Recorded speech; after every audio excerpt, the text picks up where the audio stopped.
Good afternoon, members, aldermen, officers and members of the public. Welcome to today's meeting.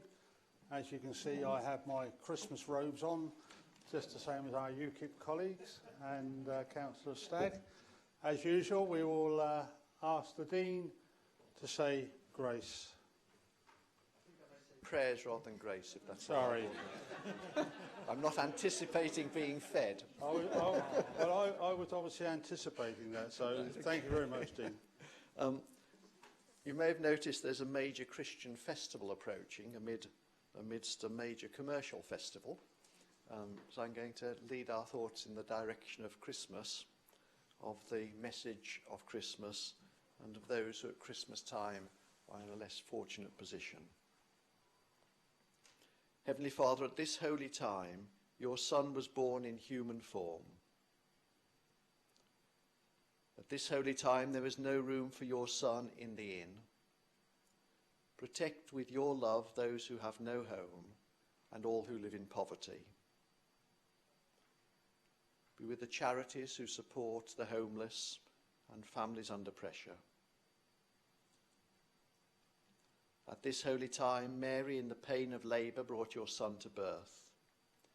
Be with all those in pain or distress today, those who care for the sick, for the places of wholeness and healing in this city, and for the National Health Service. At this holy time, Christ came as a light shining in the darkness. Bring comfort to all who suffer in the sadness of our world. Be with those for whom Christmas means sadness as well as joy, those who've been bereaved at Christmas time, and those who are close to death. At this holy time, the angels sang peace to God's people on earth. Strengthen those who work for peace and justice in the world. Pray especially for those who serve in the Royal Navy, and for HMS Queen Elizabeth, commissioned last week, for her captain and crew. At this holy time, strangers found the Holy Family and saw the baby lying in a manger. Bless our homes and all whom we love. And so we pray that you'll keep in safety all those in this city and strengthen those who work for its common good. Amen. Thank you, Dean. As always, you're welcome to stay for the remainder of the meeting, but we fully understand if you have other pressing duties. Indeed, in a couple of hours, I'll probably be wishing I'd joined you in leaving early, but unfortunately I can't. Members, please be seated.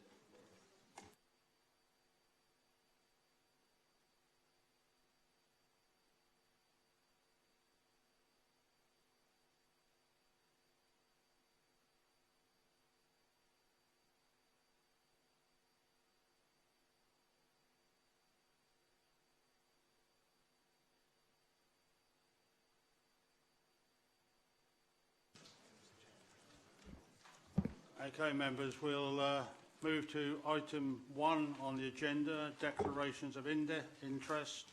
Members, if you have any disclosable pecuniary interests or personal prejudicial interests to declare in the items on the agenda before us, can you please indicate?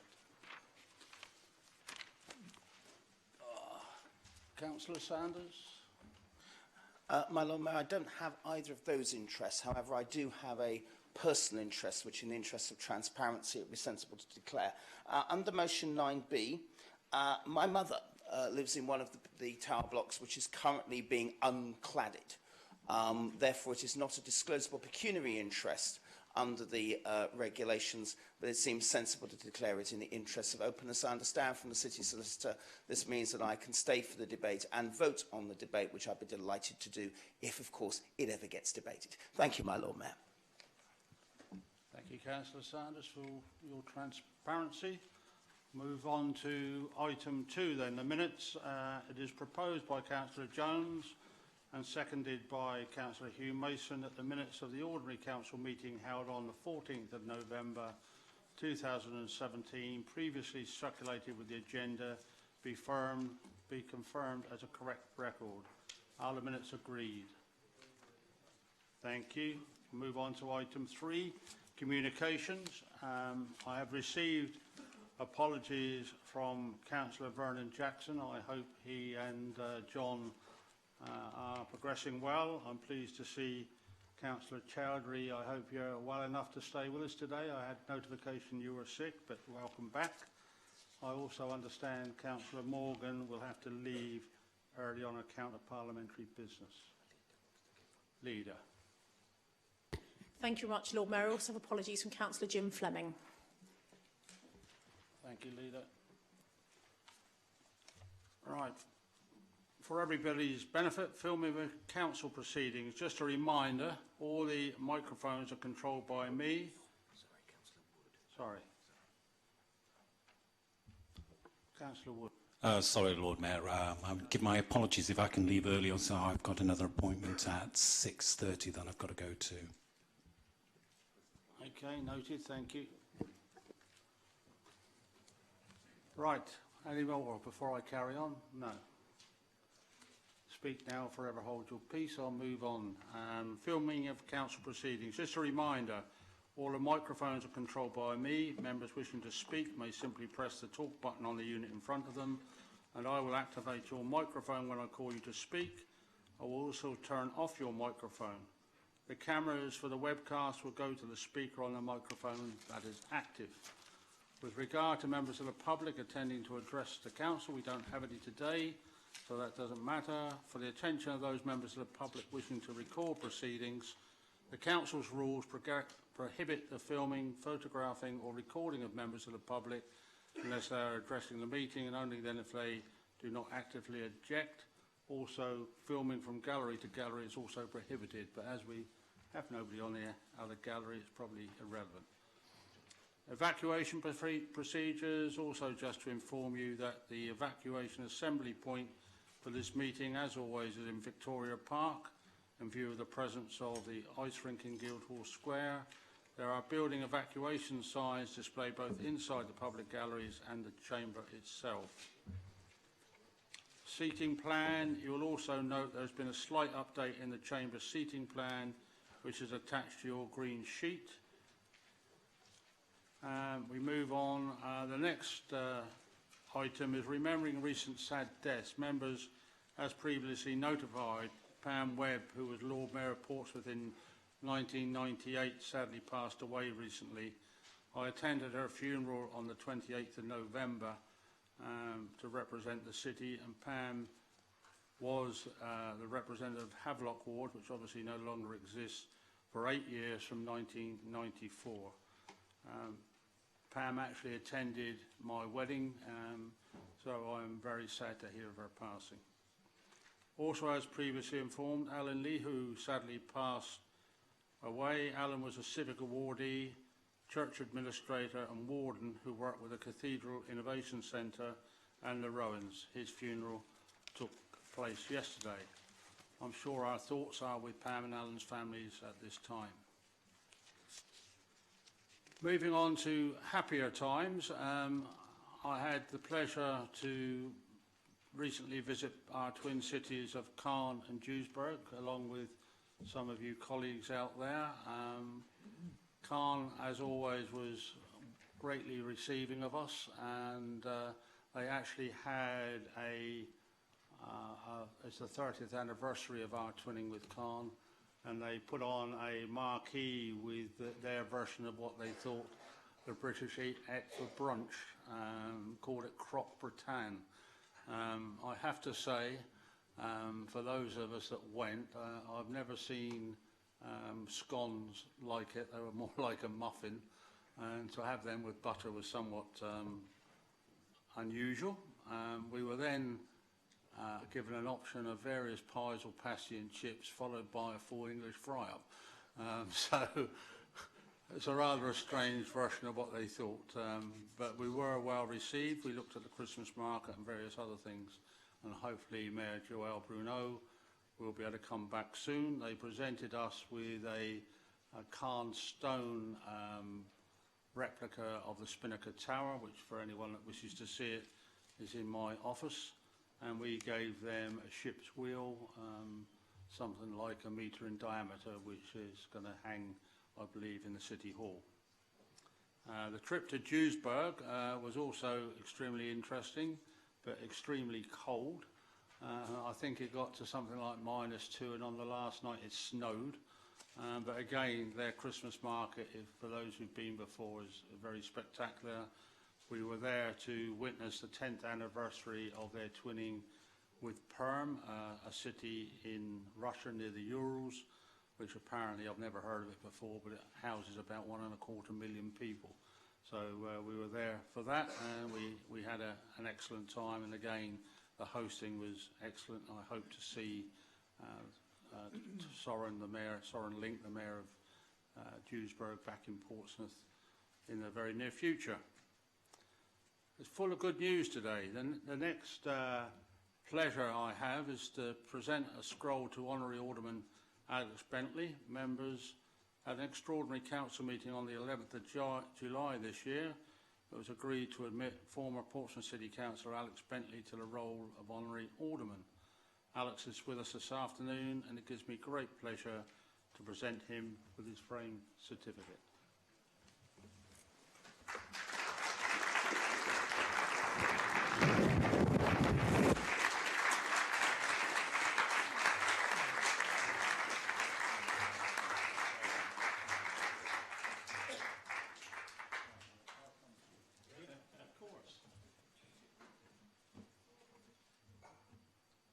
Feeling a lot better now, and obviously it's postponed until such time as you are fit to receive it. So congratulations to all of that. Thank you very much,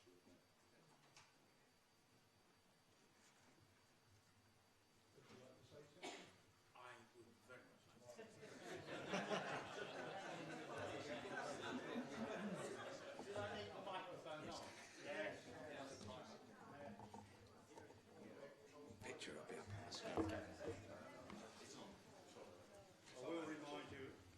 Remind you, of course, there's a 6-minute limit on speaking. That must be a new rule, Lord Mayor, because I don't remember seeing that in any written document to give the authority of this authority over its members. I'm glad to be included as part of the members yet again. And can I say, councillors, aldermen, members of the public, officers, this is the very first time that I have received anything, absolutely anything, from our present Lord Mayor without me having to pay a parking fine. It's been a strange route to get to this spot now. As you know, I have been very much involved in all sorts of politics and all sorts of different derivations since my very, very young years. And that was because I was a chronic asthmatic, and I spent so much time either in hospital, St Mary's, anything from 3 days to 3 weeks at a time, because all they could give you in those days, because I'm so old, was oxygen. And I'm quite struck by how many young people went into that ward at St Mary's Hospital and who never came out. And it's startling to think of that in today's life. Exactly the same for me when I had a heart attack, which I didn't expect, had absolutely no real warning, although if you speak to my wife, she would say I've had all sorts of hints and warnings, which I didn't pay any attention to, so why would anything be different now? But in reality, you're ignorant of what is going to happen. And I want to place on record my great thanks for those people in the ambulance and paramedic service and in the cardiac unit at Queen Alexandra's Hospital. I had a magnificent service, wonderful people, and a wonderful follow-on, which hopefully none of you will experience. But should you do, you will find you're picked up by wonderful people who help you get over the trauma, the emotional strain, the depression that comes with it, although you don't expect it, you don't recognise it, but it does. And these people do a tremendous job. My problem was I just wasn't finished there. I had a violent reaction to some of the drugs, and as a result, I had a terrible case of psoriasis coming out, which stopped me coming here as well. So bad was it that they tried one form of medication, only to find that actually made everything worse. They had to stop everything and start again. Wonderful people dealing with me. Then I actually say to Stuart Agland that, yes, I'm all right to go for today. And I had a meeting with the Lord Mayor on Friday, a charity meeting. Everything's fine. I leave that. I have friends who've come to partake in that charity and help out. And we went to, and I recommend this to you, the Star and Garter pub at Copner, where the staff are wonderful. And I had a small meal, and I had a pint of beer, which I don't normally have. And the chemicals within the beer reacted with what I'm taking to keep all myself going. And I had another relapse because I took my Ventolin because I thought I was going to have a heart attack. Blood pressure went out of sight and the sugar levels went up. 50 minutes, 2 ambulances and 1 paramedic chap was with me for most of that time. And they got me stabilised and sorted out, which is why I'm back here to say thank you to those people publicly, because in most circumstances, hopefully you never run across them again. But they're wonderful people and they've done tremendous work. And I want to say a great thank you to my wife, because, you know, she's backed me all the way through everything I've done, through all my political life. And some people believe that becoming an alderman, and it has been said to me a couple of times, nearly gave me a heart attack when they said you're giving up politics. And I'm not. I'm just moving on. And that's part of life, to realise and recognise that you've done as much as you can in one field and you should be moving on to another.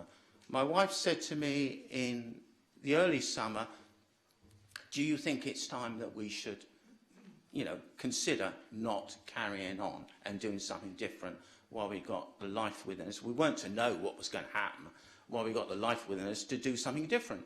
So I said yes. So I actually stepped back. I didn't expect to step back quite so fast and quite so quickly as it's been handled, but that's the way life is. I want to say to you, councillors, that the importance of the job you do is a great sacrifice to your personal lives. Nobody realises how the public life reflects and interferes enormously with your own personal life.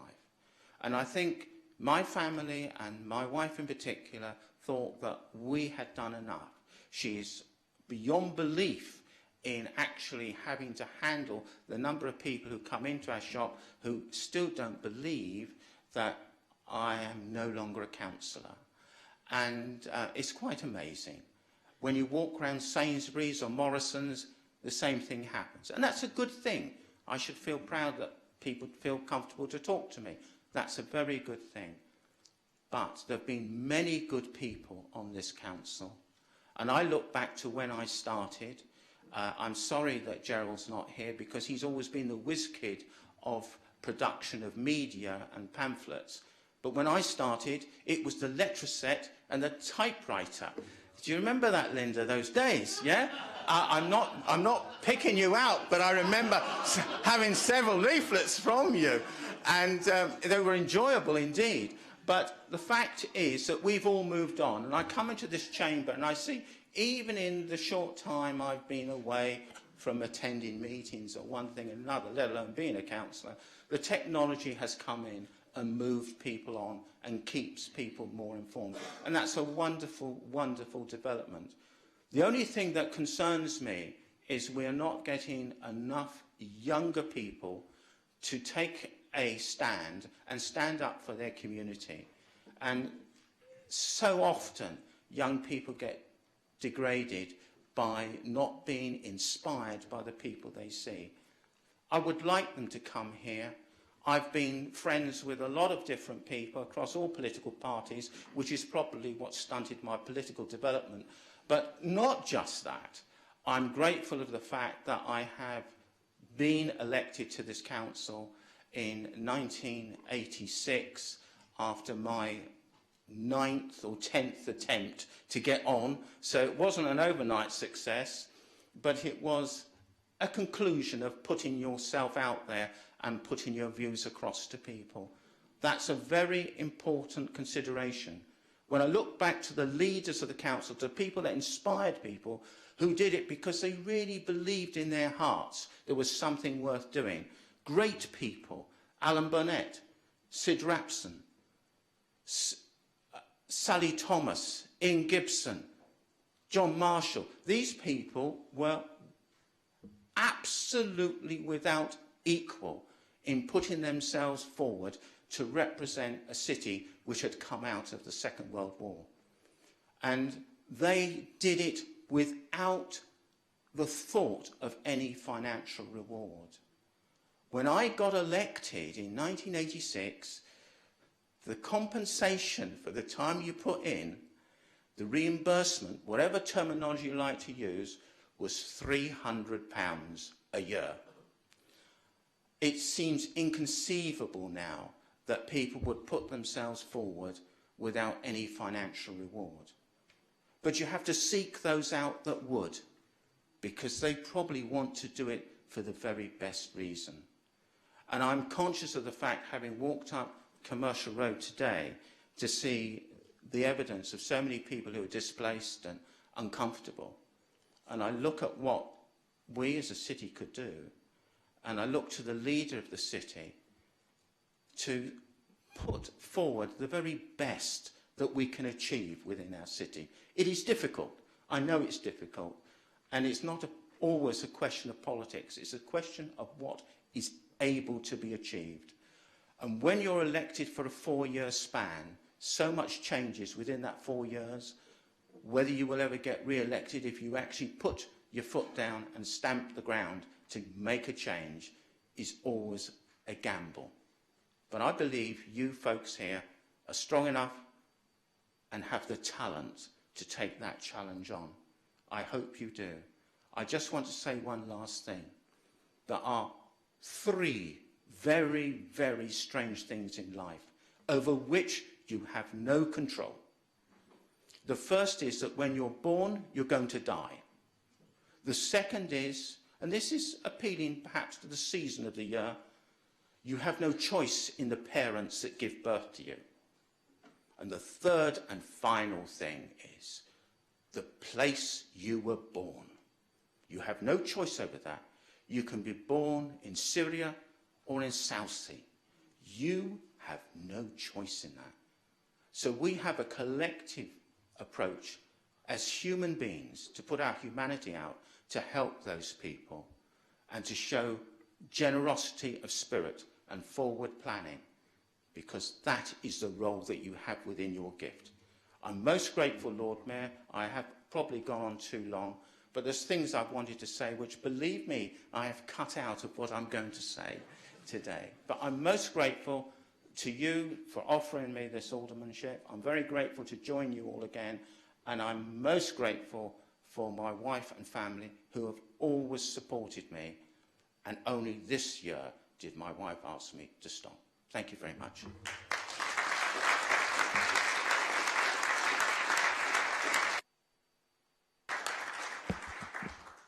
Thank you, Alderman Bentley. I'm rather pleased that you put the blame on your illness on the beer at the Star and Garter rather than the coffee you had in the parlour, so that gives me some relief. You'll also be pleased to know that now you're back on the gang, of course, your picture has been returned to the Rose Gallery outside the lift. Unfortunately, your picture shows a very handsome gentleman with dark hair and a dark beard. So we might have to get you some tint for so they can recognise who you are. Yeah, traffic and transportation did all that to me. Right, okay. There's one other thing that I have to mention before we get fully onto the agenda. Councillor Paul Godier has some Christmas cards which is raising money for St James, Society of St James. They're £4 a pack. So if anyone wishes to support the charity through Councillor Godier and buy some Christmas cards, please see him after this afternoon's event. Ah, right, okay. Councillor Denny, I didn't see you sneak in, so do you have any declarations of interest? Okay, thank you very much. Right, we'll move on then. Item 5, appointments. I've been advised that the following proposed appointments be made at this meeting as set out on your green sheet in respect of the Planning Committee. Councillor Stubbs and Councillor Pater Harris to become Conservative standing deputies on that committee. Is that agreed? Thank you. Number 6, urgent business. I've not received notice of any urgent business for today's meeting. Item 7, moving on to the Cabinet item, to receive and consider the recommendations of the Cabinet regarding the revenue budget savings proposal. Members, the recommendations of the Cabinet, which met on the 11th of December, have been previously circulated and are also attached to the green sheet for ease of reference. The relevant budget report was circulated with the Council agenda. 1. Further to the letter of the 4th of December on the procedure for dealing with this budget meeting and the budget debate, I will now call the minute number relating to the Cabinet's recommendation, pausing for any member objections. 2. If there are no objections, the recommendations will be approved in accordance with Standing Order 28. If the item is objected to, it will be presented for debate. I call minute 52, Revenue Budget 2018-19 Savings Proposals. Objection, Thank you. As objections have been raised, the Leader of the Council, Councillor Jones, will need to move the Cabinet's recommendation on the revenue budget. Just to remind members, the speaking limit does not apply to group leaders on the revenue budget item. Standing Order 38 refers. Leader, I now call on you to move the Cabinet's recommendations with a seconder. Thank you very much, Lord Mayor, members of the City Council. Today, I propose to you the Administration's financial proposals, our budget, for the financial period covering the 1st of April 2018 to the 31st of March 2019, otherwise known as our revenue budget. Today, I'm going to set out for you 5 things. Firstly, the technical and legal position of the City Council in setting its budget. Secondly, an update on the administration's income generation strategy over the last 3 years, which has been used to offset a spending reduction from central government. Thirdly, the background to the budget 2018-19. Fourthly, the savings proposals as attached in Appendix B. And lastly, the voluntary sector capacity and transition fund proposition. When setting the budget, we must be mindful of the technical and legal responsibility placed upon us as democratically elected members of this authority.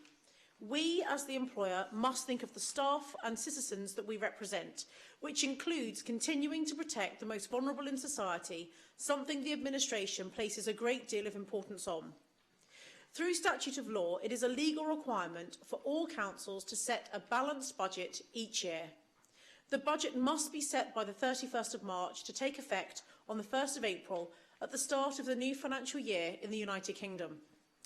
Our responsibility, in broad terms, is a simple one. We must set a budget that is in line with the totality of its own funding. In other words, our in-year income needs to be equal or more to our in-year expenditure. Some councils across the UK are struggling to meet this very basic legal requirement, having fought the austerity programme for 7 years. Thankfully, we have continued to take a proactive and pragmatic attitude to our changing circumstances as a unitary authority in England. Today, we set out for you a budget that aims to protect the vital public services for both the short and long term for the people of this great city.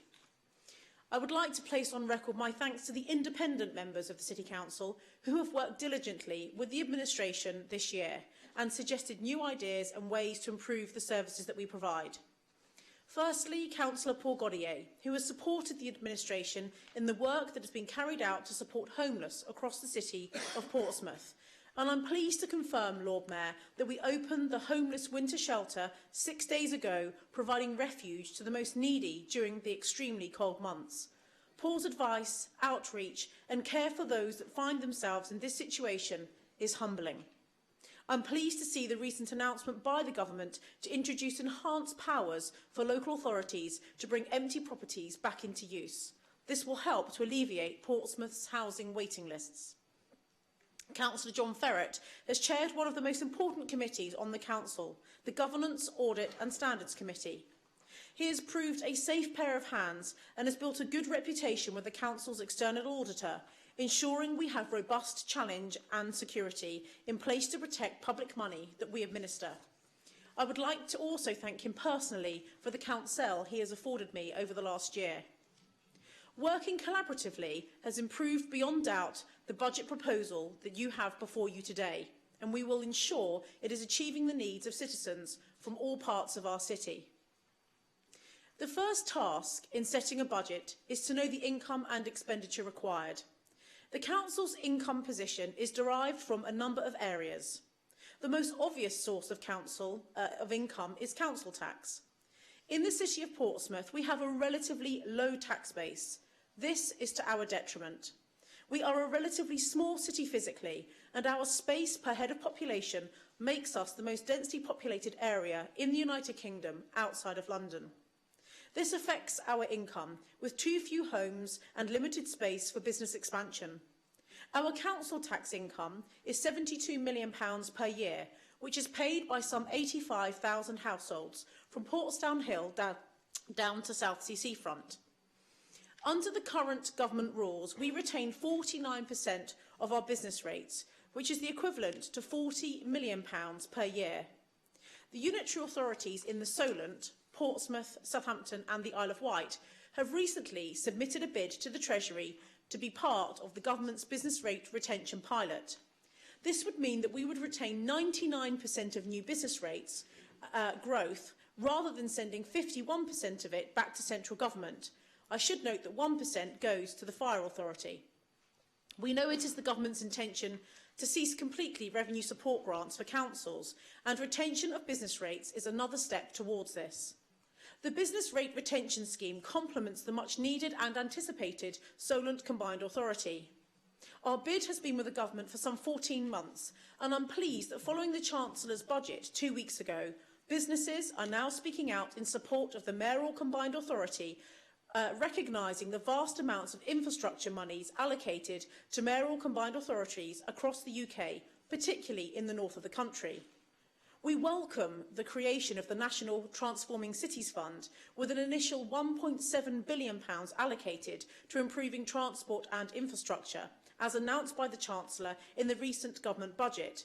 It is worth noting, however, that 50% of this new fund was automatically allocated to councils who are members of a mayoral combined authority. The Council has bid for funds from the Housing Delivery Fund with a pot of £1.1 billion and the Housing Infrastructure Fund with a pot in excess of £2.7 billion. All councils receive revenue support grant from the government, and Portsmouth, along with other ring-fence government grants, receive around £22 million per year. This is the element of local government funding that will be disappearing to be replaced by the 100% business rate retention scheme by 2020, or sooner, as I say, if our application is successful. So in total, we have £243 million of non-ring-fence spending, however, 52 million of which is referred to as committed spending. This means it has already been spent or allocated in advance, for example, to cover debt repayments, to fund our pension obligations, to pay levies, or to allocate money to contingent spending. So when deducting our committed spend, we are left with the gross controllable spend of £191 million. £73 million of that figure is gross income, which comes from charges such as port fees, adult social care contributions, parking income and rents. This leaves a revenue pot of £118 million. The task before us today is to set a budget with a reduced dependency of £4 million from the revenue pot. However, any new income we create, such as income generated from the property investment portfolio, will offset the reduction in spending. I'm delighted to report to you, Lord Mayor, that for the 4th year running, we have made income generation a top priority. We have achieved this by the success of the property investment portfolio that we created. This income generation strategy, implemented by this administration, continues to be part of our medium-term financial strategy, and that is before you for consideration today. The yields, or rents, return on our commercial property range from 6 to 7%. Once you take off the borrowing costs, what is left is the profit. It is the profit that we are generating and spending on services that would otherwise be at risk, such as libraries, museums and weekly bin collections. Not only have we been generating an income from these properties, but we have also seen capital growth. Yes, Lord Mayor, that's correct. The value of these properties, the properties that we have purchased on behalf of the citizens of Portsmouth, have increased in value by £1.7 million, a sound investment portfolio in a challenging climate. For every citizen, I am delighted, and I place on record my thanks to Matt Evans and Tom Southall, our surveyors, for the exemplar that they have shown in how to do it. Of the £4 million savings before you today, we will raise another £1.4 million of new income, which represents 36% of the overall savings target. We will make efficiency savings of £2.4 million, which is 60% of the overall saving.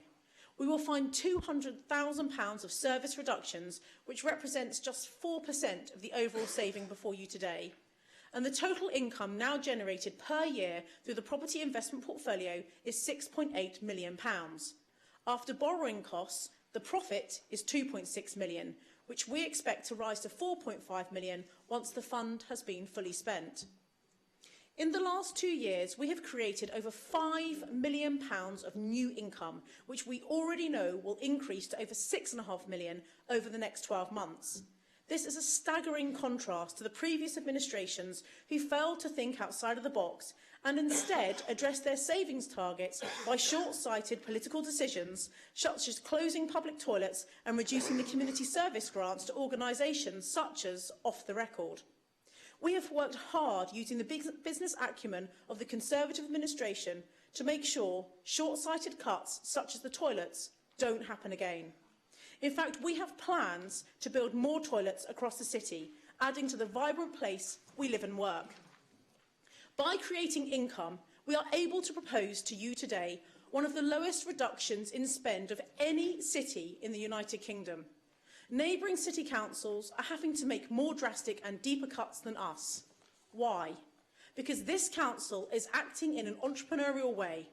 We are utilising the natural assets we have. We are maximising on every opportunity to ensure we have the best and most inspirational city in which to live, work and raise a family. Portsmouth is a flagship city. We have set the way of how to provide excellent public services whilst improving the community. The feedback that we receive on a daily basis is overwhelming. Comments such as, "You're doing a great job," and "Portsmouth has changed so much over the last few years, there's so much more to do now," are synonymous with the reputation that we have. We have to prove, and we have done, that we do get stuff done. The aim and the aspiration of this council for its citizens is to be prepared for what's coming ahead. We know the government's revenue support grant is disappearing. Therefore, we must ensure we are a forward-thinking council with a proactive and ambitious appetite for income generation and business growth, and to fulfil the promise that we made to the people of Portsmouth when we became the administration. That promise was to transform this seaside city into a 21st century city and establish Portsmouth as an international destination and one which takes control of its own destiny. Hence, as I mentioned before, Portsmouth plc goes from strength to strength. There is no better way of demonstrating this than through the decision to build a council-owned energy supply company. In 9 months, we have gone from concept to outline business case to full business case. The company is being built as I speak, and by this time next year, residents of Portsmouth will be able to buy their gas and their electricity through a company owned by this council, Victory Energy. The great thing about this new company, as well as giving residents great value for money, we will be putting the profits of the company back into the local community. New school places, new playgrounds, new museums, as well as supporting the most vulnerable, are all part of the possible outcomes for Victory Energy. This chamber should be excited about the year ahead, because under a Conservative-led Portsmouth, we will ensure that every avenue is explored to give the best service and value for your council tax each year. That is our commitment. In the last 9 months, we have seen the end of the expensive Parkwood contract at the Mountbatten Centre, where the Liberal Democrats agreed a long service contract which involved £592,000 of taxpayers' money paid to the company each year to run the centre for the council. Yes, that's right, Lord Mayor. We were paying them. Under this Conservative administration, we have procured a new company to run the centre for us. The result? They will pay us. And they are paying us £300,000 per year. So, after the costs, that is a combined saving of £600,000 a year. Amazing. And it just proves what can be achieved if you have councillors running the council who have business acumen and confidence to challenge the system. We now know where we are headed, but it is also key when making decisions as we are today to understand where we have come from. Over the last 7 years, since the start of the austerity programme, we have seen reductions in government funding of £73 million, a 48% reduction added to this, the inflation pressures and an increase in contracts and service costs and an additional budget pressure, mainly in adults and children's social care. In total, Portsmouth has seen a reduction in our controllable spend of around £94 million, which is 44% of the council's net controllable spend. The previous £500,000 that we set aside in the Voluntary Sector Transition Fund is almost spent and allocated to transformation projects. And so today, Lord Mayor, we propose to transfer another £500,000 from the Medium-Term Resource Strategy, the MTRS, into a new Voluntary Sector Capacity and Transition Fund. This will assist the sustainability of the voluntary sector and encourage innovation between the council and the sector. Our budget consultation has been a real success again this year and has exceeded the previous year's responses. We are delighted. We have worked hard to ensure we reach out wherever we can, and the live streaming of this meeting today is one of the best examples of that. In fact, all key decisions of the executive are now live streamed, as are quasi-judicial meetings. In contrast, the Liberal Democrats blocked the democratic interaction of live streaming of meetings 6 years ago. However, we, the Conservatives, remain fully committed to it. Hence, it was one of the first changes that we introduced. If you have nothing to hide, you don't mind people watching, and we are encouraged by the number of people that have viewed the council's meetings and accessed this facility in the time since we have introduced it. The consultation told us that a top priority for people was rubbish and recycling, and I'm pleased to confirm that in 2018 we will start the negotiation with our contractor to increase the types of products that can be recycled so that we can offer a wider range of recycling for household waste across the city. 73% of residents advised us that they would choose a council tax increase to pay for services, and so our budget is predicated on a 1.99% council tax increase. Due to previous Liberal Democrat administrations failing to increase income through council tax, our council tax income is below par. In fact, it's over £6 million less than the average of our comparators, such as Southampton City Council. We have to start to address this in a managed way. It's the only way to protect public services for the long term. The majority of residents would support a council tax increase, and this was demonstrated, as I say, in the consultation. Back in 2013-14, the Liberal Democrats had a deficit in the school crossing budget, a £48,000 gap. In the February 2013 budget, the Liberal Democrat cabinet member with responsibility for traffic and transportation wanted to cut the school crossing patrol budget by £200,000. This would have decimated the school crossing patrol service across the whole city. We put a stop to that.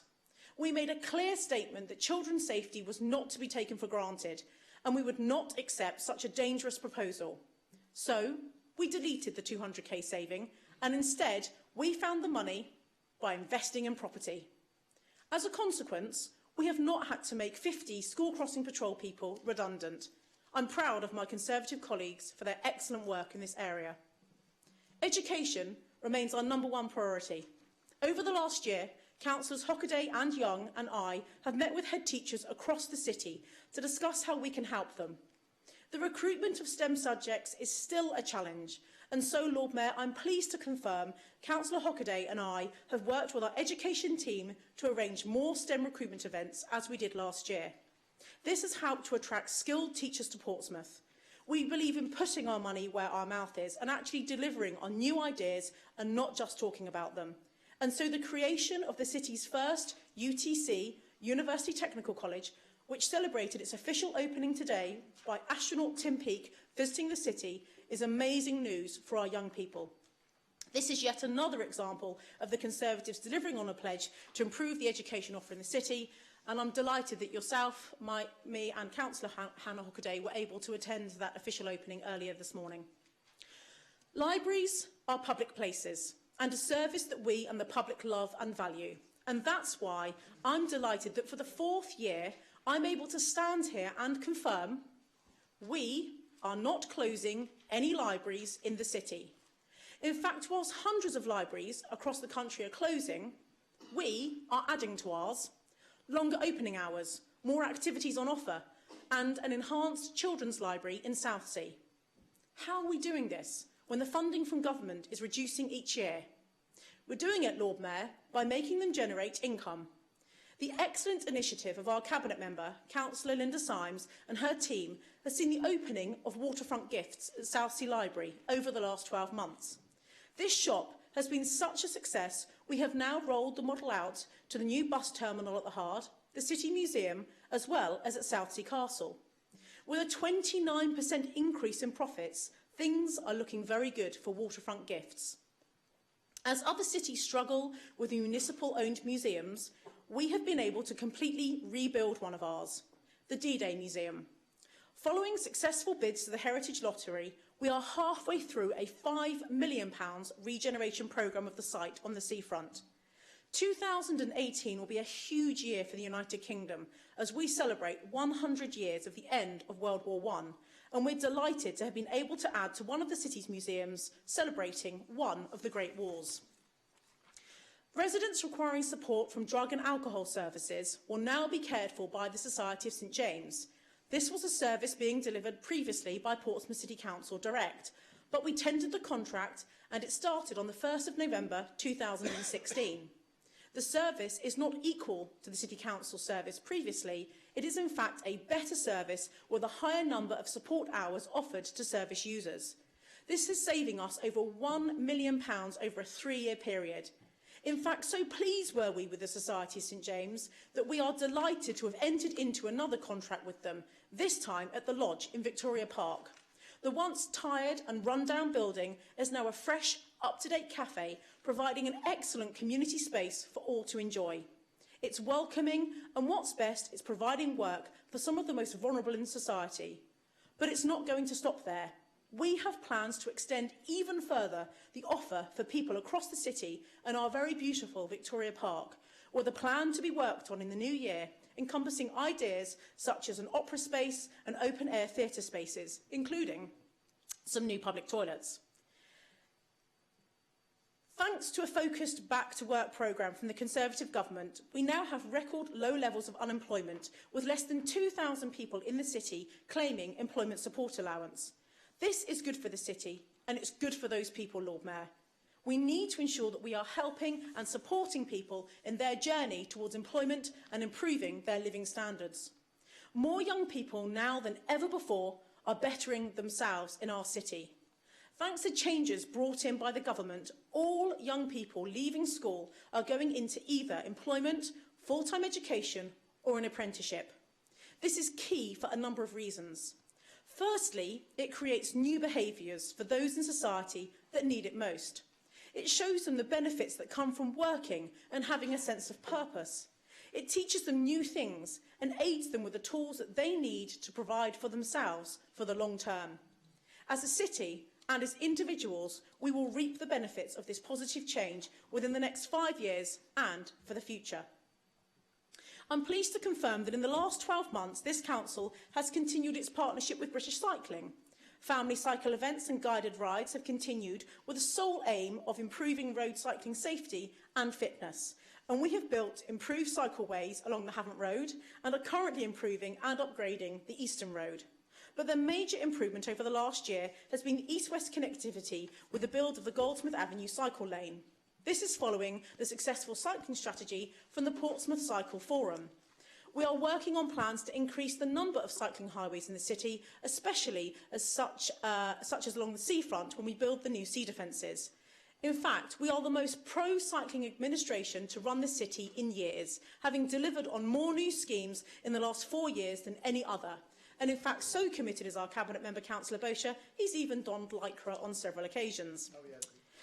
The city's growth is dependent on investment, and I am pleased to advise the Council that in the last few days I have met with the British Marine Federation and the DTI to progress an annual conference in the city to attract some of the best marine and maritime businesses to the UK.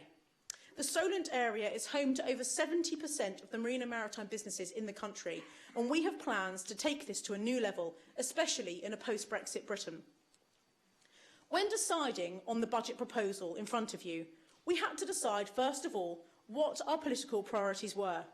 You will see in the cash limits proposed in Appendix A, 3 of the lowest reductions are in adult social care, children's social care and community safety. This is the Council clearly demonstrating its political priorities. In fact, we have protected Children's Services budget for the 4th year on the trot by not cutting their overarching headline budget. The technical position of the vote today is that as members of the City Council, we are voting for Appendix A and not Appendix B. B is indicative and at the discretion of the Cabinet members. Finally, I would like to say a massive thank you to Chris Ward and Julian Pike. They have worked in a diligent way to support the administration over the last year. Nothing is too much trouble, and they embrace the many ideas that we have with gusto. We are very lucky to have such able officers supporting us in our finance team and across, in fact, the whole council. We have strong management and effective governance, and this is born out of one of the best budgets this council has seen since the start of the austerity programme. Finally, a personal thank you to the Conservative Group for their unstinting support and the brilliant Cabinet for the immense job that they have done in producing the budget you see before you today. Lord Mayor, I formally propose the Portsmouth City Council Revenue Budget 2018-19.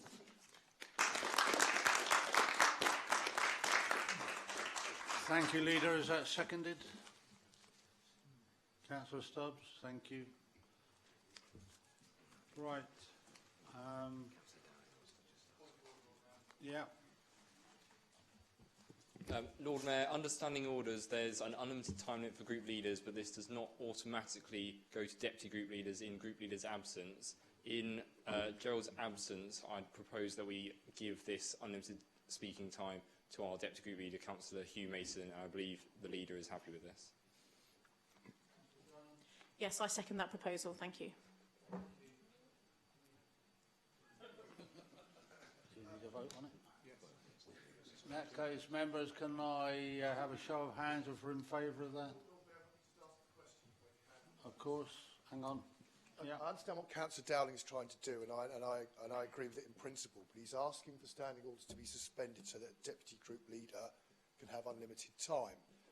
It needs to be made more specific to the Liberal Democrat deputy leader, otherwise we can have Councillor Stubbs, Councillor Potter, Councillor Chowdhury all having unlimited time at the same time. Now, if Council wishes that, that's fine, but I don't quite think that's what Councillor Dowling means.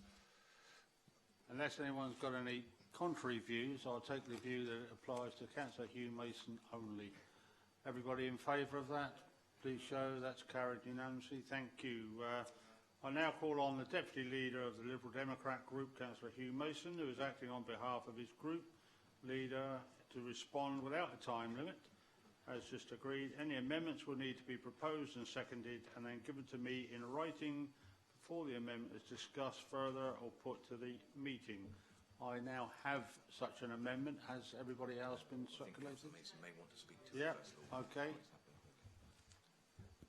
Councillor Mason.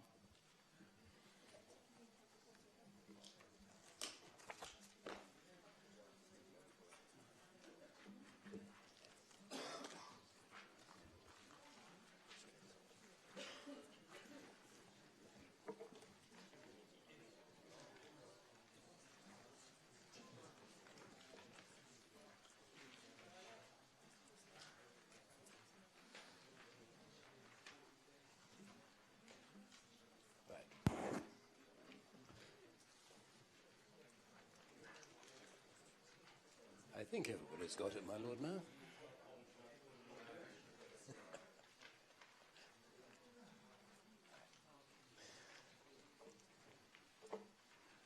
My Lord Mayor, this afternoon you may think that the January sales have come early, because you'll be getting 2 for the price of 1.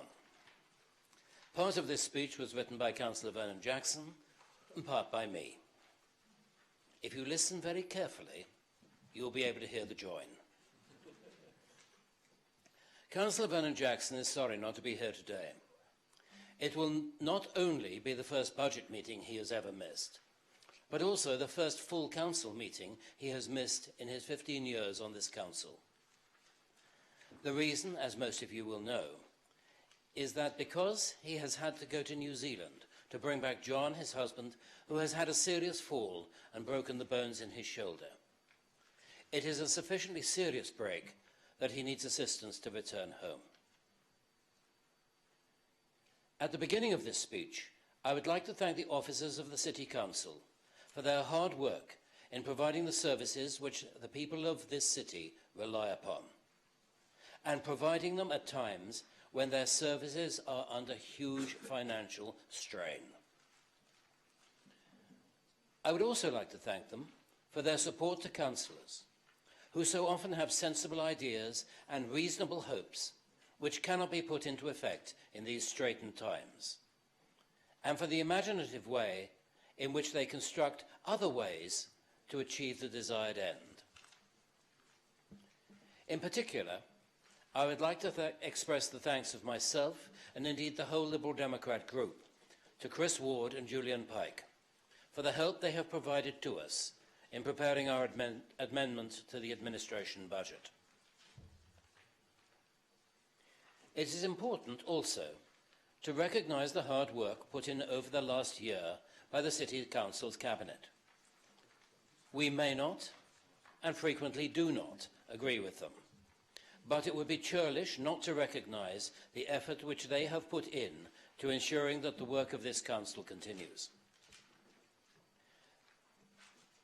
Their job will be made harder, both practically and psychologically, by the severe cuts which the government, a government of their own party, has imposed upon this Council. Unfortunately, they have no one to blame but their friends. I think that we must all surely agree that the central government cuts have gone too far.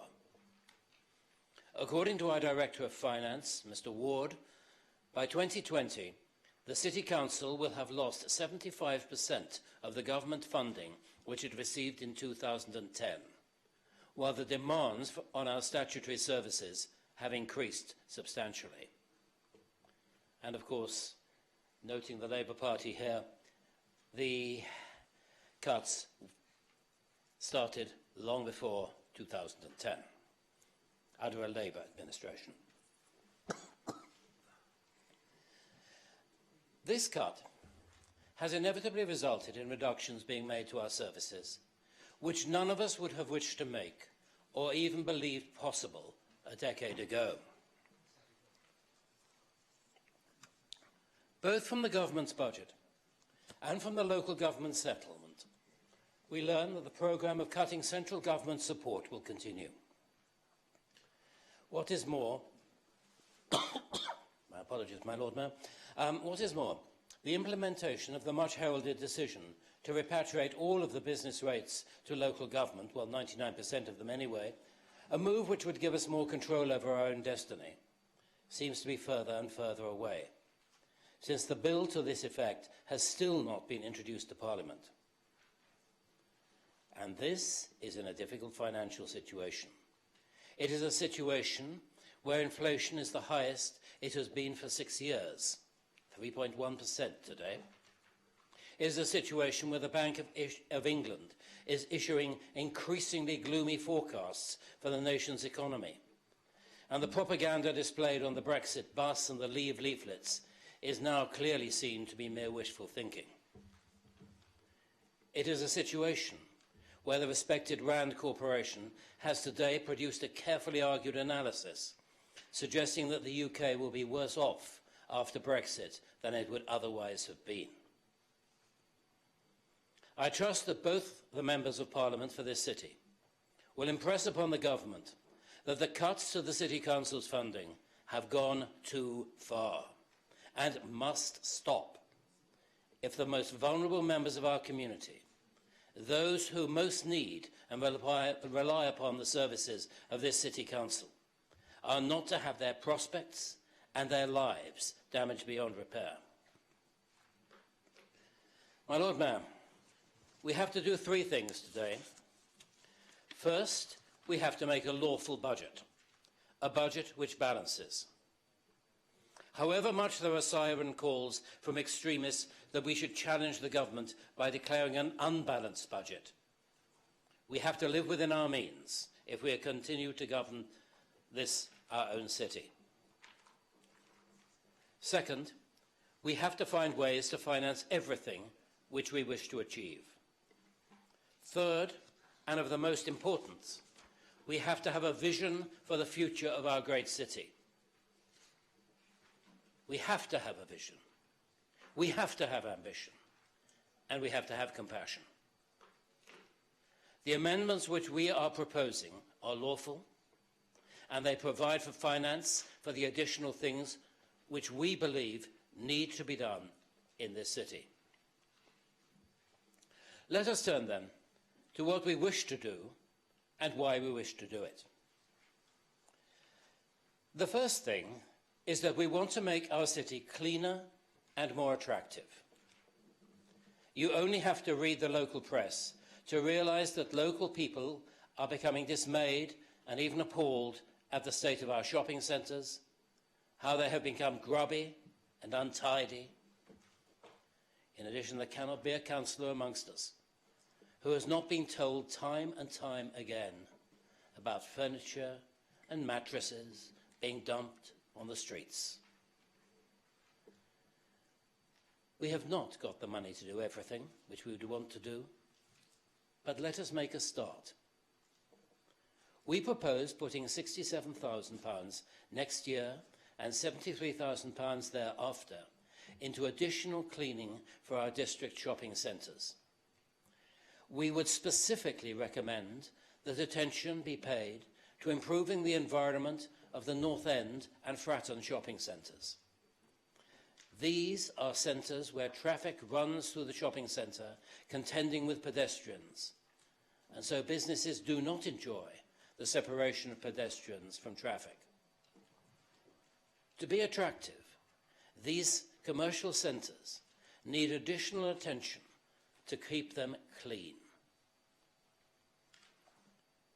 In addition, we are proposing to spend £7,000 each year on the provision of large multi-use waste bins across the city, and £10,000 each year for a fixed number of bulky waste collections.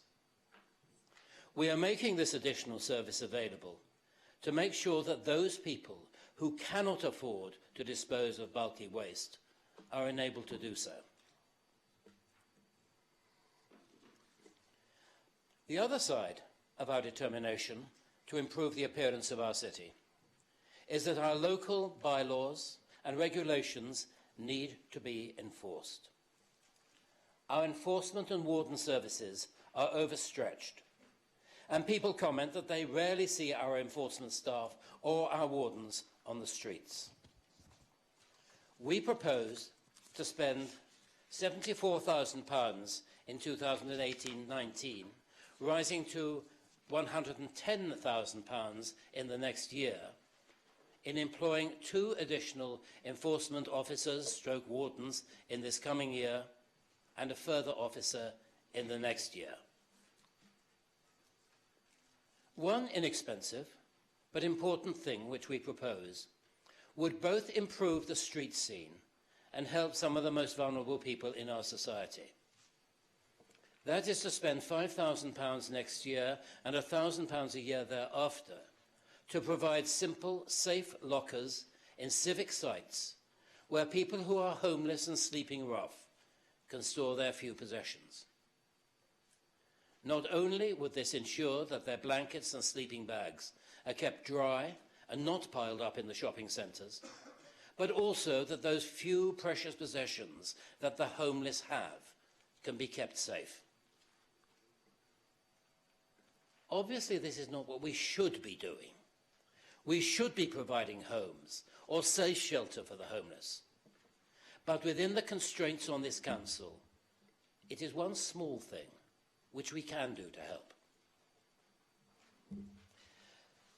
Supporting the vulnerable so that they can rebuild their lives is central to the Liberal Democrat vision for a compassionate and supportive society.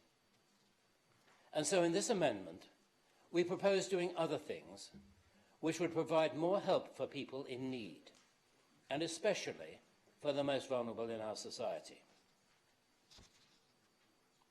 There are few more vulnerable people in our society than young people who are suffering stress or other mental health problems.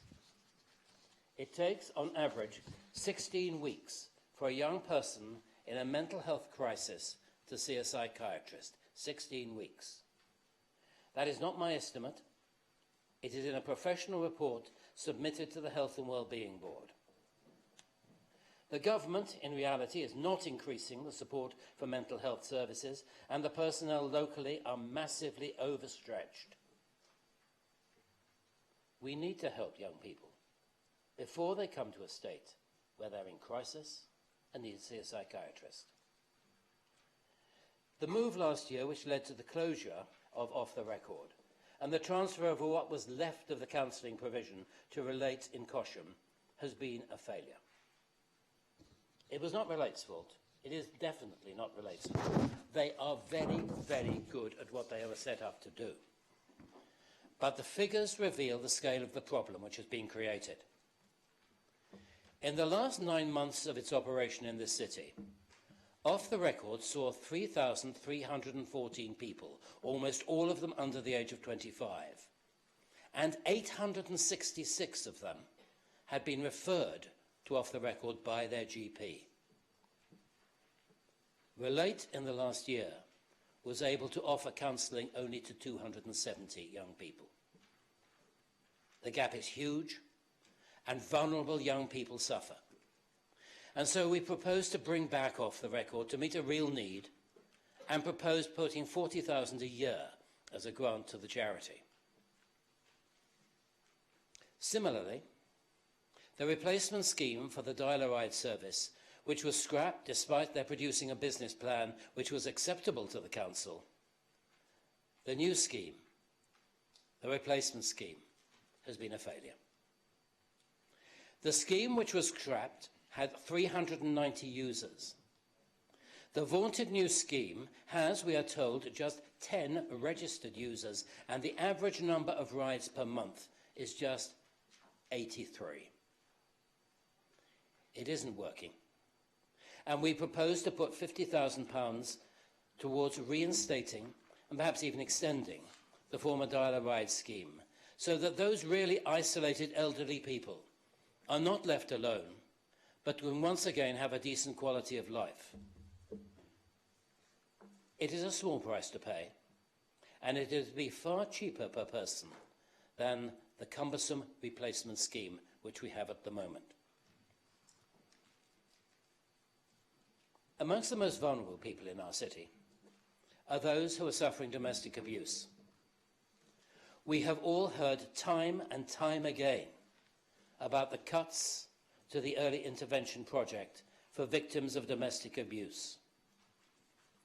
We also recall the assurances we were given that the police commissioner, being a caring Conservative, would supply funding to cover the cuts, which of course he has never done. The project is now merely offering a service to the most high-risk clients. And from the 2014-15 to last year, the number of victims assisted fell from 371 to 276, a fall of about 25%. We propose a phased reinstatement of the domestic violence service, investing £70,000 next year, rising to £138,000 in the following year to the domestic violence unit. I use the word investing advisedly. Because we know that without early intervention, violence in the family can escalate and require the intervention of social services, of the Troubled Families Programme, and of children's services dealing with the consequential damage to increasingly vulnerable children. Helping our citizens to have a fuller life, a safer life, is not just a matter of dealing with the negatives, but of providing positive things which will enrich people's lives. We have one modest proposal here. It involves putting a little money to providing additional open access music events across the city. £5,000 next year and £10,000 in subsequent years. Although the bowl formed by the ramparts around our bandstand is the best natural amphitheatre in the city, there are periods when this is out of use due to events on the common.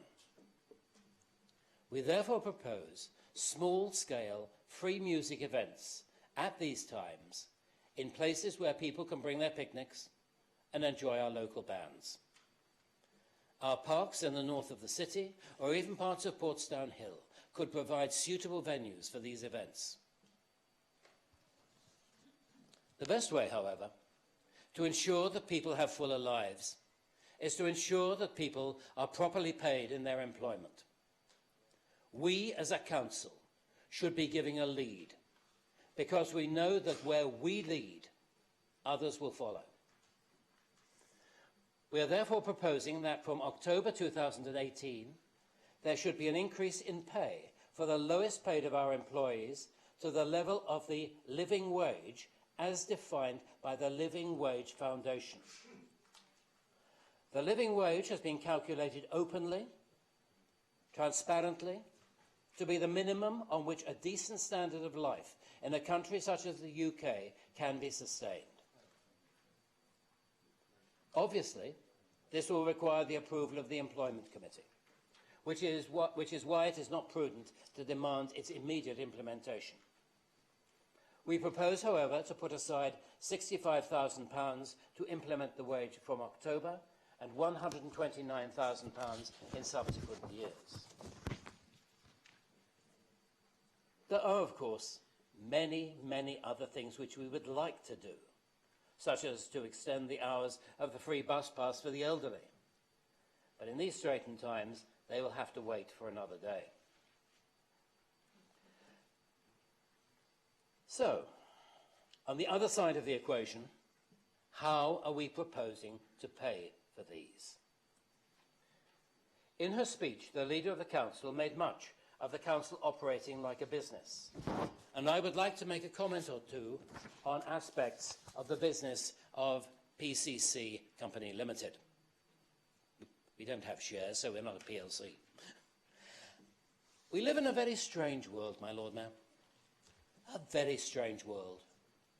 A world in which the government cuts the money which enables councils to provide proper services and puts strict limits on our ability to raise money, but which now allows councils to borrow money from the Public Works Loans Board, not just for public works, but to speculate in property investment in the expectation that there will be a net profit which can then be used to provide services for which they are unwilling to pay and provide the money directly from central government funds.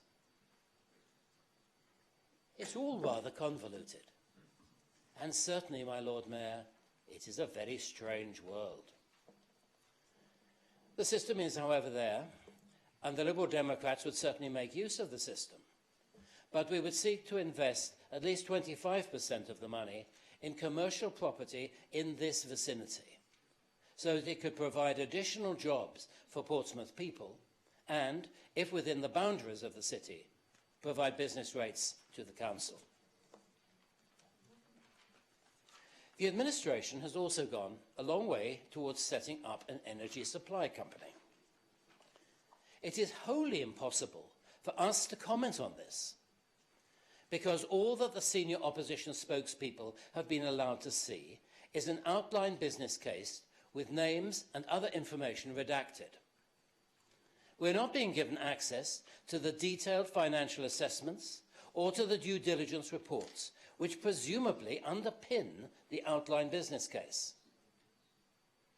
There may be an actual pig in this particular poke, but we will need to be able to test that this is a pig and also that it is capable of living.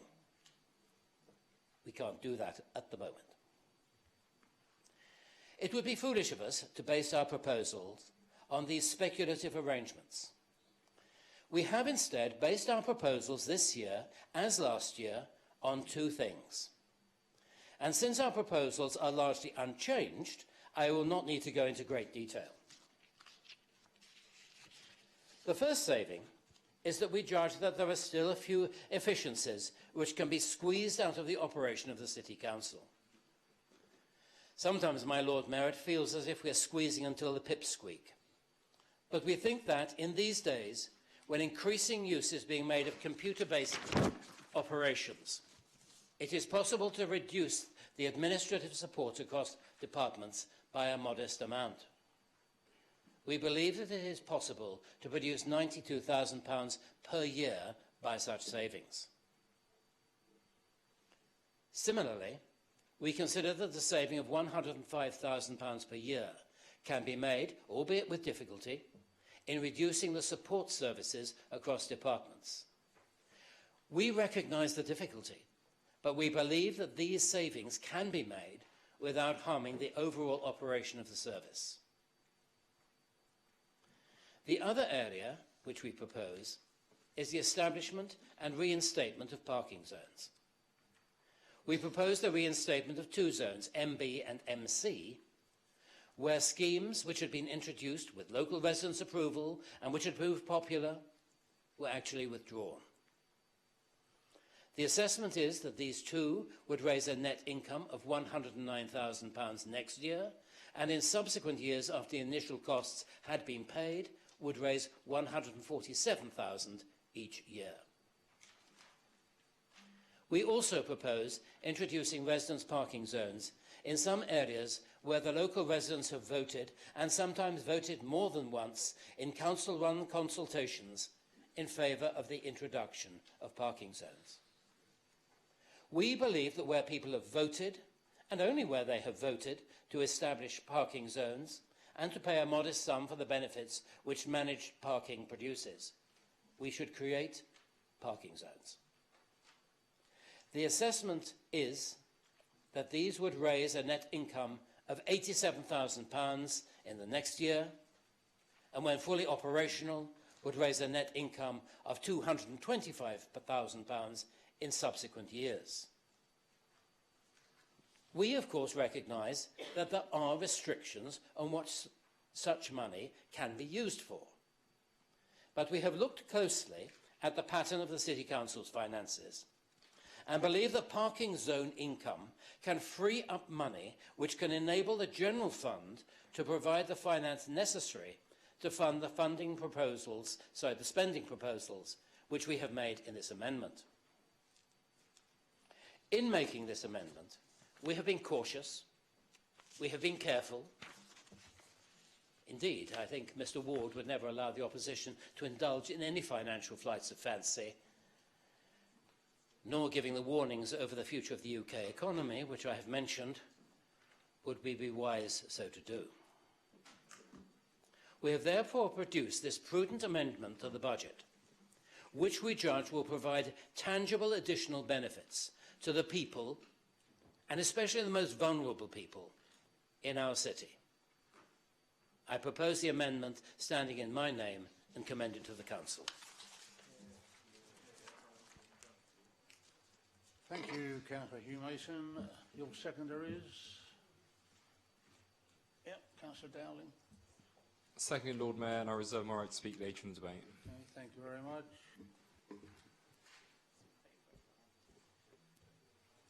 Right, I now call on the leader of the UKIP group, Councillor Colin Galloway, to respond, as always, without time limit. Any amendments will need to be proposed and seconded and then given to me in writing before the amendment is discussed further or put to the meeting. Councillor Galloway. Thank you, my Lord Mayor. My Lord Mayor, today I suppose it can be said that we're in the middle of the festive season. And yet, as the mechanics of government dictate, this month local government must put forward a fiscal plan to ensure that our city's money is used wisely. The city budget. Certainly no mean task to balance the books, because yet again we've been dragged down to the quagmire of austerity. This year, our diminished little section of the chamber has not been consulted on these plans, which we find hurtful, but understandable.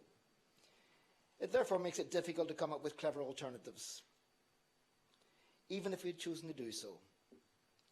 It would be good to declare our support for the budget proposals, but we are mindful of the fact that this is a Tory administration, which, quite frankly, has been put into an unenviable position by a Tory central government. A government, my Lord Mayor, that has chosen to fund the EU with an obscene amount of our money to pay for a British EU exit fee, which, incidentally, has no legal standing. Our tax money is not being used for the good of our people. It is being used to fund a corrupt, unsustainable and totalitarian pseudo-government in Europe. Our central government's betrayal has written our city budget this year, and I have no doubt that this will impact on many more future budgets. It is not our intention to make any comment on today's budget's proposals in detail. We will consider all aspects and consult with the leader outside this chamber. I would, however, my Lord Mayor, like to make a direct appeal to the leader today, and although it does not relate directly to this budget, it does raise many concerns of the residents of our city under fiscal feud. Recently, the portfolio holder of Traffic and Transport has deemed it to be prudent to impose a heavier burden on our residents who have the bad luck to have 3 car owners living in one house. We choose to ignore the need for more parking spaces, especially when we are happy to agree to many applications for houses in multiple occupation. This administration makes no provision in this budget to provide for our motoring residents. It gives no consideration to genuine families who are willing to work, yet because of lack of affordable housing, are forced to remain living with their parents and get penalised for daring to have their own transport to take them to work. We look forward to working with the administration, my Lord Mayor, to find a positive way to help our residents, rather than put them under any further financial strains. After all, my Lord Mayor, that is what we have always hoped for our city budget could achieve. Thank you. Thank you, Councillor Galloway. I take it from that you have no amendments to make, so I don't need a seconder, so I'll move on. Thank you to Councillor Morgan, leader of the Labour group. As everybody else, unlimited time. Thank you, my Lord Mayor. I make no apology for the consistency of the themes I will outline in the Labour group response to the administration's budget today. From me and my party, consistency in our belief in Portsmouth's public services, our belief that we need a city which works for the many, not just the few, and our fundamental belief that well-delivered public services are the best route to social justice for all. And this is against a backdrop of continued austerity from central government, an ideological drive to shrink the state and assault on our city's values of progress, fairness and inclusion. Yet again, we meet in this chamber to agree a budget overshadowed by disproportionate cuts to local government, a deeply unfair distribution mechanism which sees our city further disadvantaged, and find ourselves responding to a government budget only a month ago which failed to recognise the importance of investing in local frontline services. We cannot stand by and let this happen, Lord Mayor. We must do more to safeguard and create more jobs. Support our schools so that every single young person has the equal chance of a good start in life. Tackle housing crisis, the homelessness crisis we see on our city streets, and ensure care for our loved ones when they become frail. Lord Mayor, as a Labour group, we are happy to offer praise where praise is due, and there are things that we commend this administration for doing. Promoting Portsmouth as an international destination and hosting world-class events is commendable. Using technology to respond to the demand on services and tackle fly tipping is sensible. efforts to secure a broader leisure and culture offer for the city's residents are impressive. But the unavoidable fact is that everything that has been done in our city to be set against the actions of a government opposed to essential public services, cutting local government funding by over 40% in recent years. Our city's residents deserve better. But sadly, we are not alone. Under this government, direct funding for local government has seen a cut of £5.8 billion. These cuts are unfair. And time after time, my Lord Mayor, we know it is the poorest areas which are hit the hardest. Those councils in most need are suffering the most. And under the Tories' botched business rate re-evaluation, in almost 800 areas in England and Wales, we will see higher tax bills. Rates are rising up by 500% for 500,000 businesses. The average small shop will see an increase of £3,663. Small businesses are the bedrock of our economy, and business owners are being let down. And it's a time of record failure, my Lord Mayor. It's a time when economic growth is the lowest since 2010, with growth now revised down, productivity revised down, and business investment revised down. It is a time when the Tories are giving those at the top tax breaks, while a record 7.4 million people in working households are now living in poverty. That is completely unacceptable. It is a time when the Tories have failed on the deficit. They promised to eradicate it by 2015, then 2016, then 2017, then 2020, only to have missed all of these targets. Yet the damaging policy of austerity is punishing local councils, and it continues. And Lord Mayor, there is no let-up in the government's determination to penalise Portsmouth and the Solent area. What became of the Solent deal or the Minister for Portsmouth? When will our schools get the resources they so desperately need? When will the Tories finally fix the social care funding crisis? When will the government give our city the much-needed funds for infrastructure projects to ensure growth in our local economy? Last month, the government had the opportunity to correct that injustice, but sadly, they have let us down. The pressures facing children's services are rapidly becoming unsustainable, with a combination of government funding cuts and huge increases in demand, leaving many areas struggling to cope. Councils across our land will be facing £2 billion funding gap for children's services by 2020. And here in Portsmouth, we must be clear there are very few savings left to find without having a lasting impact on crucial services. An average real pay is falling in the public sector, and it will continue to fall over the next 5 years because of inflation and pay restraint. And the response in last month's budget? Not a penny extra for Portsmouth. That leads us to today's budget from the administration. Everyone in this chamber must do all they can to oppose the government's approach while continuing to grow our great city and provide to the public the services that we can be proud of. And there are things in this budget before us today which, on the face of it, appear sensible. Finding ways to deliver services more effectively and cheaply have our support. But there are many assumptions and leaps of faith in the indicative saving proposals. And in particular, we remain hugely concerned as a Labour group by the proposed cuts to adult social care and public health, totalling over £1 million. These are vital services enabling improvements to our residents' health and well-being at a time when we see life expectancy varying so much across our great city. Earlier this year, we offered practical proposals to the administration to invest in these care services, but regrettably, they and others in this chamber failed to back our plans. To this end, we will be working up our plans for February's full council meeting and hope colleagues across all parties will put Portsmouth before party and support our budget ideas. And we will ask for this support because we believe it is time that we put ambition at the heart of this council.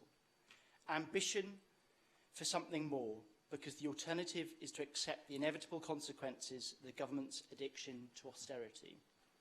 Blindly accepting government interventions without being ambitious for an alternative would condemn Portsmouth to demise and decline, and we cannot accept that. We must be ambitious for Portsmouth more than ever, and that ambition has to be translated into employment. Job creation is key to social justice, and it is vital that our city retains that as part of its identity and for economic growth. We all know that statutory binding requirements on this council will no longer be funded by a government grant. Instead, local people and businesses are increasingly taking responsibility for these services through their taxes and rates as a result of the government's failure to invest in vital local services. The more we can do to grow our economy in Portsmouth and the Solent area, the more we can invest through locally raised funds in our important public services. But, Lord Mayor, let us be blunt. There is a national social care crisis being played out in our homes across Portsmouth, one in which the vulnerable, or the elderly, or those who've fallen through the cracks risk being left without sufficient care because the government is no longer interested in their care obligations. These are the people who've paid into the system all their lives, and the government is letting them down. The impact will be felt across our city. The social care crisis the government is passing to Portsmouth means support to our loved ones will be reduced, the number of services to local people cut. These cuts are happening to the most important services and the result of a government which is refusing to listen to evidence of a care funding crisis. So we urge the administration today to do all they can to support social care in our city, to end the government's disregard for the elderly and vulnerable, and make it clear to our city that Portsmouth cares for those in need.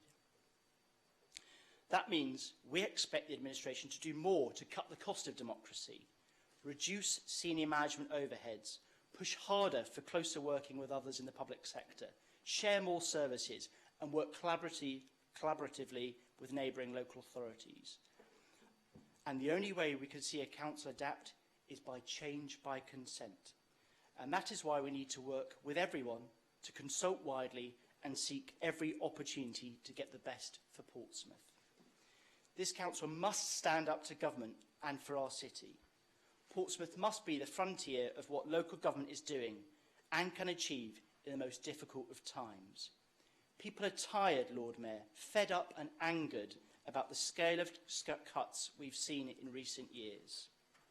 Now people are looking for change, a city which is leading the way in uncharted territory, reinventing the ways that councils work and protecting vital public services we all rely on. My Lord Mayor, that is what the people of Portsmouth expect. Thank you. Thank you, Councillor Morgan. I anticipate a number of people will obviously want to speak on this, and we're at the stage where we will go to debate. But I think rather than interrupt the debate at a later point, we'll take a 10-minute comfort break now so that I can get these robes off and have something a bit less querying. So 10 minutes for those who need to go outside. Thank you.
I see we're one or two missing, but we'll press on. I'm sure they'll join us in due course.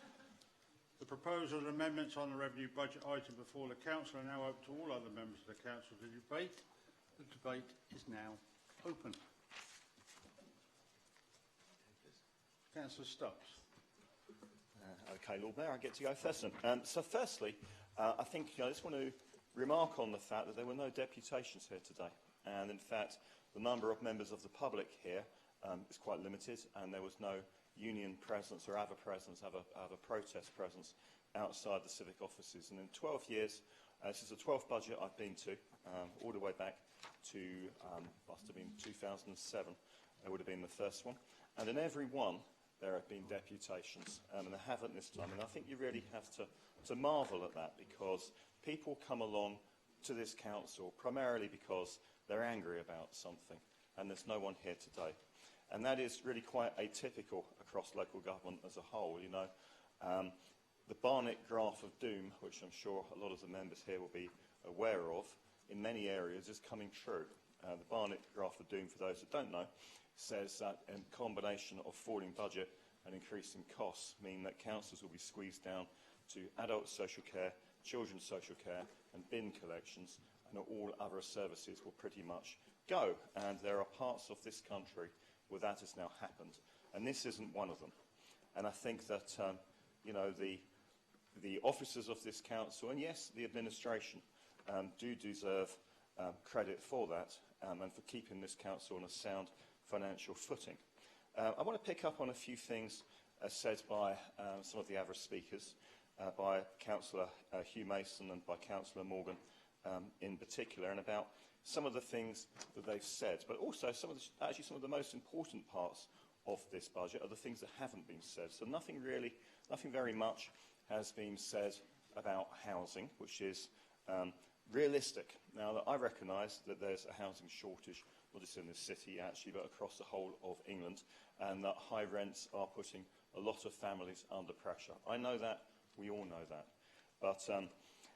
But equally, from a local authority perspective, there are only limited things that local authorities can do.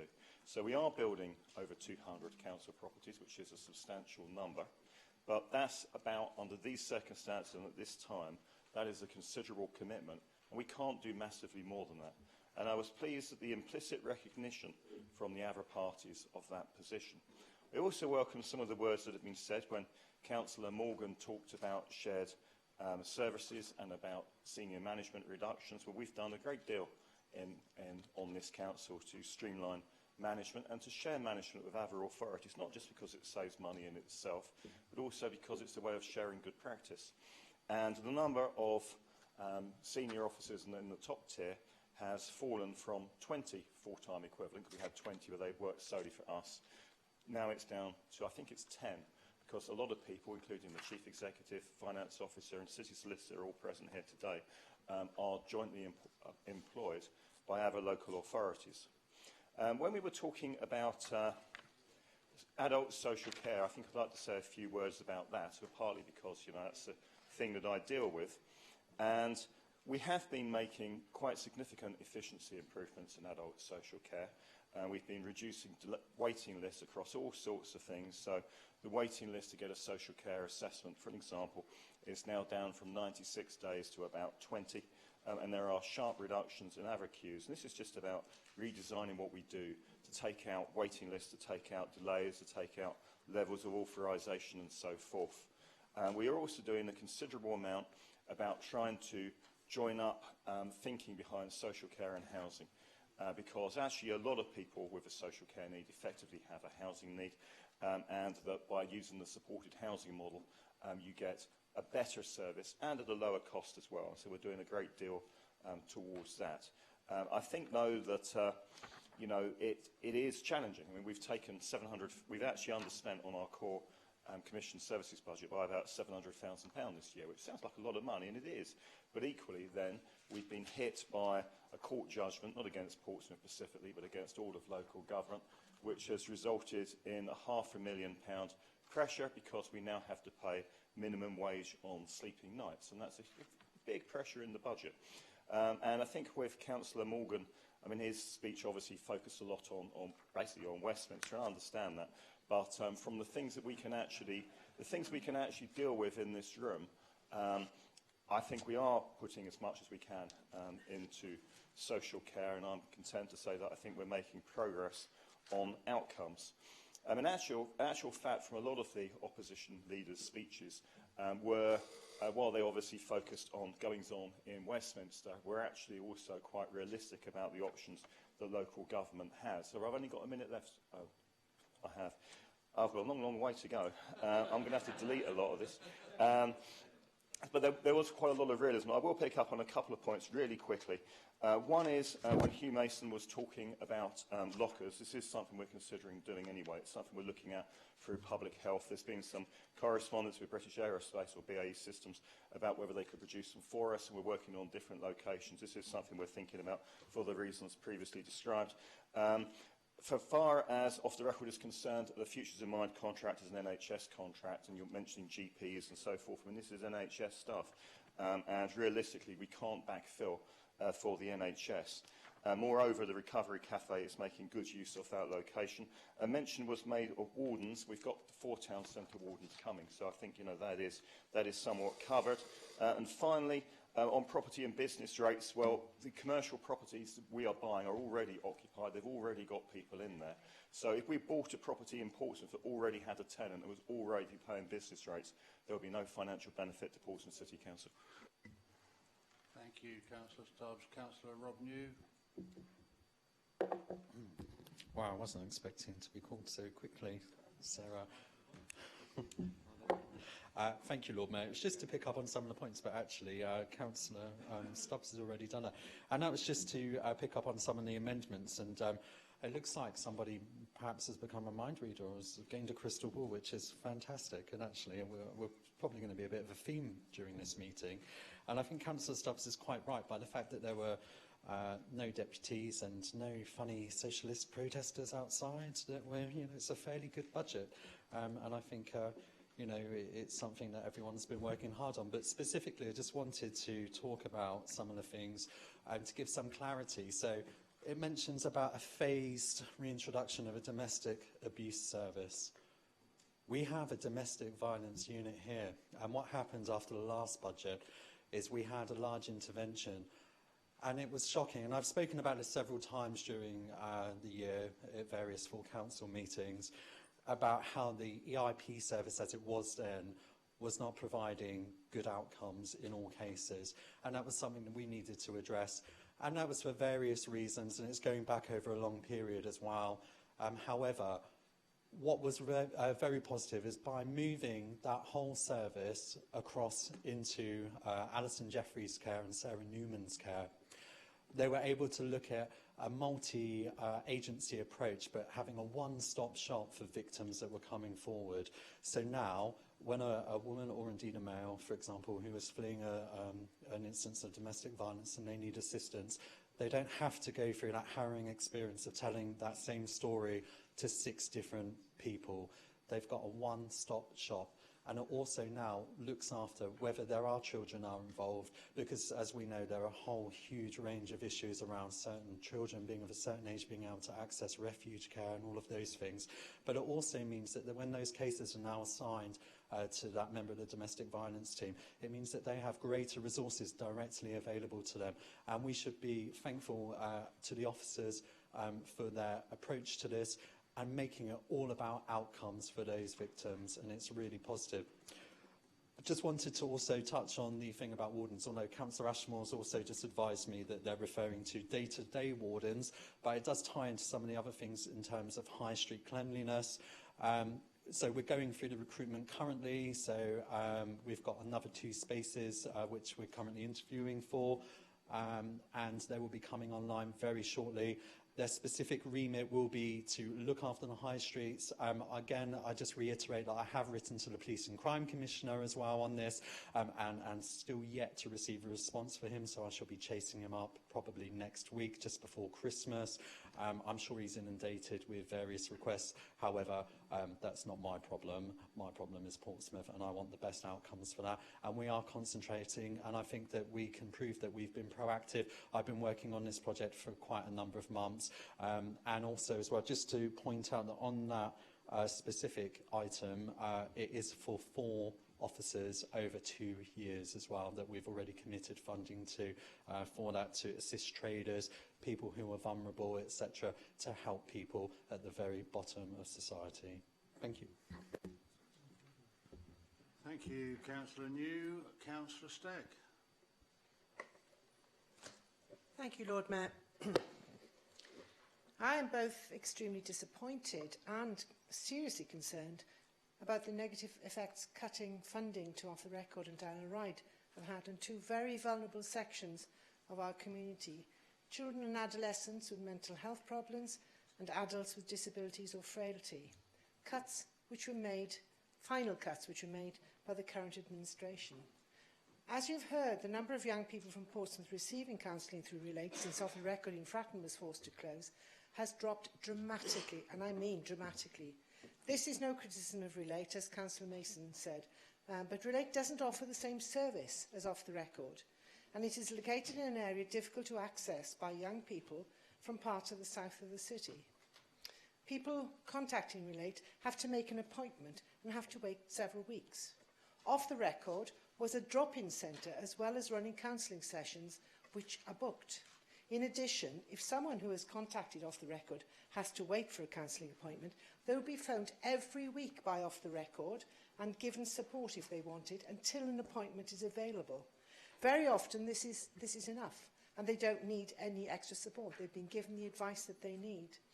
Prevention or early intervention is far better than cure. Now, I know Off the Record, I used it, I didn't use it personally, but I took many of my pupils there to both Fratton and some of them to Lee Park to Havant.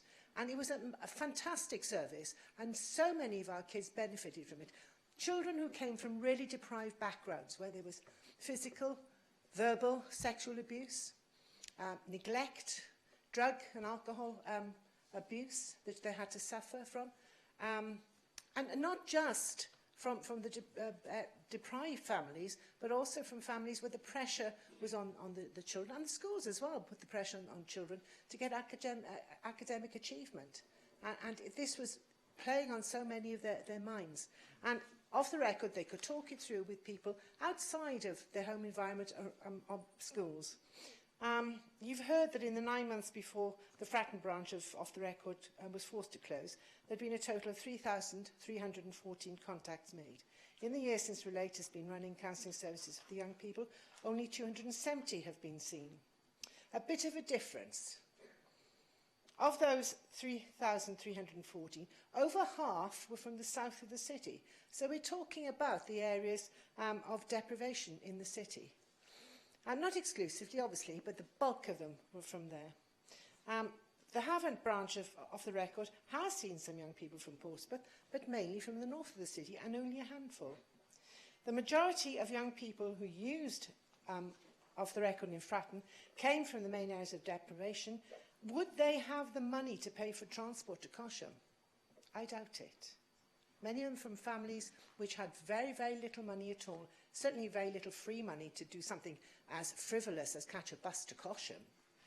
Cosham is also way out of their comfort zone for many of them. They don't know Cosham, they don't have anyone to take them there, and they don't know how to get there. Most of us think that is ridiculous because we have our cars, we can get there, we know the city. Lots of these kids don't, and they have no support at home. They are streetwise in their own environment, in their own neighbourhood, but like fish out of water when you take them out of it. Now, CAMS, the Children and Adolescents Mental Health Service, is a very good service when you finally get it. But you have to be at crisis point to get even referred. And there's up to an 18-week, it's not just 16. I was talking to a parent 2 weeks ago whose child, desperately self-harming, talking of suicide, has 18 weeks to wait before getting an appointment at the end of February. So it's a hell of a long time, about 4 months. And what is somebody who's waiting for that? What do they do in the meantime? How do they cope? Well, self-harm is the obvious answer, and that has gone up dramatically in Portsmouth in the last year.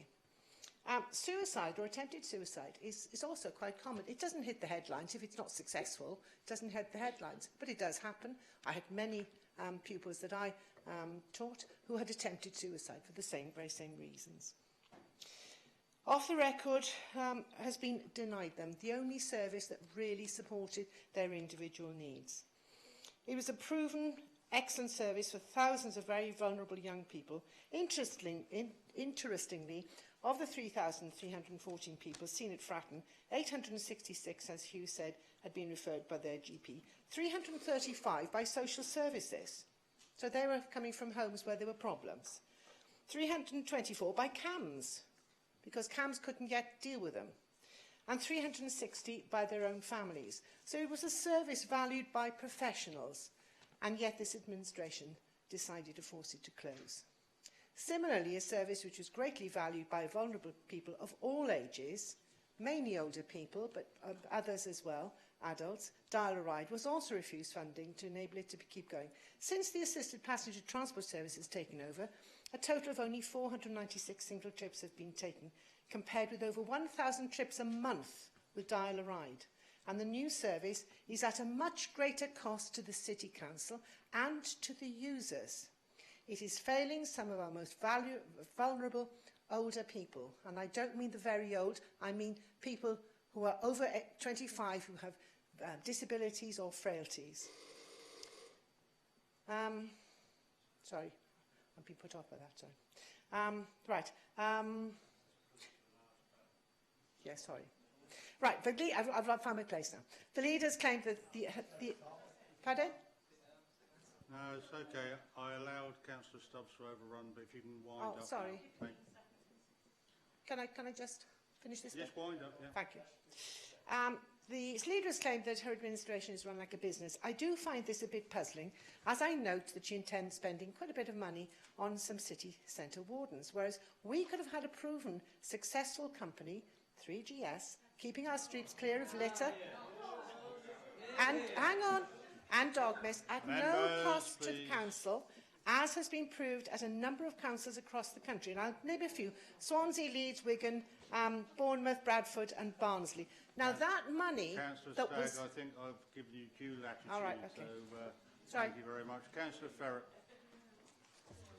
Thank you, Lord Mayor. I think it's already been mentioned by Councillor Stubbs about a lack of protest today. I think on the face of it, the budget today, certainly compared to what we've had in recent times, is somewhat anodyne, but so anodyne that we don't have any deputations and indeed no protesters outside. And I was quite looking forward to the SWP on ice today. Looking forward to our regular SWP protester with his megaphone doing a triple Solco, chanting no ifs, no buts, no council cuts, but unfortunately no one out there at all. The reality is that the council, as we all know, has little or no control over the quantum of the grant that's being reduced, and therefore without increasing the council tax, and we all know the process for that we'd have to have a referendum to do so, then you're somewhat constrained in terms of what you're able to do to deliver the savings or cuts challenge. I will say that there's only one councillor here that has suggested an increase in the council tax and suggested an increase in the council tax consistently above that being set by the administration, and that was yours truly. Never taken up, and had we taken that up, then I think Chris Ward would confirm that we would have something like £7.5 million within the budget and probably wouldn't have to be making any cuts at all today. But nevertheless, the council now recognise the need to implement a council tax rise by necessity.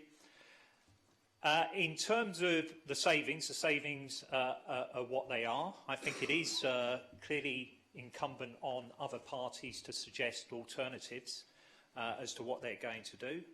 The Liberal Democrats have clearly done that. There's nothing in there about the property investment portfolio. We've heard a lot of criticism of the property investment portfolio from Liberal Democrats and Labour, but I can't see anything, certainly in the Liberal Democrat amendment about the property investment portfolio.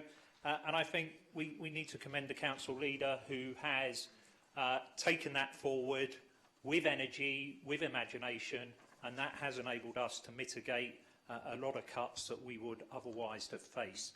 I would just, in terms of Councillor Mason, I would just take issue with Councillor Mason in terms of the trajectory for the cuts that we faced over the last 7 years. I think at the start of the executive summary it says the austerity programme to repair the national public finances has been in place now for 7 years, which is 2010, and we all remember in 2010 Liberal Democrats entered a coalition with the Conservatives and signed up fully to a programme that was to eliminate the deficit in 2015, and that set the trajectory for the sort of savage cuts, as Nick Clegg called them, that we've had to face during that time. We all know what's happened with the deficit. Wasn't going to be reduced until 2020. Then we were told 2022, and obviously because of the Brexit chaos that we're now facing, it could be 2030 at the earliest. What we don't have here today is a Labour amendment. Absolutely astonishing. We do not have a Labour amendment here. And I'll say with some sadness, what has happened to the Labour Party in Portsmouth? That we haven't brought, or the Labour Party, still saying we, the Labour Party have not brought an amendment forward to this meeting. That's absolutely astonishing. We hear the trenchant criticism from Councillor Morgan here today. We hear the criticism from him on a daily basis in his MP capacity, but we have absolutely nothing here, nothing to say constructive about what they would do differently and how they would address the cuts that the council are facing.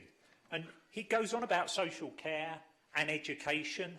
Those are the two portfolios where they don't send anyone along. They do not attend those meetings where they have an opportunity to work with the cabinet member, to put forward their ideas, to try and do something collaboratively to improve things in this city. They'll turn up to culture and leisure, because no doubt that offers plenty of photo opportunities, but they will not turn up to adult social care despite all the hot air and rhetoric that we hear. I was hoping to hear something today about adult social care from the administration, not least because I asked a question at the last council meeting about the windfall, the £350 million a week windfall that we can expect as a result of Brexit. And I think the council leader said that she swerved that one herself, and she said Councillor Stubbs was going to meet with Jeremy Hunt and he would be reporting back on how much of that money we would get in Portsmouth and where it would be spent. So when the council leader winds up, perhaps she can let me know what's going to happen about that.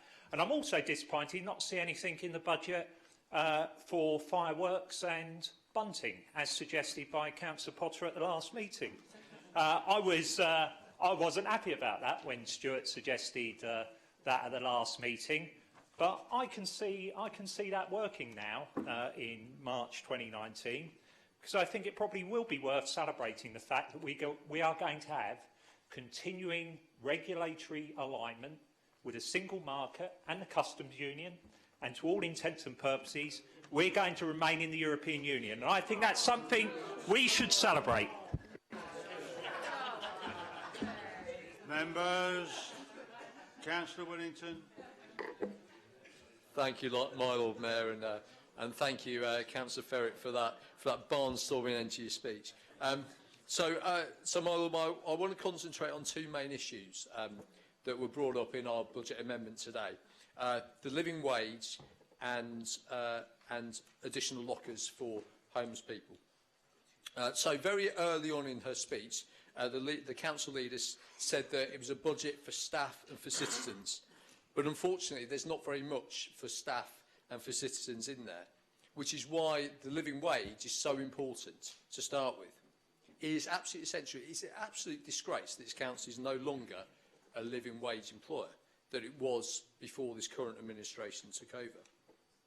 As Councillor Hugh Mason said, where we lead, others follow. In this case, though, I suggest we do the opposite. I suggest we do the opposite in terms of being a council, because just on Friday last week, we, as the Langston Hull Board, so a few members of us here, decided that we would make sure that Langston Harbour Board is a living wage, as in the Living Wage Foundation, a living wage employer. That is a Conservative-dominated board, a Conservative-dominated employer, and yet that place that I am a representative of this council on, and others are as well, agreed unanimously that we would move to becoming, make sure we are a living wage employer. That is a proposal I put forward, and it was backed by every single person there, no matter what the party. So I suggest, my Lord Mayor, that we follow the example of the Langston Harbour Board, and we become, once again, a living wage employer, and we give our staff an entirely reasonable, our lowest paid staff, a reasonable wage. They can go forward, a fully funded reasonable wage. I would also take that point there as well, that when we're looking at other parts of what we do as a council, we should take heed of what goes on elsewhere. In terms of lockers for homeless people, any of you who've maybe gone on the streets will see that not only are there a lot more homeless people on the streets. Councillor Willington, I believe I've got a point of order from Yes, Councillor Lee Mason. Councillor Lee Mason. Just a point of clarification that Langston Harbour are already paying above the living wage, so that was a new point. We did have a vote on that we wish to continue paying, but we already are, so it's not became, but we are. Okay, thank you. Thank you, my Lord Mayor, and that absolutely doesn't change my point. The Langston Harbour Board is a living wage employer.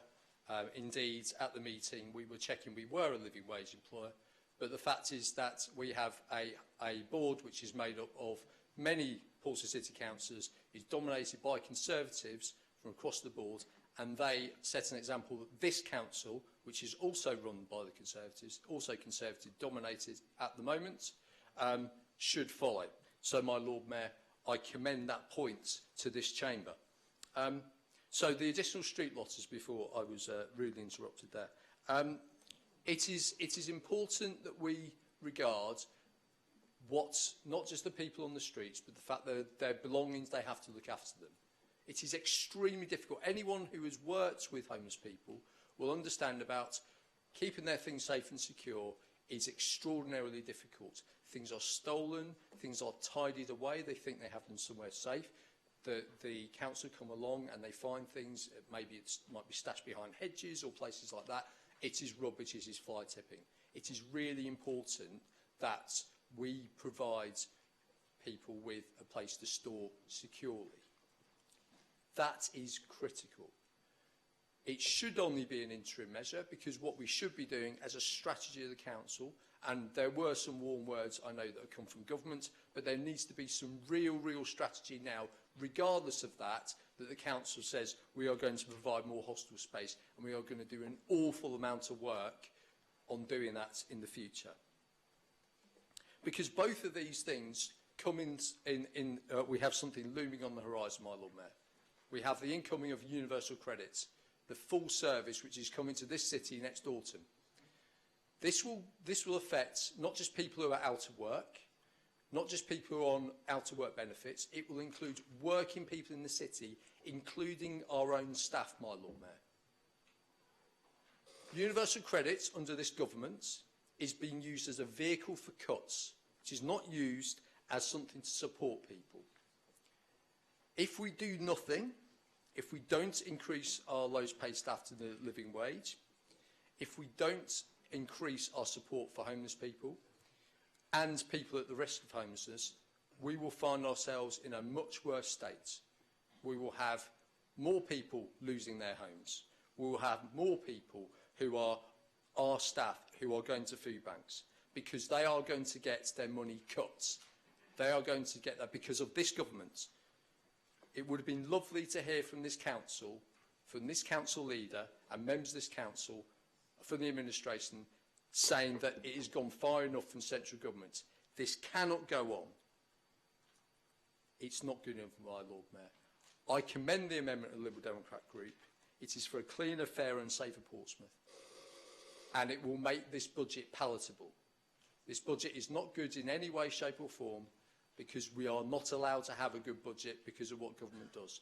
But at least the Liberal Democrat member can make this palatable. Thank you, my Lord Mayor. Thank you, Councillor Whittington. Councillor Goddier.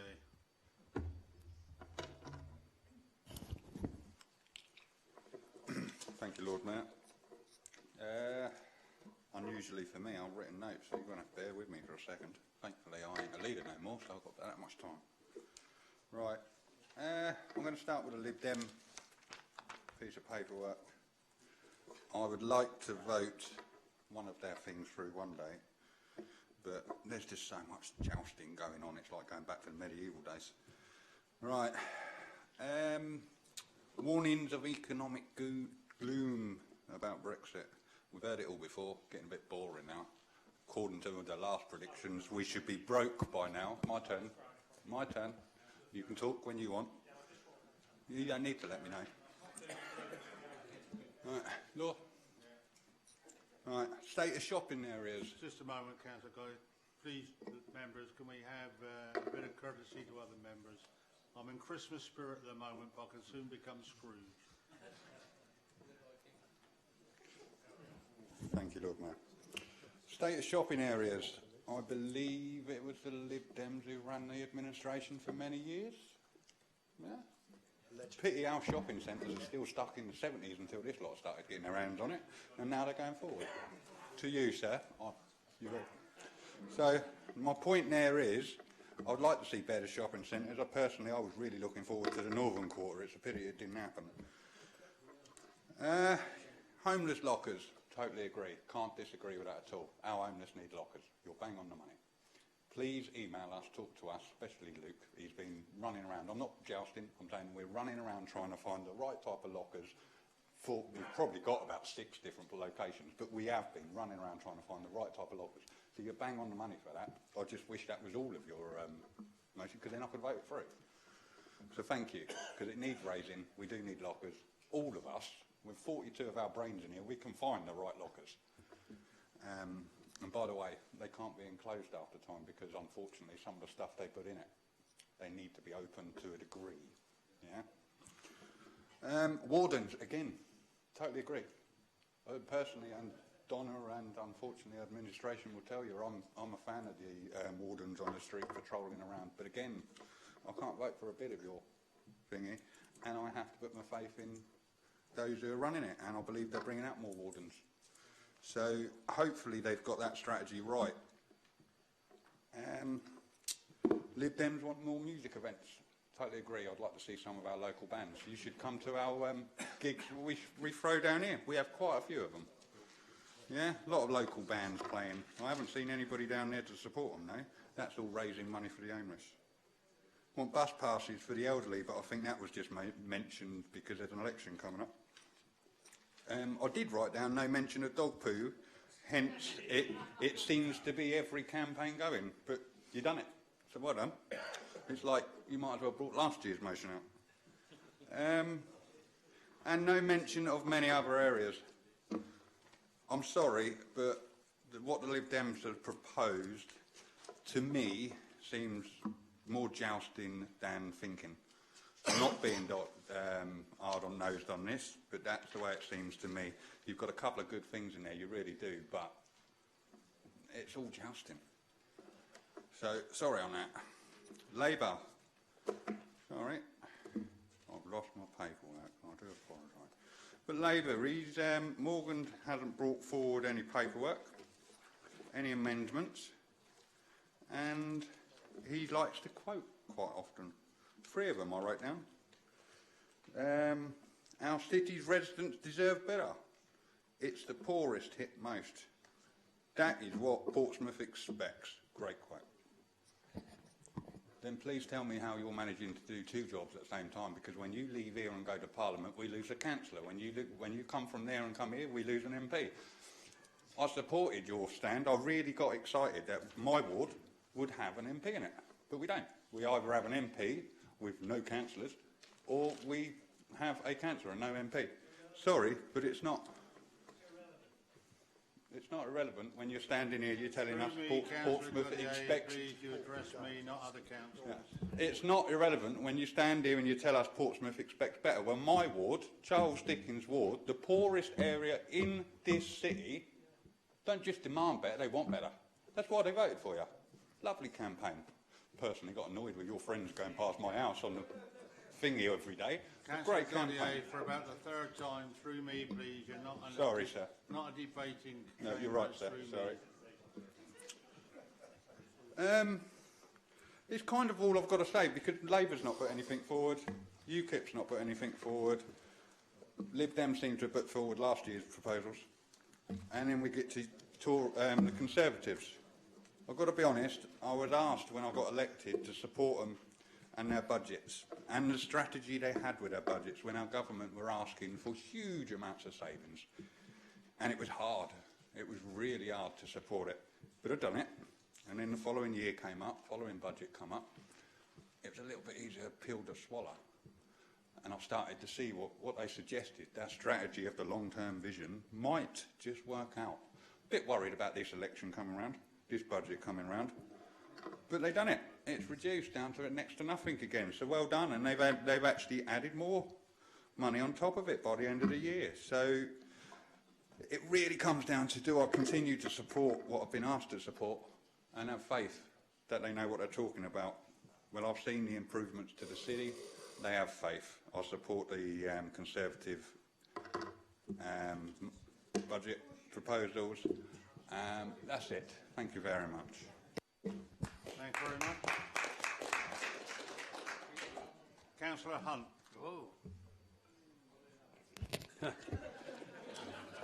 Am I on? OK, Lord Mayor, so I'll tell you one thing before I get going. You lot scoff about dog poo when you laughed when Councillor Stagg stood up and talked about 4GS. Increasingly on the doorsteps, it's becoming a very big issue. It's all over the place. I'm sorry, Councillor New, it's not an attack on you, it is a fact, because we go out and talk to residents, we know that. Lord Mayor, the Lib Dem amendment sets out our path towards a fairer, cleaner and safer city with value for money services. Lord Mayor, about fairness, and one good example. Once again, 6,000 people living in the ward that I represent with Councillors Pitt and Councillor Horton are being let down by the Portsmouth Conservative councillors. Over 2,000 of these people petitioned this council to keep their popular MB and MC parking schemes, and others want their scheme now. But they've been let down by Labour, Conservative and UKIP councillors who have not allowed them to have these schemes. And again today, there is nothing for all those people in central Southsea Ward and across Southsea too, wider parts of Southsea and other places, nothing in the Conservative budget and everything for them in the Lib Dem budget. Residents across Southsea and Portsmouth know Conservative councillors are not listening, but they are misleading. Just under 4 years ago, Lord Mayor, thousands and thousands of election leaflets were put across Southsea, pledging no rise in council tax. But they have put the taxes up and up and up, whilst delivering less and fewer services for yet more money, year in and year out, and they are doing it again today. Extraordinarily, we heard the leader of the council earlier bash Lib Dem for not putting up the council tax. Yet, Lord Mayor, we delivered more services for less money, whilst they deliver less services for more money, Lord Mayor. You don't like it up, do you? Lord Mayor, let's compare the last 3 years of the Lib Dem administration to the 3 years of the Conservative-led administration. The leader of the council commends her councillors for not closing libraries. But, Lord Mayor, we opened the new award-winning Southsea Library in the face of howling protests from Conservative councillors on its opening day. Lord Mayor, the leader of the council claims exclusive rights for an entrepreneurial city. Nothing could be further from the truth. Lib Dem secured the funding, planning and design for the Hot Walls Cultural Quarter, now creating new jobs and businesses for our city. Lib Dem stepped in to save mainland market deliveries, securing those jobs here in Portsmouth, not in car showrooms and Waitroses and warehouses across the country. We invested money here in Portsmouth, not in the Midlands, not in Eastleigh and not in Somerset.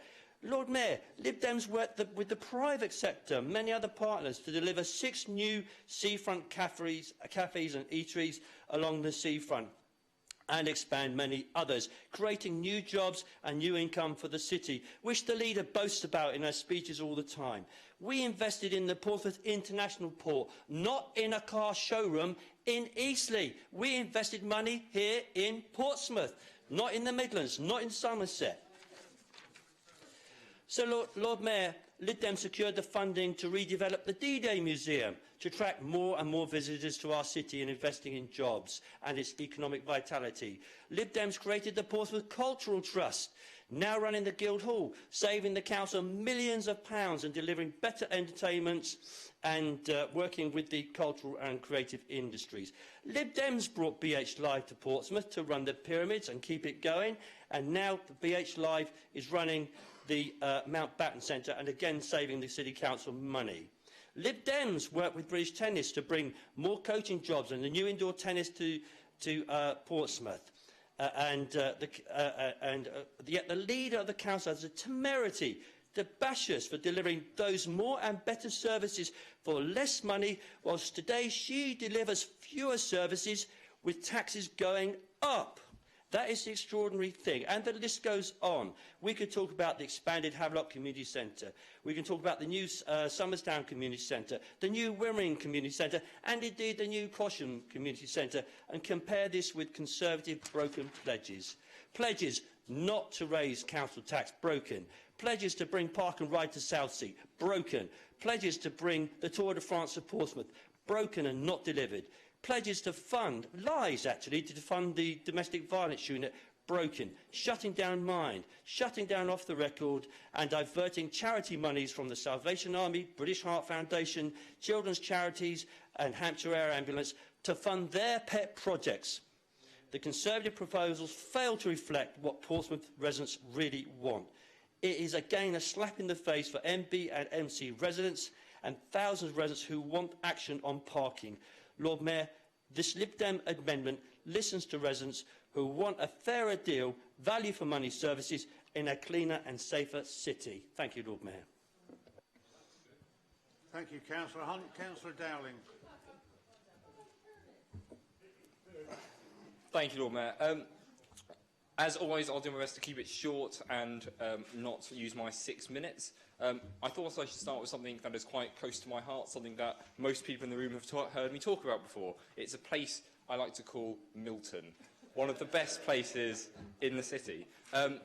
Now, many dog owners in Milton may have noticed Milton's newest dog bin in Bransbury Park was installed yesterday, and my thanks to officers for their help.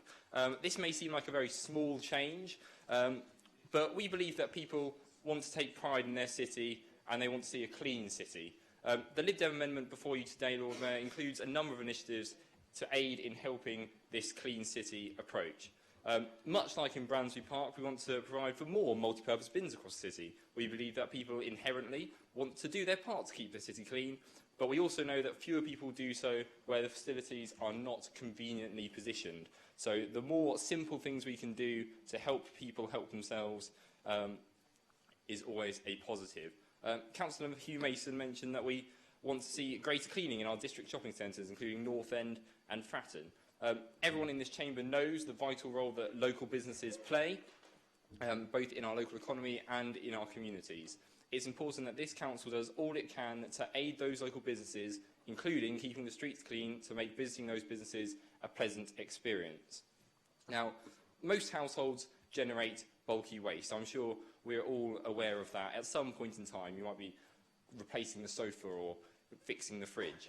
We know that there are a number of households that are not in a position to do what many of us in this room would do, either pay for a bulky waste collection or take our waste to the recycling centre. That's why we want to bring back 10 means-tested free bulky waste collections for those who need help that they otherwise would not be able to access, and who knows where that waste might otherwise end up. Finally, in the context of a very stretched, clean and green team, and the absence of a private company such as 3GS, as outlined by Councillor Stagg, we would bolster the Council's ability to proactively work with communities through introducing new enforcement officers. Although it's very good to hear from Councillor New, who is absent from the Chamber at this moment, but that the work that is currently happening includes starting that process of bolstering that team, which I think is a real positive. So, in summary, we want to see a clean city, and this Lib Dem amendment before us helps to achieve that. Thank you, Lord Mayor. Thank you very much. Councillor Horton. I just want to raise a couple of issues about the MB-MC parking zones, because I think the context that which has been presented today has really focused a lot on the finances.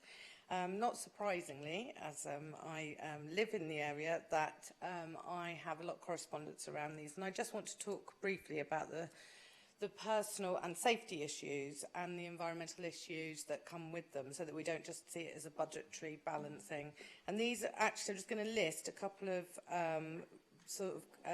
examples of casework that have come to me repeatedly over the last 3 or 4 years. Single women who have a fear of safety and walking back from their car at night so they don't go out.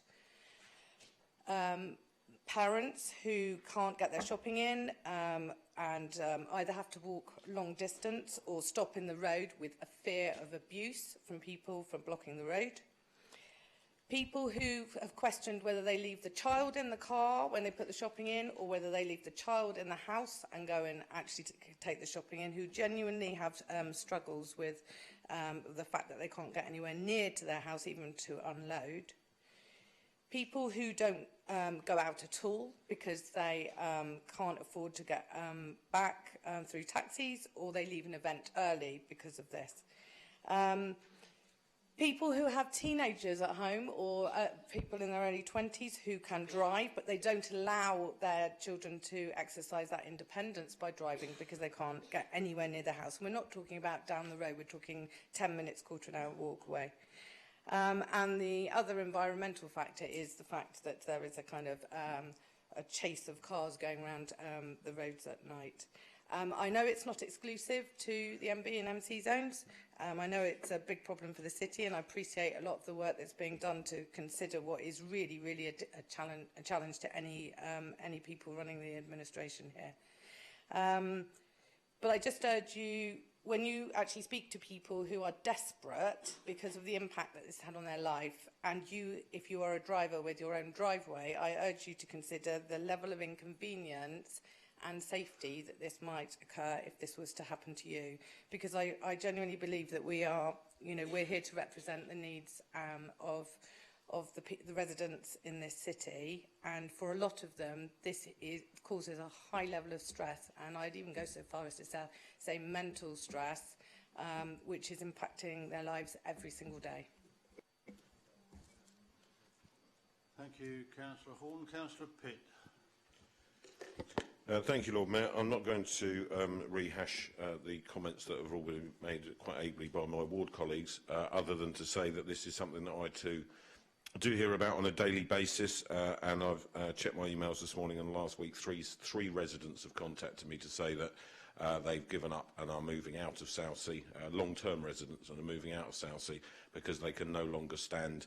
It's not the inconvenience of not being able to park, as Councillor Horton said, it's actually the safety of having to park so far away from your house, and also somebody who's work for our emergency services who have to park so far away that it's adding additional time for them to be able to get to work to help other people who are in the most desperate circumstances, and I think that's something that we absolutely have to address. But they've done a very good job of that, so I wanted to talk very briefly about a couple of other issues in our ward which we are contacted with on a daily basis. We cannot as a city any longer hide from the fact that we do have spiralling crime, particularly around drugs, going on right across our city. We see and hear about it on a daily basis, and tackling it is difficult with ever-reducing police resources. 1,000 officers lost across Hampshire due to these cuts, and that we had the rising commercial burglaries, etc. I'm delighted that the council is investing and making available some more temporary CCTV cameras, but we do need to be aware that it's actually intel on the streets, and that's why the community wardens and expanding that team and getting them out and about and talking to people is so absolutely vital, because sometimes when you're out and about in Southsea now, it's beginning to feel like you're in some kind of war zone going on. And that's not to over-dramatise it. The real horror stories being delivered to us as councillors on a daily basis. And we're here to worry about our residents and how they feel, and not to just worry about whether or not we're ticking boxes by restructuring and redesigning services, which is something we hear from an awful lot. But those things obviously need to happen, and we need to hit those targets. But at the same time, we do need to make sure that we are delivering what our most vulnerable people, and those who are regularly paying their council tax and ask for nothing, require from us as a council. And on two of those issues, I've been completely consistent since I joined this council. Off the record and dial-a-ride, those two services provided an invaluable service to people in this city who desperately need it. You've heard the figures today. They helped people in real need at a time where it's possible to avoid those crises becoming worse. And with the ever-increasing pressure on social services, for us to fail to use early intervention measures to prevent more demand on those services down the road is just storing up more and more problems and potentially creating a time bomb around social care in those parts and those sectors in this city. Off the record was a release valve for that, for our young people, and as Councillor Stagg referred to, Portsmouth's actually, I understand, 50% above the national average on self-harming. 50%.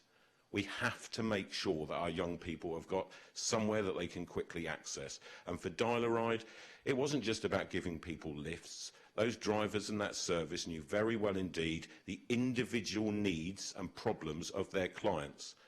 They were able to go in, sometimes make sure somebody with early onset dementia would remember to turn the gas off, help them get not just to the place that they were going to, but listen to their story and report back. And that team did an incredible job supporting the community, not just providing a transport service. And that's what we've lost. That's why the new service is not attracting new clients, because people, it's not about lifts, it's about feeling supported and connected to your community. We've lost both of those services for no good reason. Nobody from the Conservative administration today has presented a valid reason why Off the Record and Dial-a-Ride no longer exist. And if it was about the money that needed to be spent on the Off the Record building, well, I just find it extraordinary that at the same time that that suddenly £100,000 was to be found to do works on the lodge in Victoria Park, that no money could be found to repair Off the Records building. The two things just don't make sense to me. And as far as Dial-a-Ride goes, their business plan asks for £15,000 to be delivered to enable them to continue for another 12 months. And my understanding is the administration spent vastly more than that, helping next to no one in the last 6 months. So this is not about attacking everything the Conservative administration is doing. It's about pointing out where there are very specific things where I'm talking to those people on a daily basis and they are telling me that it is making a significantly detrimental effect on their lives, and it's our responsibility to do something about it. Thank you, Lord Mayor. Thank you very much. You're just in time. Councillor Sanders. Thank you very much, my Lord Mayor. When it comes to these debates, it's a chance for political parties to offer up their alternatives, their visions for the city. Not just warm words, but practical proposals, because that's what the people who elect all of us want to see. Actual things that can be delivered within the constraints that have been set by many people this afternoon. So I wish to look at the alternatives.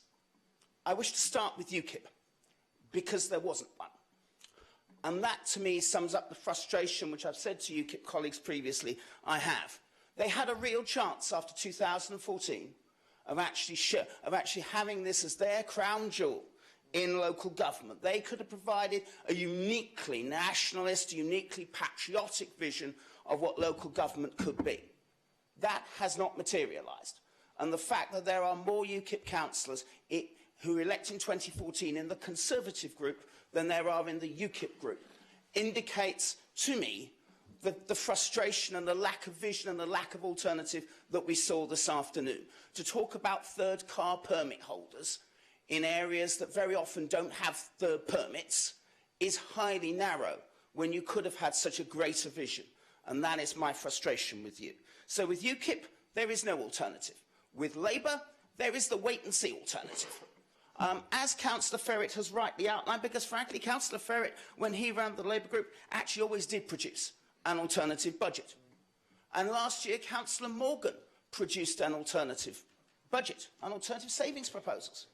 And to do that last year and then say, terribly sorry, I can't do that this year, we're going to have to wait and see, shows an abrogation of responsibility. I have to say, and I've said this to colleagues this afternoon, I could have done a better Labour budget than they did because they didn't do one.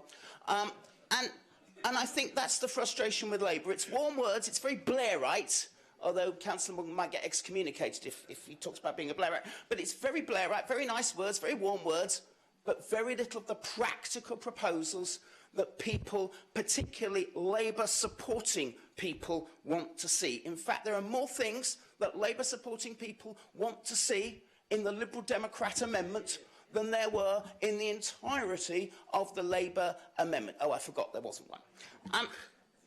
And so we come to the Conservatives, and the Conservatives have a coherent vision.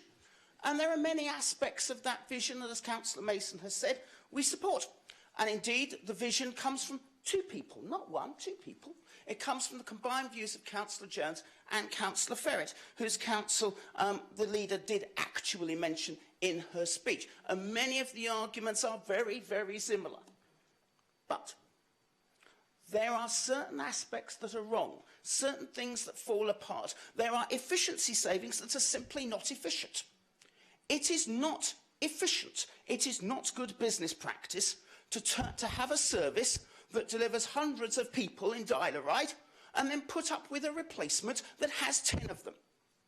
In my ward, we have lost a bus service, thanks to the Tories, and thousands of pensioners now do not have proper access to public transport. So what do? They use cars. What does that mean? That increases congestion. That is wrong.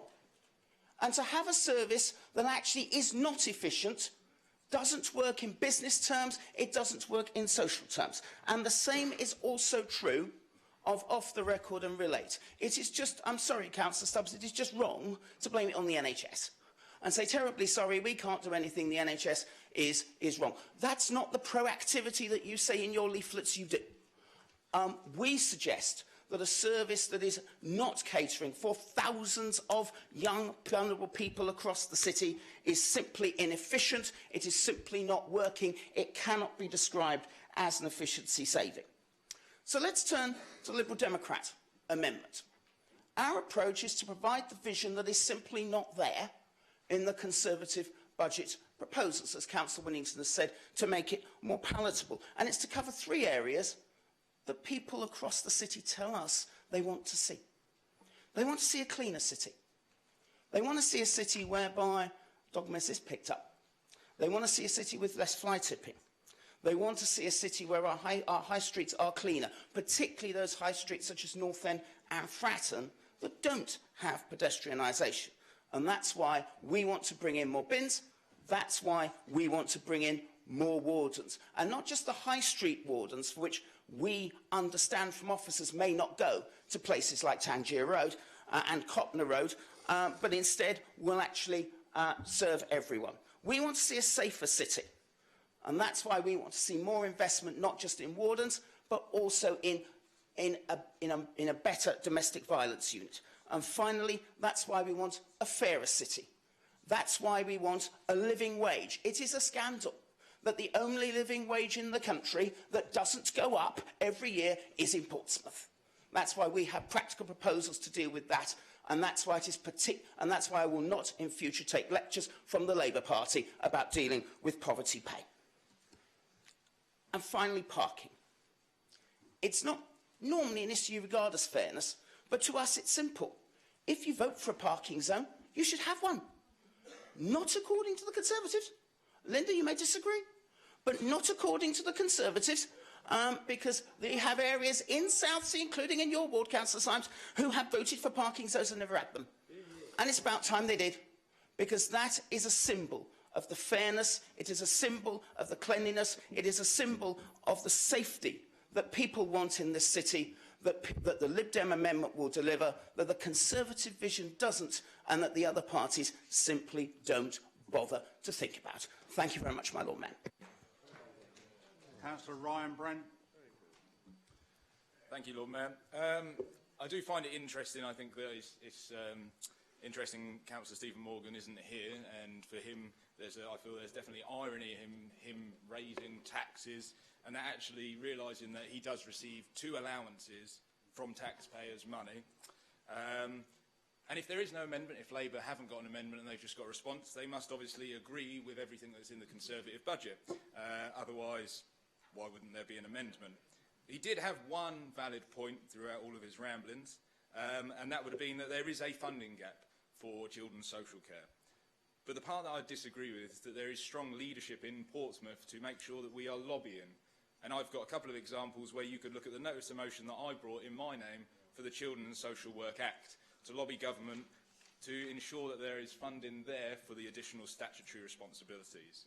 In addition to this, in my position on the LGA and the Children and Young People's Board, I'm putting pressure on the on the National Transfer Scheme for the unaccompanied minors, where we have a disproportionate amount in Portsmouth. The government have said that there should be 0.07% per local authority. We have around double that amount, and I will be putting pressure there. So I think I take on board the comment, but apart from that, I don't think really Labour has any other substance to stand on. Moving on to the Liberal Democrat amendment, I would love to say something different, but year on year, it is a very, very good copy and paste job, where they agree with over 90% of our savings. This in the numbers. And some of the things that have come back consistently would be your MB or MC zones. It's interesting the commentary and the narrative on those saving proposals. There will be additional demand in adjacent areas. So obviously if we look on this on a political point, then actually, is it just that you look after your own and you don't care where that pressure goes or where the demand goes? I've got 2 sort of words or phrases that I think sum up the Liberal Democrat amendment. Not sustainable and small thinking. There is a theme that seems to be coming out which I am concerned about, and I think it was about supporting and targeting vulnerable families and young people. That was a theme that all Liberal Democrat councillors have mentioned in their speech. They were saying that we aren't preventing due to the cut of a couple of services. But I've got a few different examples, I couldn't think of many more, but I'm sure there are, where we have a new early help profile, a multi-agency profile, which targets those most vulnerable families and young people. The other thing, the Conservative administration doesn't just look at young people, it looks at families. We've got the whole agenda of thinking family. If you look and read through the agenda and the report on the budget, we have got a restorative approach. We've taken this on children and families. It's not that you do things to someone, it is that you do it with them. That's what we are looking at, the preventative. There is a new Edge of Care service, and again, the Conservative administration has reflected one of their priorities. We have put £500,000 into frontline service for children and family social workers. That was a cabinet decision. That was a Conservative administration decision. If we look at the intelligence that's been raised in a couple of speeches, there are network meetings. These are brand new network meetings which run across the north, the south and the central locality. They are sharing intelligence. They are becoming more and more multi-agency as the Conservative administration create more networks and links across the city. We've now got housing represented, we've got education represented and health represented. So really I'm not going to say anything more about the Lib Dem amendment because there isn't really anything to say. On to the Conservative budget. I'm a bit of a numbers person, and it's interesting to note that 0.17%, so 0.17% of controllable expenditure is service reduction. In a situation, in the national context that we're in, I think that is a phenomenal place to be. 4% of the savings put forward out of the 4 million, as is written in the agenda and the report pack, is service reduction. 4%. So 96% of our saving proposals are efficiency and income generation. We have a strategy. We will see that through. It is one of the reports where you will actually see a consistent narrative and commentary throughout the whole report. The Voluntary Sector Transition Fund. I think it's good. It's a great thing that we are making sure there is more money in there. If you look at the grants that are awarded, they were awarded to vulnerable people, vulnerable young people and their projects. They were awarded to mental health projects. So again, what the Liberal Democrats were saying in their amendment, I can't see any evidence behind it. The biggest one from my position as the Cabinet Member for Children and Families is that vulnerable young people and families have been protected. This Conservative administration is putting down A 0% saving, so a 0% saving. In a time where all other local authorities are looking at cutting or saving, we have a 0% in children and families' portfolio. It is a priority. Again, as you read through the report, there is a plan to reduce the deficit that is there. This budget shows strong leadership. It shows a clear direction. It is innovative, it is robust, and it is sensible. I urge every member to support it, as it is the best direction forward. Thank you, Lord Mayor. Thank you, Councillor Brent. Councillor Chowdhury. Thank you, Lord Mayor. Labour Party is not make any amendment at this time, but we are not going to do so near future. That is not correct. We are working for the community, and we will do so on the right time when need to do so. And that means not we are agree with the budget. No, we are not agree with the budget. That's all. Thank you. Thank you. Councillor Bosher. Thank you very much, Lord Mayor. I did rather appreciate the use of the word "we" there from Councillor Chowdhury, because I think it should have been "I" under the circumstances.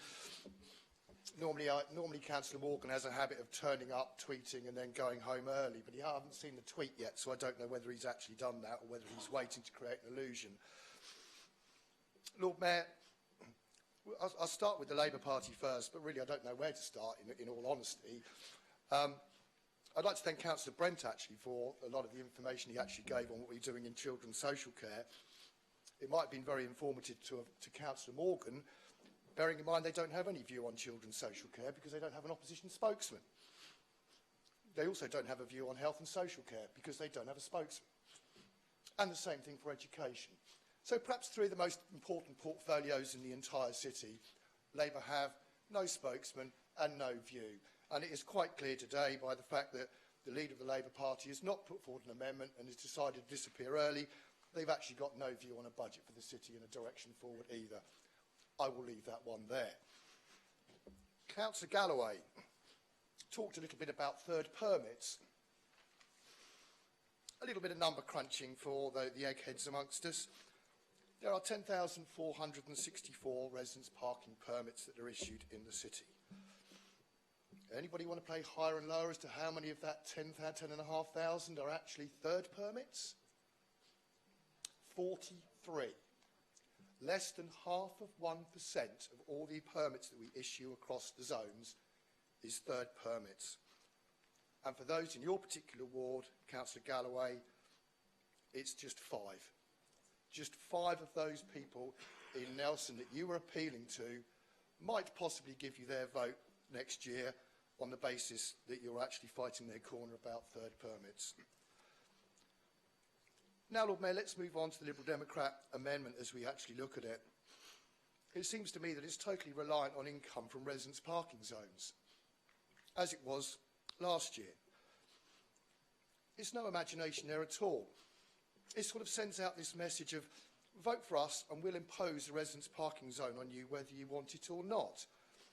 Yes, now I know that each little box actually has the words where residents have voted in favour of doing so. But Lord Mayor, the Liberal Democrat budget is totally reliant on them actually voting in favour of that. I don't have requests coming in to me for residence parking zones. I have plenty of requests from people asking for them to be removed because they don't actually like it. But with the best in the world, some of these actually, and it's sort of buried in a small print as well, survey of wherever in 2014. So it's 3-year-old data that we're actually talking about here, but their whole budget is predicated on the fact that those are going to be the residence parking zones. Now let's just drill down into the facts of residence parking zones as well, Lord Mayor. There are 33 active residence parking zones across the city, which generate a total net income of £202,000. That's your permits and your scratch cards and your PCN income, take away the enforcement costs. So it's the total cost, it's £202,000. across 33 permits. Yet Councillor Mason expects us to believe that he will raise twice that from just 6 zones. It just doesn't add up. Now, at my last traffic and transportation meeting, which was 2 weeks ago, where we actually looked at residents' parking charges, there was no representation from UKIP, but there was total support for the 3-year plan from both the opposition spokesman, the Labour spokesman, and the Liberal Democrat spokesman. They were both enthusiastic in their support for it, and now I can actually see why. Certainly, well, I could say I could see why from the Labour Party, but we don't have an amendment, so I can't.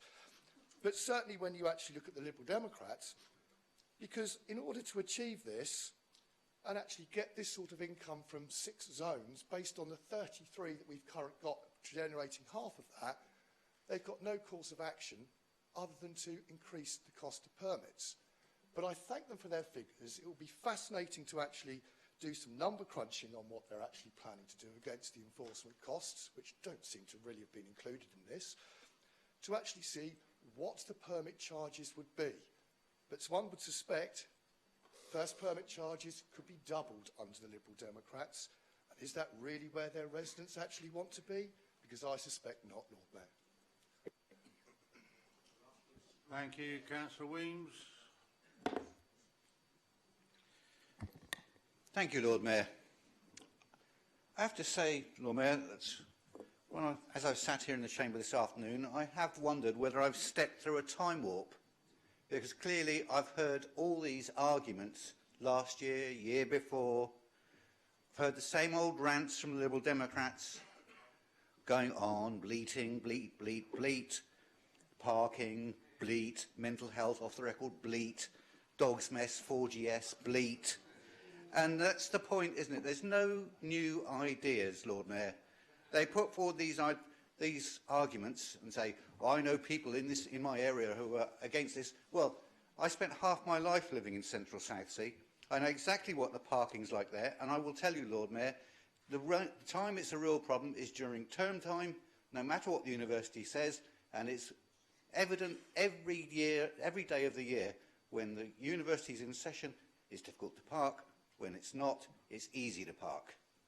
And even if there was a residence parking zones, an MB, MC, anywhere you care to mention, it wouldn't guarantee a place outside somebody's house. Somebody who is in the emergency services might still have to park half a mile down the road, even though he's still in his own zone. So let me not hear any more spurious arguments from the Liberal Democrats. And also, Lord Mayor, through you, I have, as some of you in this chamber will know, I have, for one reason or other, a lot of personal experience with mental health issues in this city and off the record. And I have to tell you, Lord Mayor, that off the record don't provide the services that mental health people do. And certainly we might argue about mental health services need improving, but that's not the same thing as what off the record provide. And as for the rambling I heard about dogs mess and 4GS, please give it up, because we've seen no evidence. The fact is we provide the service in this city without having to pay some extortionate rate to an outside company that will make all the savings and the profit that we actually use to save to provide services within this city. Now, to be fair, Lord Mayor, at least Liberal Democrats had some ideas. They're old, rehashed, tired, maybe, but they had some ideas. It's more than you can say for the Labour group, which we basically just heard hot air. That's all it is, hot air. You know, could be this, could be that, we don't like that, don't like this. But there's no new ideas, nothing as an alternative. And that's sad, Lord Mayor, as Councillor Ferret said, at least when he was in charge, they came up with proposals. Might not always agree with them, but, and I have to be fair, Lord Mayor, Councillor Ferret is one of the few people in this room who remains consistent. But again, I have to take issue with him over some things. Brexit, he makes a point of going on about, because he knows probably the majority of people in this room are leavers rather than remainers. But the point is, people voted leave knowing that there was a potential impact on the economy in the short term, but looking for the long-term benefit. And the evidence is there for the long-term benefit. So we shouldn't just we need to look at the horizon, not just down at our feet, because that's the way people in this city and in this country voted. So, Lord Mayor, we can blame governments for this, for that. We have to actually worry about what we can do in this chamber.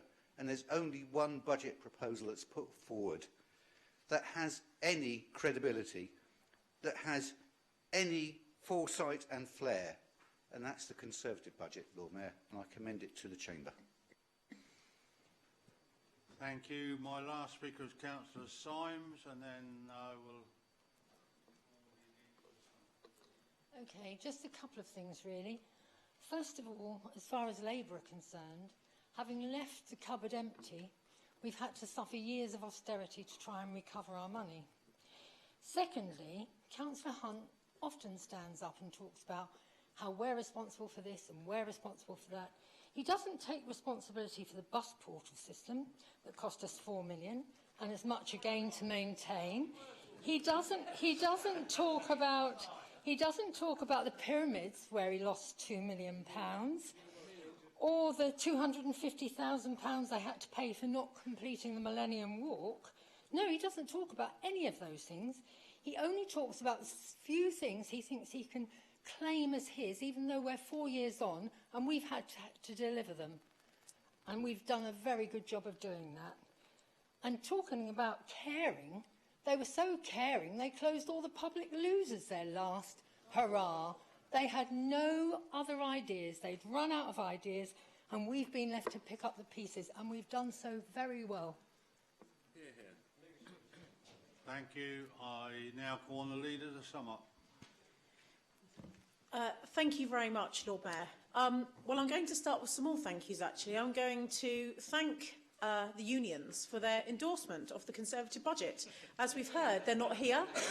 We take their silence as endorsement, and I feel a little bit unloved today, actually, because I normally have quite a foray outside to welcome me into the Guildhall every month when we come to council meetings.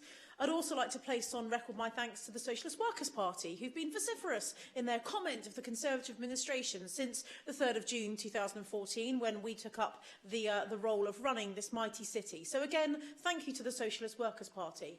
I'm also going to thank the Labour Party for also agreeing with our budget, because we have no alternative. This is the decision meeting where we discuss the revenue budget. We have no alternative, so thank you to the Labour Party for such a ringing endorsement. And to anyone out there watching, you have to take people's actions louder than words.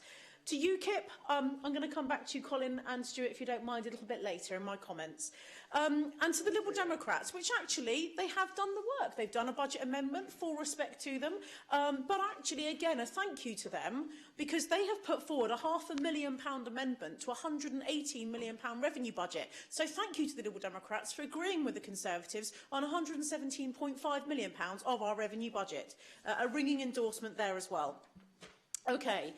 I'm going to take my concluding comments, Lord Mayor, in the order. And can I just clarify, this is obviously unlimited summing up, thank you. We'd have problems if that wasn't the case. I'm going to take my summing up comments, Lord Mayor, to you in the order in which they came in the chamber. So first of all, Councillor Hugh Mason with the Liberal Democrat amendment. And a word that really does ring true is ironic. And I'm going to expand on that further. And at the end of it, Lord Mayor, I'm going to ask you if you agree with me on the fact that their comment and their budget amendment is ironic. You should judge people by their records. And I'm going to elaborate a little bit about that with the Liberal Democrats as I go through my closing comments now. We've heard ideas in the Liberal Democrat budget amendment about cleaning district shopping centres. And I would like to say that, as you would expect, the Tories are ahead of the game on this item already. In fact, Councillor Linda Symes has spent a huge amount of time visiting other shopping centres, and actually, having travelled around the south coast, she ended up back at Gunwharf Quays.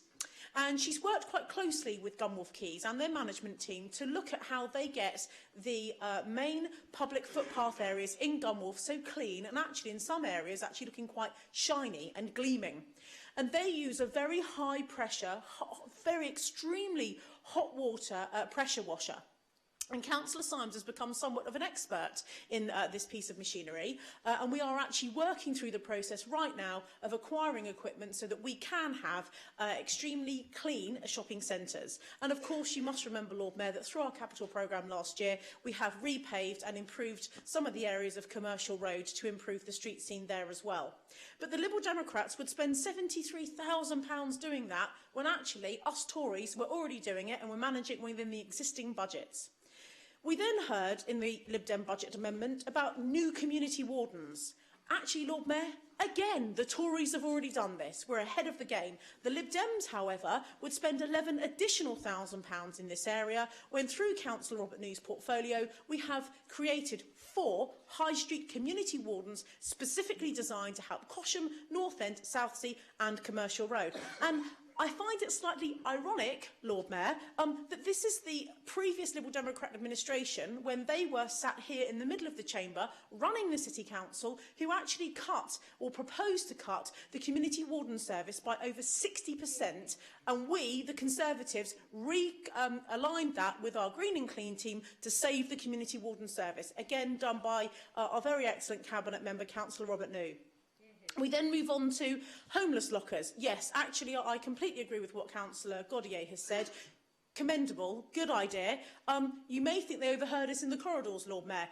£5,000 they would spend on this. As Councillor Stubbs has said, something we're already looking at through the Public Health Reserve, and actually through his Public Health budget, we have already looked at where these lockers are used all across the country, from Manchester to Sheffield to London particularly, to look at the different type of lockers that we could acquire, where they could be sited, and we're actually looking at different sites, particularly close to the city centre in Arundel Street. So again, Tories already doing it. Then we move on to one of the most ironic comments, off the record. Now, if you'd listen to comments in this chamber today, and the fact there's money put in this budget by the Liberal Democrats, because so appalled are they by the cut off the record, so appalled are they by the Tories not supporting this charity that helps young people so much. We've heard from Councillors Pitt, we've heard from Councillor Stagg, we've heard from Councillor Hugh Mason.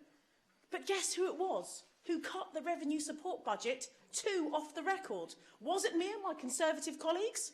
No, Lord Mayor, it was the Liberal Democrats, and they put that cut through in March 2014. It was them, and now they're bleating on about how terrible it is, that service that's so well used and so well needed. It was them, Lord Mayor, that actually cut that budget. And I tell you, I've got more to come back on the irony one around supporting young people as well. Then we move on, Lord Mayor, to the national living wage. And we've heard throughout today how this council should be a national living wage. And they ran the council, as you know. The previous leader, my predecessor, was leader of the council for 11 years, 10 of which he presided over a Liberal Democrat-only administration. And in that time, they had years to implement the national living wage. And for all of those years, they did not do that. What I'm pleased to confirm, Lord Mayor, is that our very excellent Chancellor of the Exchequer, Philip Hammond, actually announced an increase to the national living wage of 4.4% 2 weeks ago in the budget. And if politicians in this chamber kept up to date with national legislation and announcements, they would know that and realise how silly that comment was here today. But actually, Lord Mayor, even better than that, through the national joint agreement that we're part of, this council, with the Local Government Association, we, as an employer, have put forward an offer to the unions of the minimum wage for council staff to increase up to £8.50. And I'm delighted by that, and we're waiting on a response from the unions right now. Then we move on to Dial-A-Ride. Now, when the Liberal Democrats were running this council and they were funding the community transport system, they were paying, I think from memory, £173,000 per year. Now, Lord Mayor, there really weren't that many people using the service. There were probably a couple of hundred over the year, and some people using it potentially 4 or 5 times a month, but actually a relatively low number of people. I think the subsidies, from memory, were around £50 per journey. So, Mrs Smith, blind, elderly lady living in Copner, going to Commercial Road, coming back 2 or 3 hours later, or going to a daycare service, coming back, and then the driver helping her into her home, £50 of taxpayers' money per trip. That's why they left us in a financial mess when we inherited this administration, because they did not and cannot run public finances sensibly at all. I'm pleased to say that through Councillor Bosch's portfolio, we've been working with Age UK Portsmouth, and they've put an excellent proposition to us with a subsidy of around £8 per trip. Much more sensible. Again, that's what you get from the Tories. Then we move on to the domestic violence budget. And the domestic violence budget, they would put £138,000 back into it because they're so concerned about it. Why? It's one of the best domestic violence advocacy services in the country. And I can say that, Lord Mayor, because we have had national recognition from the Home Office. We have had awards for the very excellent service that we provide to women, predominantly women, who are really at one of their most desperate times in life. And I'm very proud of that service, and I'm very proud of our excellent team and staff, including Sharon George, who I think it is right and proper that we give thanks to, who went in and redesigned that service under the direction of Councillor Robert New. We then move on to the property investment portfolio.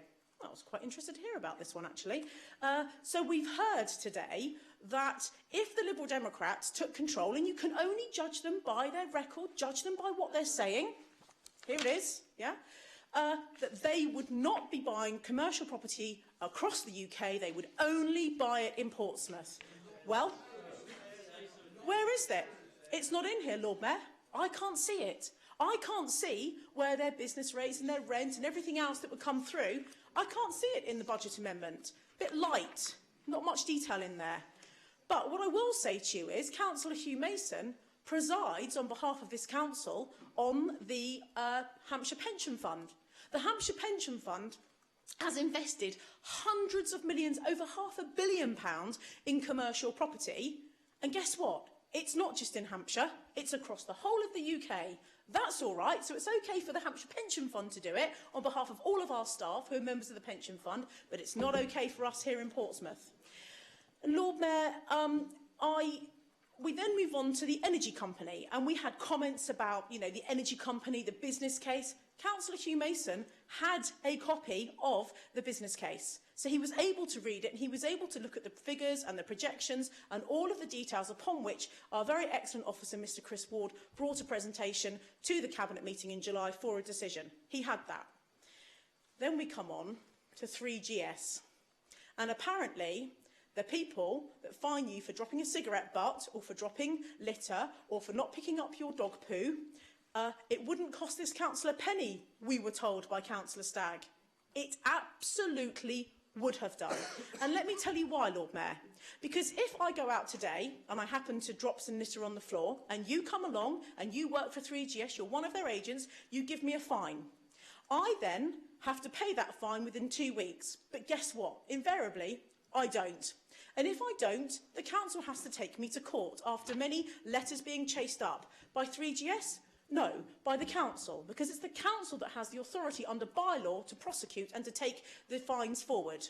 So 3GS issue the ticket, their job done. They get paid regardless of whether you, as the council, Lord Mayor, have been paid. And it could take you months. You could have to go through a fines court, you have to put an advocate in court, pay for a solicitor's time or a member of your staff who understands the bylaw to go make representation to magistrates to try and redeem back that money, whether it be £30, £70 or however much more it will have cost. Some of these cases are taking 2 years to get back, £75 or £80, plus the court costs that end up being 3 times that amount. 3GS, money in the back pocket. They get their money straight away within 6 to 8 weeks of administrative process. The council, however, left out of pocket and having to pay that member of staff to go to court and retrieve the money. It is a broken, flawed system. And what I'm going to be interested to hear is whether or not those councils that have agreed the 3GS contracts 3 and 4 years ago renew them at the end of them. What we have done, because we think it is important that people shouldn't drop litter, and if they do, they should get fined. We also think that people that don't pick up after their dogs should be fined. It's not good enough. We have empowered our community wardens, again through Councillor Robert New's portfolio, to issue fixed penalty notices. We are utilising that very excellent community warden service that we heard so much about. We've heard today how they are so important, these people from the Liberal Democrats. who they were going to cut, by the way. We saved them and we've empowered them to give a better job and get better value for the citizens of Portsmouth. Then we move on, Lord Mayor. We've heard about the efficiencies, and I just want to refer to my phone, if you don't mind, from a Liberal Democrat budget from November 2013. That's when they did their revenue and their capital budget that particular year. And it makes reference to some of the more significant capital receipts being relied upon to fund the current capital programme include selling off council houses, Merefield House, Derby House, Greetham Street, Riders Lane allotments, the Archive Store, that's at the City Museum, Lord Mayor, and a number of other social services establishments. Their solution of how to fund capital programmes was to sell off city assets, particularly those that support mental health and adult social care. What a travesty. And then we continue, Lord Mayor. The administration, that was the Liberal Democrats, are planning to realise a further capital receipt from the disposal of public toilets. That, judge them by their record, Lord Mayor, November 2013, it's available for everyone to see on the Council's website. We then move on. In that same budget, Lord Mayor, and here we're getting into the real irony, of November 2013, the Liberal Democrats cut £114,500. What did they cut that on? Looked after children. They cut another £200,000 from that targeted youth service that Councillor Stagg feels so strongly about. Young people, they're our future. They cut £200,000 from the targeted youth service. In complete reflection to that, we have invested heavily in the Paulsgrove Wimmering Community Centre. And in fact, I was up there just 2 weeks ago with Councillor Gemma New looking at the £250,000 basketball court and redevelopment of the whole outdoor centre to give youth in that part of the city somewhere to go and play and hang out. They also cut £95,500 from 5 full-time library assistants. Now, we heard a very impassioned speech today from Councillor Lee Hunt, who spoke very passionately about how proud he was of Southsea Library and about how the administration went from owning a library to taking on an extremely expensive lease and becoming a tenant, over £130,000 a year rent, I think they took on. But anyway, so impassioned was he, and so much did he believe in that library, he closed it on Sundays. Guess what? We're reopening it on Sundays, and it'll be reopened from this month going forward on Sunday. So well done to Councillor Symes and her team. The income from waterfront gifts, again, helping to pay staff to open up the library for young people and elderly who want a community space on a Sunday in a thriving shopping centre. Councillor Hunt also talked about MMD. MMD. Whilst the Liberal Democrats were running this city, MMD lost money every single year. Guess what? Under the Tories, you're not going to be surprised about this, it's now turning a profit. So there you have yet another absolutely black and white example of those that can and those that can't manage public money. We then talked about the hot walls, and Councillor Hunt crowed about how that was his success and how he was the one that secured funding for the hot walls. Funding that was created by a Tory government, and in fact it was that Coastal Communities Fund that was actually, ironically, created by our very own Tory Secretary of State, Penny Mordaunt, when she was then the Minister for Coastal Communities, when she was in the Department for Communities and Local Government. How ironic. So thank you, Penny, for creating that fund, because this city benefited from it. We've delivered the programme, and people are in there now utilising the space. It's excellent. But knowing how much Councillor Hunt loves culture and leisure, he was the Cabinet member, I'm going to give you a couple more examples of some of the things that he cut when he was the Cabinet member. He cut the bonfire at KG5. And we became the administration because he didn't really care about anything north of Fratton Bridge. We do. We care about the whole city. And we also appreciate that Portsmouth actually ends at Portsdown Hill and not, as I say, at Fratton Bridge. When I became leader of the council in June, and we were working through things, and Councillor Symes came to me in the sort of August, September time and said, do you know that there's not going to be a bonfire at KG5 in November on bonfire night? And I said, well, we can't not have that. I mean, I've gone there since I was a child. I've lived in Portsmouth all my life. We have to have the bonfire. And actually, we looked at the cost. We looked at how much it was to build the bonfire, the wood. You have to have grade A wood, Lord Mayor. I've become a bit of an expert now, as has Councillor Symes, because you can't burn wood there that has paint on it, for example, because it's a toxic substance. So we decided that we wanted the bonfire. So being entrepreneurial Tories, I just put a bid in the paper and I spoke to the Portsmouth News and they agreed that they would cover that. And within, I think, 24 hours of it being in the paper, I had one of our local waste contractors phone us up and say, Donna, I'm going to give you the wood. Not only am I going to give you the wood, I'm going to send staff to help you build the bonfire because there's quite a knack to that as well. And even better than that, because we're a skip company, I'm also going to send men the next day to scrape all the ash up, take all the ash away and dispose of it for you. Is that okay? And I said, thank you very much. So when one cut it, because it was just an easy cut because they didn't have any fresh ideas, the Tories rolled up our sleeves, got out there, and we actually brought back the bonfire, and it will be there every single year that we are running the council. So there you go. Moving on.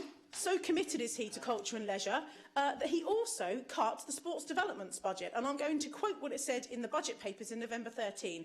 Sports development, cease all PCC-funded activity, focus on sports development. £35,000. Travesty.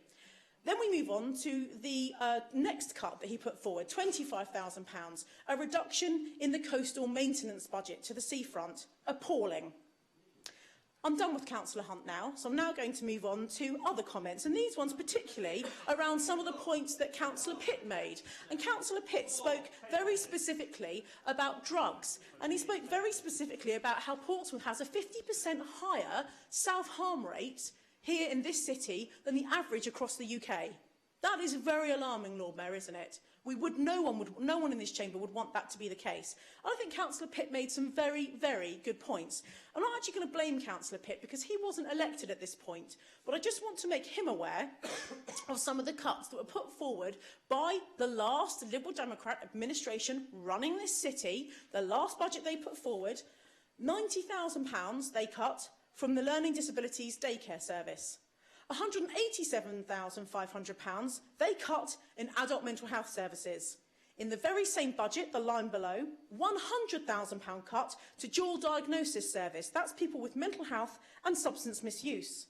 They also cut an additional £100,000 contract to substance misuse for the residential rehab placements. And they wonder why the number of people living on our streets has increased. There you have your answer. They also cut £50,000, coming back to dial-a-ride and community transport, by charging elderly and disabled people for transport costs to go to and from day services. They raised £50,000 by that additional charge to those people, because so concerned are they about community transport for vulnerable people, they decided to increase the charge to them. Today in the Lib Dem amendment, Lord Mayor, we've heard that they're proposing to spend £5,000 on an additional music venue or to go towards development of music events across the city. However, and again, not Councillor Pitt's fault, I know he feels very strongly about this area, it's his area of expertise, the Liberal Democrats actually cut £3,100 in their community events budget the last time they had the opportunity to set the budget and run this council. So they take with one hand and they give with another. In terms of reducing funding for mental health support, and we've heard about off the record, they cut £45,000 to the Relate budget. And I'm going to read you exactly what it said in their budget. Reduce level of funding and fully withdraw the service by 2015-16. So concerned are they about the help and support to young people, they cut that Relate budget and wanted to cut the entire service. We have heard, however, about property investment income and their idea to have 25% of that property owned in Portsmouth. They did actually put some money in their budget, Lord Mayor, to be fair, for new income from property investment. Now, this council, gross amount we're making, around £6.5 million, they, £83,400. That's what they thought they could get out of additional property investment income. Appalling. Again, as I say, judge them by their record. We then move on to buses, because I appreciate that buses are a solution for the long-term traffic congestion and air pollution issues in this city. I appreciate that Councillor Sanders made some good points. And he made a point of saying, and the Tories cut a bus service in my ward. Well, Councillor Sanders, let me tell you what you cut when you were running the council. £148,500 in bus passes and travel tokens. And again, I'm going to read the line from the budget. They cut this to the discretionary travel tokens entitlement for disabled residents. Are you seeing a bit of a flavour here, a bit of a theme? And that affected 3,300 people in this city. Appalling. So, Lord Mayor, when it comes to the Liberal Democrat budget amendment, to me, it's a little bit Jackanory. I think there are no fresh ideas in there. It's come from a failed administration, and quite simply, when it comes to the Liberal Democrats, you must judge them by their record. It's there as a matter of law and information, November 2013, on our council's website. I'm now going to move on, Lord Mayor, to the UKIP comment. Colin, you offered in your comments to us that you would like to carry on working or discuss some of the issues outside of the meeting today with us, through you, Lord Mayor, and I would say yes, please. I like your comments. I love spending time with you. When you come into my office, you cheer me up, and I would like very much to work with you going forward. Collaboration is always better. Two heads are better than one, so my door is always open. Okay. Moving on to the Labour Party, well, I can't judge them by their amendment because there isn't one, so I'm going to judge them by their comments. And we start with the opening line of the Labour councillor, that we work for the many and not the few. Abso-blimmin-lutely we do. That's exactly what we do, my Conservative colleagues and I. We do work for the many and not just for the few. I can't disagree with that. And again, please judge us by our records, because we feel that we're doing a blimmin' good job for the many and not just the few in this city. He said that we are failing to invest in core public services. So I think it's only right and proper that I should give him some information about what we are investing in core public services. When we became the administration in June 2014, some very worried officers from our education team came to see myself and Councillor Neil Young. And they told us that there was a primary school place shortage crisis. And I use the word crisis very, very carefully. 1,068 space primary school place crisis was what we inherited. What did we do? We allocated the greatest proportion of our capital budget, and we have done every single year up until now, to education. Why? Because it has been the Conservatives' #1 priority, and it will remain a #1 priority in the Council's capital spending, because it is important that we give children a good education to empower them to need us less and to give them a better quality of life for the rest of their lives. But because I like to be judged by our record, it's not just about what I say, it's about what we've done. I'm delighted, Lord Mayor, to inform you that we secured the funding to rebuild King Richard's School. It's not just we've secured the funding, we secured it, we planned it, it's been built, and guess what? The kids moved in October half term, and they are being taught from that brand new school in Portsmouth, and it was very, very needed. We've also just put in a bid to the Education Schools Funding Agency for a new autism school in Portsmouth, and we're delighted with the feedback we've had and the visit from the Education Funding Agency down to the city in the last 10 days. We've also secured funding, Lord Mayor, for the new build of Mayfield School, and also working on the long-term project of the rebuild of Arundel Court. So please, Lord Mayor, I would say people should judge the Conservatives by their record on putting their money where their mouth is around education. We then move on to housing and the homeless crisis and housing waiting lists. This administration, the Conservative administration, has been the most pro-council house building administration in decades. We have built over 204 new homes in 2 years. We are very, very proud of that. We don't just sell off council houses like our colleagues did, as I read to you earlier. We actually use the money, we turn it around, and we go and build new council homes, because we think that overcrowding and long housing waiting lists are unacceptable. We heard from the Labour Party about culture and leisure, and to be fair to Councillor Morgan, he did compliment us on the fact that we've attracted world-class events to the city. Yes, we have. We've got more ideas, and we are really excited about the future to be here to deliver those. We did hear, though, about people living in poverty and how the Tories have failed when it comes to the living wage. Again, I'd refer him back to the Chancellor's announcement of a 4.4% increase in the national living wage across the whole of the UK.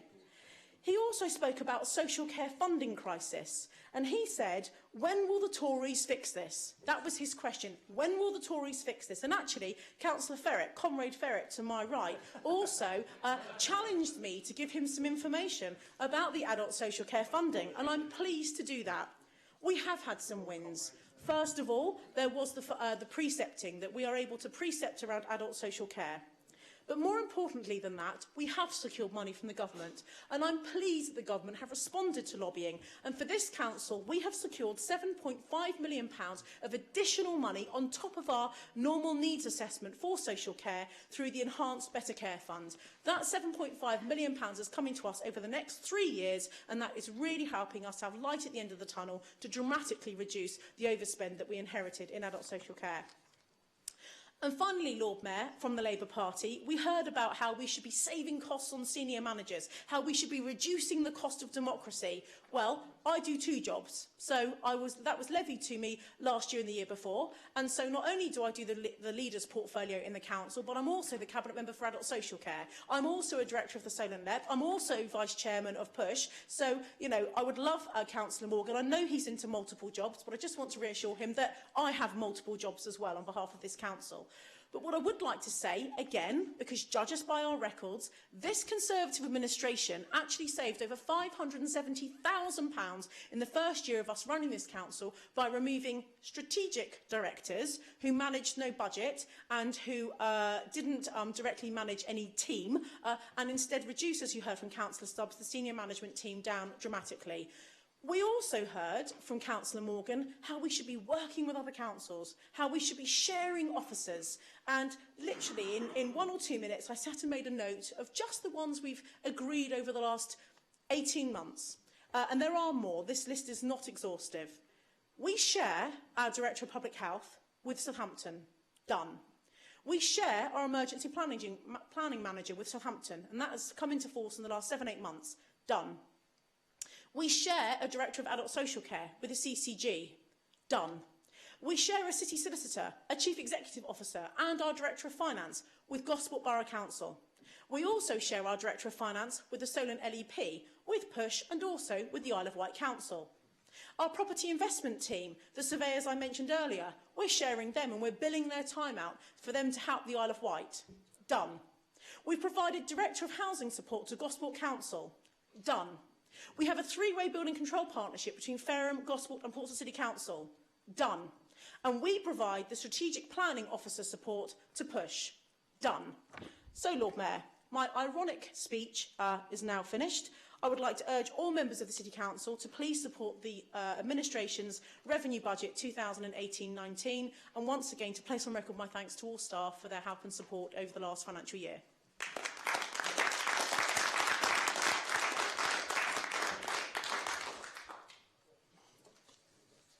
Thank you. Unless there's a point of order.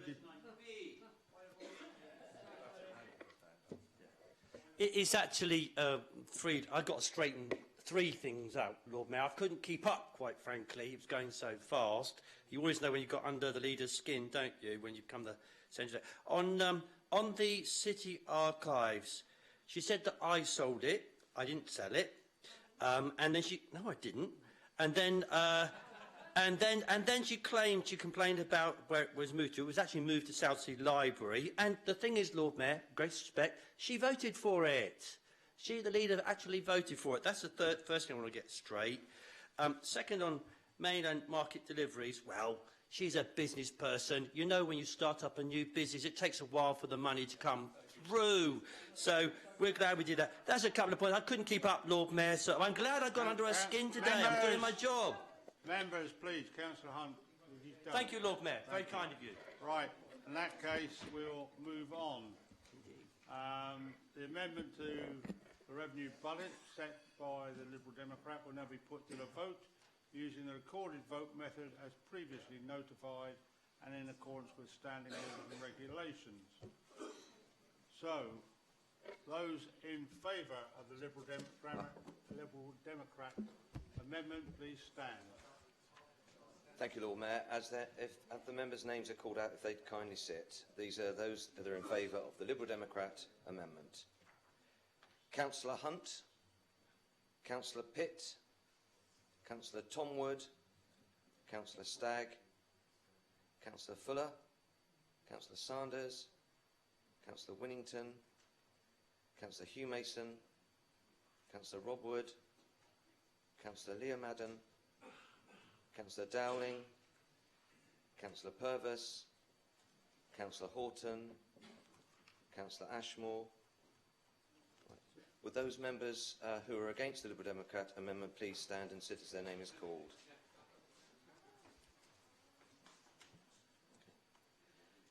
Councillor Ferret, Councillor Stubbs, Councillor Jones, Councillor Brent, Ryan, Councillor Bosher, Councillor Godier, Councillor Galloway, Councillor Potter, Councillor Bird, Councillor Jonas, Councillor Peter Harris, Councillor Lee Mason, Councillor Hockaday, Councillor Symes, Councillor Young, Councillor Lyon, Councillor Robert New, Councillor Hastings, Councillor Tompkins, Councillor Denny, Councillor Jenny Brent, Councillor Gemma New and Councillor Weems.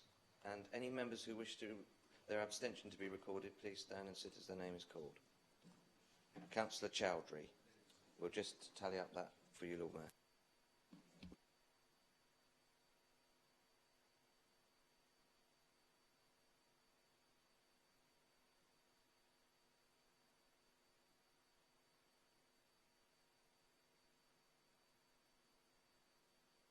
Okay, so the result of that ballot was 14 in favour, 23 against and 1 abstention. So the amendment is lost. We will now vote on the Cabinet recommendation by recorded vote in accordance with the regulation. Those in favour, please stand. Okay. Councillor Ferret, Councillor Stubbs, Councillor Jones, Councillor Ryan Brent, Councillor Bosher, Councillor Godier, Councillor Galloway, Councillor Potter, Councillor Bird, Councillor Jonas, Councillor Peter Harris, Councillor Lee Mason, Councillor Hockaday, Councillor Symes, Councillor Young, Councillor Lyon, Councillor Robert New, Councillor Hastings, Councillor Tompkins, Councillor Denny, Councillor Jenny Brent, Councillor Gemma New, Councillor Weems. Those who wish to vote against the Cabinet recommendations, please stand and sit as the name is called. Councillor Hunt, Councillor Pitt, Councillor Tomwood, Councillor Stagg, Councillor Fuller, Councillor Sanders, Councillor Winnington, Councillor Chowdhury, Councillor Hugh Mason, Councillor Rob Wood, Councillor Madden, Councillor Dowling, Councillor Purvis, Councillor Horton, Councillor Ashmore. Any abstentions? Okay, we'll just total that up for you, Lord Mayor.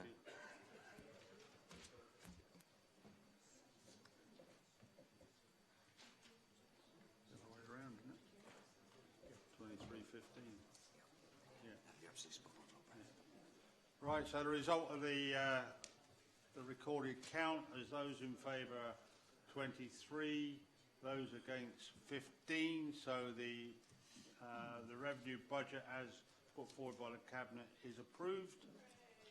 That concludes the budget debate. We'll now move on to item 8, political balance on committees and panels. A report from the Chief Executive has already previously been circulated regarding a review of the political proportionality on committees following a change in group strengths upon the Council. In response to the recommendations set out in the report and as a result of agreement between those concerned, I've received a written proposal from the leader which has been circulated in the Chamber. Could I ask Councillor Jones, the leader, to formally move the proposal, please? Thank you very much, Lord Mayor. Yes, the proposal before you, following Councillor Julie Bird's movement from following her movement from UKIP, independent, then over to the Conservative group, the proportionality on the council has changed slightly. Unfairly, even though we now have 21 members, we don't get the full entitlement proportionally that we would require because we're not allowed to have a majority on any single committee because we don't have an overarching majority on the City Council itself. But we are entitled to one seat on three of the scrutiny committees. We already have 50% on two of them, so the only committee that we can have the extra seat on is the Education Young People Scrutiny Committee. And Councillor Paul Gaudier has sat on that committee since its inception. I understand there's a piece of work that's been going on for 3 years, and he would very much like to remain on that committee. And so we are, the Conservatives, proposing to gift that seat to Councillor Gaudier. Thank you. Is that seconded? Councillor Stubbs, thank you.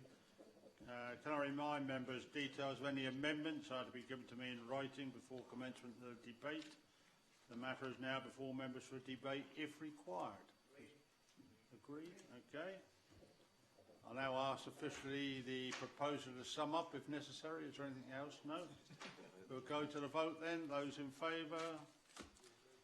Those against? Sorry, Councillor Ferret, was that a slow hand?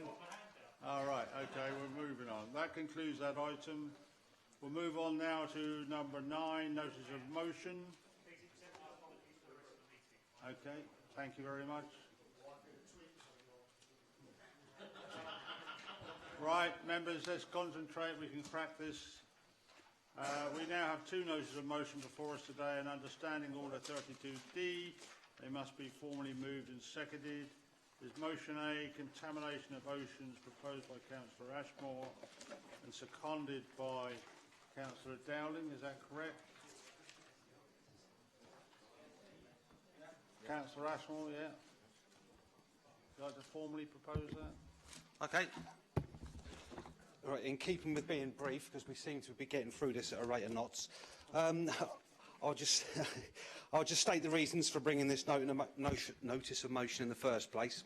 It concerns the contamination of our oceans with the microplastic fibres, and Portsmouth being an island city means we should be as proactive as possible about things like this.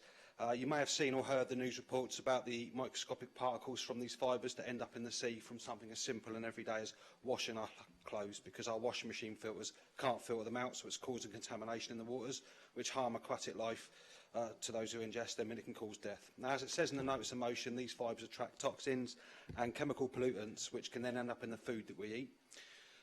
Also says in this notice of motion, this council should note that the National Federation of Women's Institutes campaign on this. So I was heartened to see that when it was submitted and approved for the agenda, the Cabinet Member for Environment and Community Safety, Rob New, contacted me to say he'd already written to Michael Gove, the Environment Secretary, along the similar lines. So that hopefully shows that we in this council are singing from the same hymn sheet, so to speak. Now, I believe there's an amendment to be put on this, which should reflect the council's awareness of this issue and how much importance the UK government should be placing on it, not just for Portsmouth and its residents, but for the UK as a whole.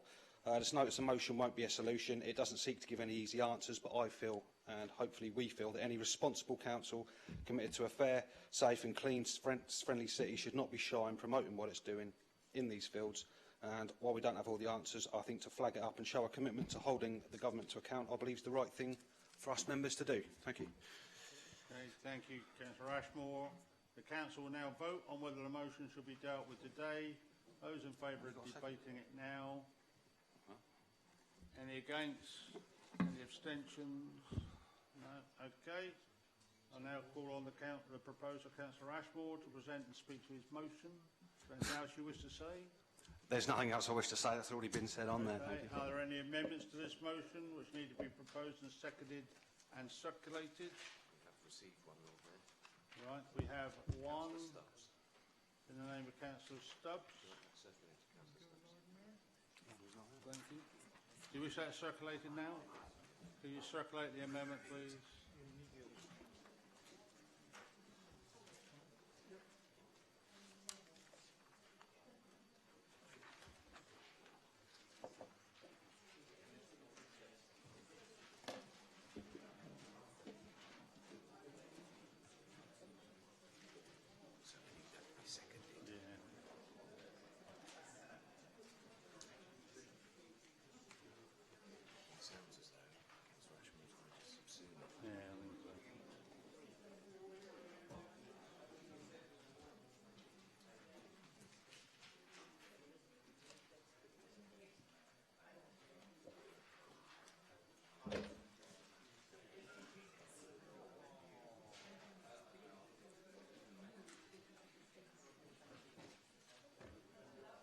While the amendment's been circulated, is that seconded? I think Councillor Symes. Thank you. I now call on Councillor Stubbs to talk to his amendment. Very much about it, really. I mean, it's pretty self-explanatory, as Councillor Ashmore explained when he was putting forward the motion, that the situation, there's some extra information that he wasn't taking into account, that in fact Councillor New has already written such a letter, so this amendment is just to reflect that. Thank you, Lord Mayor. Thank you. The matter is open for debate. Is there anybody who wishes to speak to it? Councillor New, Rob New. Thank you. It feels like a little bit of a loving, which is nice. And Councillor Ashmore is my favourite. So, but on a very serious note, actually, it's great again to see that there's cross-party support for this. And I just wanted to read out the letter that I sent to Michael Gove, and just so that members are all aware of what was said, etc. So I think Councillor Ashmore is quite right. Occasionally, you do have to keep reminding our friends in government that there is a commitment and a need. And also apologies that it's fairly informal. We do know most of the DEFRA ministers on a personal level. So, dear Michael, I hope you're well. I wanted to write to you today to thank you for the work that you and other ministers within this Conservative government are undertaking to ban microbead plastics and to better protect both sea life and wider species in the food chain. When I first heard of this proposal back in 2016, I was quietly hopeful that it could be quickly implemented. I'm pleased to see the rapid progress being made in this area by your department and the measures being taken to see the end of microbeads. Although I'm sure plans are in place, I would also commend education for consumers around how to identify microbeads in personal care products, for example. As you and I know, manufacturers are unlikely to advertise microbeads in their products any longer and will likely be identified by their plastic chemical names. I won't say them because I can't pronounce them. It's particularly difficult for consumers to know what they should be avoiding, especially with the introduction of similar nylon-based products, which often go by bizarre acronyms such as PET, PTFE and PMMA. Therefore, it would be my hope that the government will do all that it can to encourage companies to help consumers and to be as proactive in directing people to their websites, for example, where many companies do already provide consumer information for public consumption. Additionally, I've noted a growing concern around plastic microfibres too, which, like microbeads, are of such a small size that often household filtering systems in white good appliances are not sufficient enough to prevent them from entering into the sewer outlets and then into the harbours and oceans. With ongoing government exploration and policy creation, on behalf of Portsmouth City Council, I ask that you'll consider that when looking at ways of reducing and preventing plastic waste from entering into the ocean, with several petitions being launched over the past few years and a swell of feeling that we must do more in order to protect our oceans, food chain and marine life in general, I also welcome the news around expansion of the UK Blue Belt, with the 23 new marine conservation zones being created set to protect rare seabirds who in turn are affected by microbead ingestion by marine life. Programmes such as the BBC's Blue Planet and Blue Planet 2 are helping to educate people, and there is still much to be done around plastics and waste entering the oceans. You'll also welcome the news that the MP for Portsmouth North, Penny Mordaunt, recently held a fishing and sustainable food summit here in Portsmouth and is working to create a maritime task force for the Solent region, and I have had the honour of helping to lead on this campaign locally under Penny. I know that Penny has already discussed the outline of this project with yourself, and we'll be updating you directly in due course as we move on to the next phase of this project, which is both exciting and much needed.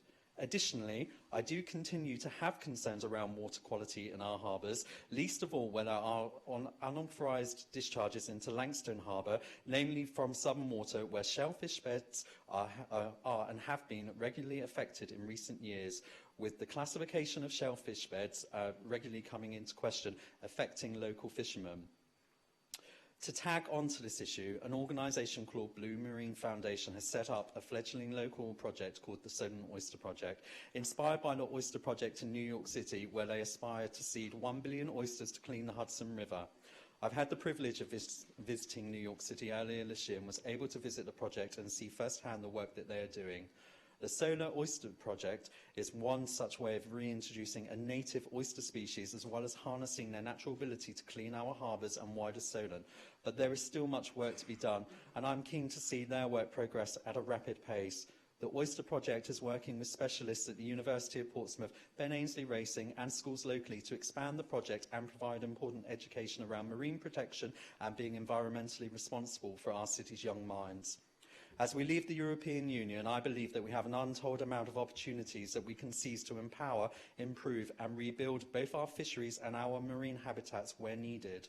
No doubt it will be a difficult and complex process. So, as well as the welcome news of the banning of microbeads, I'd also ask you, on behalf of the great maritime city of Portsmouth, that the government considers new ways and explores all possibilities of reducing plastic waste both on land and that is currently entering into the oceans. May I also say that I just also would like to congratulate yourself, Therese and Lord Gardner, on doing a fine job, and I truly welcome your commitment to a green Brexit and the work currently in motion. Sorry, thank you. Councillor Whittington.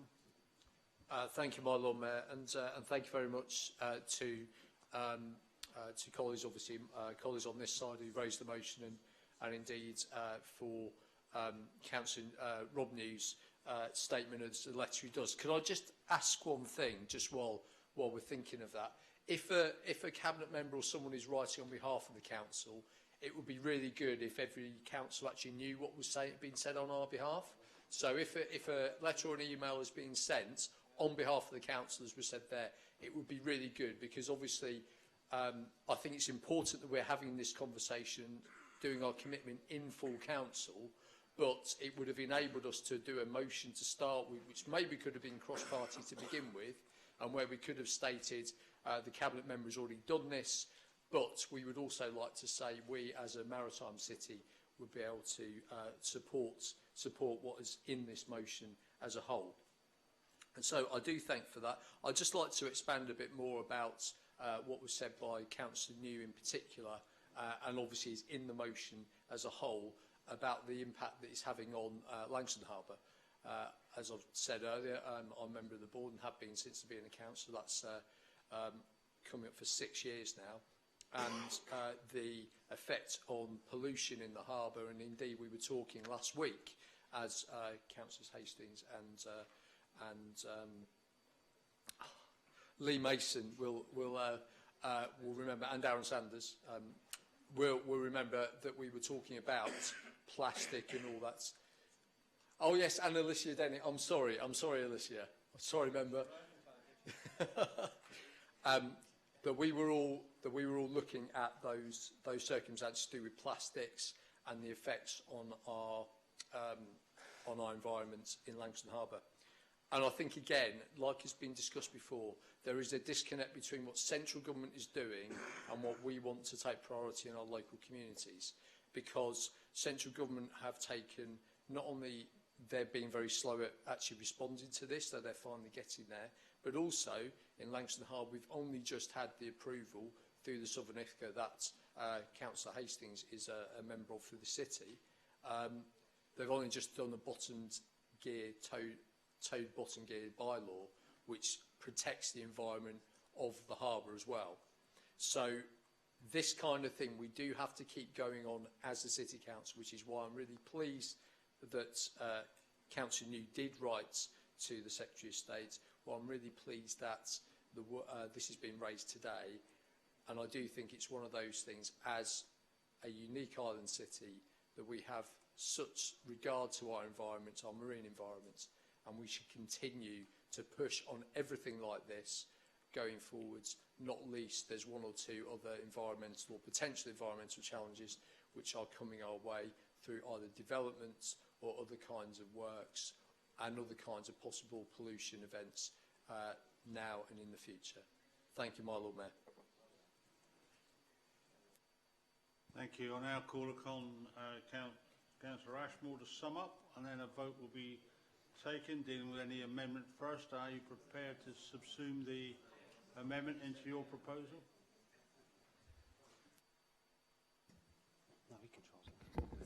All right, there's not really much to sum up. It's pretty self-explanatory with the amendment on it as well. We're both, I think, all agreed. I think, yeah. I think needs to be said has been said on it, so I think we should I just need vote the on it now. words, I agree with the... Oh, I agree with the subsume of the thing, the vote, Thank you very the much. amendment, the whatever. Get on with it, yeah. Okay. Subsume. Thank you very much. Thank you. Okay, in that case, members, we'll proceed to the vote. All those in favour? Oh, me, what was that? Any against? No, too late, leader. Right, we'll move on to the next item then. That concludes that motion. We'll move on to motion B. Motion B concerning government funding for cladding council buildings, proposed by Councillor Tom Wood and seconded by Councillor Madden. If yes, is that correct? Yeah, thank you. Members, the mover of the motion now has up to 3 minutes on the question only as to whether the motion should be debated today or stand referred to another council body. Consideration, Councillor Tom Wood. Thank you, Lord Mayor. The City Council has always taken the issue of the cladding on Horatia and Leamington House extremely seriously, as we should, so I don't think anyone needs convincing that this is an important issue that should be discussed today. I'm just going to add on to what I was going to say and actually quote something Councillor Rob New has just said that I thought was very appropriate for why we should discuss this. He said that sometimes you just have to remind the government that there is a need and that they've made a commitment, and I think that's exactly what this motion could do. So I hope I'm quoting the spirit as well as the letter of what you said there, Councillor New, but it was exceptionally well put. Okay, thank you. So, members, do you wish to debate it today or refer it to another body? Those in favour of debating it? That is carried. In that case, Councillor Wood, you now have 6 minutes to make your... Thank you, Lord Mayor. It isn't very common for opposition speeches to begin by praising the administration, but it does deserve to be said that in the immediate response after the Grenfell Tower fire, the response by both officers and the administration, while every urban council across the city was scrambling to find out if there was any risk to their tower blocks, the response was excellent. The day after the fire, their Cabinet Member for Housing, Councillor Jenny Brent, wrote to all residents in PCC tower blocks, informing them of the work that had been done with Hampshire Fire and Rescue to ensure that their blocks were safe, and very sensibly reminding them of the fire safety procedures. The Director of Housing, James Hill, and his team, even though he was very new in the job, also deserve great credit. Within 4 hours of the results coming back of the cladding on Horatio and Leamington House, they were starting being removed. And James and his team also ensured that while this was taking place, a 24-hour fire marshal was in the buildings, and residents of the block had been written to at every stage, informing them of what was going on. And it was absolutely right that the administration took the decision to start work to ensure people's safety straight away and deal with the politics for paying for it later. But unfortunately, that decision cannot be put off forever. Now, initially, the government's response to the crisis seemed positive as well. In the aftermath of the fire, while public attention was focused on the issue, there came a flood of promises from the government to support local councils to do whatever works were necessary to the blocks. On the 16th of June, the Communities and Local Government Secretary, Sajid Javid, said that his department would do, quote, "Whatever they tell us is required to make those people safe. Whatever it is, that is what will be done." 2 days later, the Prime Minister said to Parliament about works that would need to be done to tower blocks, "As Prime Minister, I have taken responsibility for doing what we can to put things right." And then the very next day, Sajid Javid told the chair of the Local Government Association that councils would be fully reimbursed for any works that were necessary. Unfortunately, those commitments didn't last. Sajid Javid then U-turned on his commitment when he wrote to local authorities saying, "Our expectation is that you will fund the measures designed to make a building fire safe and will draw on your existing resources to do so."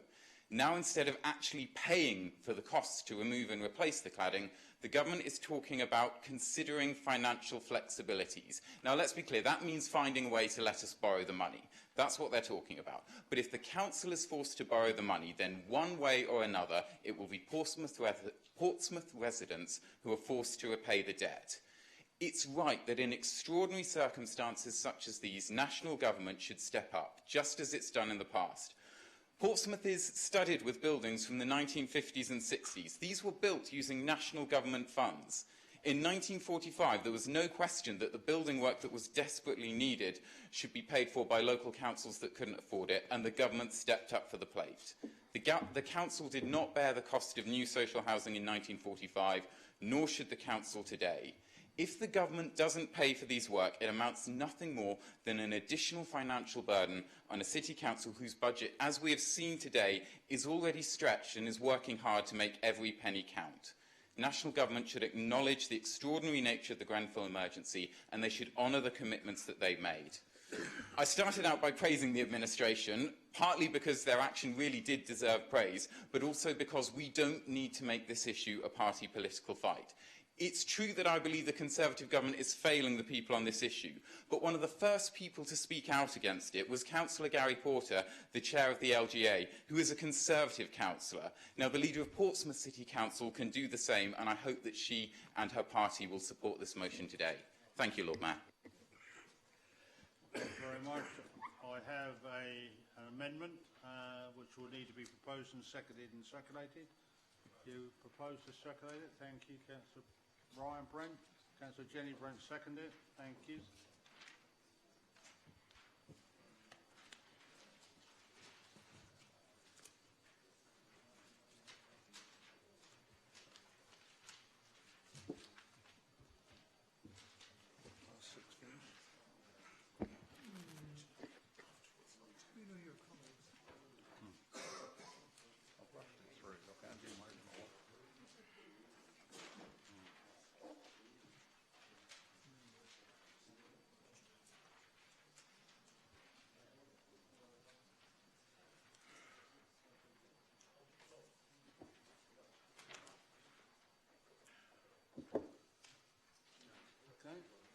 Everybody happy? Then I'll ask Councillor Ryan Brent to talk to his amendment.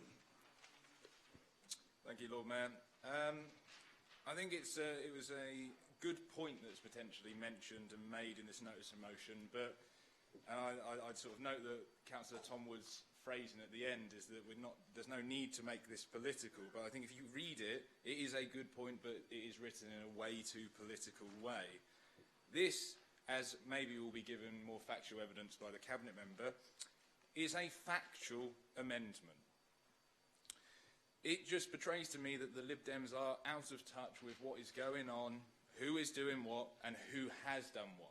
If you look at paragraph 2, and you look at the wordings and the changes, I should thank Stuart for his amendment on the front. There was lots of things taken out, lots of things gone in, so it can be slightly convoluted. But if you look at paragraph 2, it's thanking the right people for doing the work that they did. Housing officers have done outstanding work in removing the cladding. The Hampshire Fire Service has facilitated additional measures, but yes, have helped with the removal of the cladding. But that is just to clear up more of a factual point.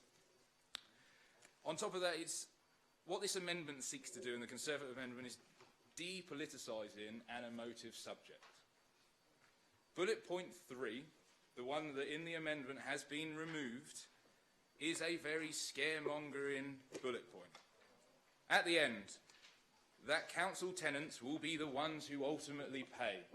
Again, if you look at the budget and the amendment that the Liberal Democrats put forward, it is short-sighted and has no ideas of out of it. I mean, there are always ways to facilitate different resolutions to issues. I think what's important with the amendment, of the Conservative amendment, is we stand up and recognise that this is an issue. There is no need to condemn, but there is a need to be a voice. Councillor Tom Wood has rightfully said that Lord Gary Porter, a Conservative, has stood up to the government. I think it is all right and proper that we do recognise that there is an issue, but we prioritise Portsmouth and represent local authorities in a sensible solution. If you look at the last paragraph and the way that the actions have been changed in the amendment, I would urge that the Conservative amendment is subsumed to show that Council puts politics first, politics second, and residents' safety first. Thank you, Lord Mayor. Thank you. The matter is now open for debate. Councillor Willington. Thank you, my Lord Mayor. I'm really disappointed in the amendment, my Lord Mayor. This is not a party political motion. This is a central government shafting local governments yet again motion. It's about saying this is enough. This council administration must at some point stand up and say central government of whatever colour is not treating this city right. That is not happening. Time and time and time again, we get this. We get motions which are effectively criticising the government for not doing what they promised this city, and yet it comes back, oh, we can't possibly criticise the Conservative or Conservative-led government. It is enough now. It is enough. They lead us by the nose, and then they slap us in the face. We are not getting what we were promised. It was something that was so put down that the leader of the council told us, yes, I've had the conversations, they are going to fund, they are going to show us that way, they are going to sort this out. And then what do? They turn around to one of their own party, to one of their own leaders, and they slap him in the face and say, no, you have to fund it yourself. It is not good enough. If it's good enough for Gary Porter to come out and criticise, leader of the LGA, very, very senior Conservative, that it should be enough for this council to be able to say, this is nonsense, we need this funding, this is not on. Because actually, when you go back to it, if you think about it, what happened originally is that the cladding was put on, my Lord Mayor, using regulations put up by central government back in the late 1990s and the early 2000s. Those are the regulations. They said, that cladding's fine, that fits all our standards, you put that up, that will be perfect. And what do? 15 years later, in result of a tragedy, and a failure of government policy,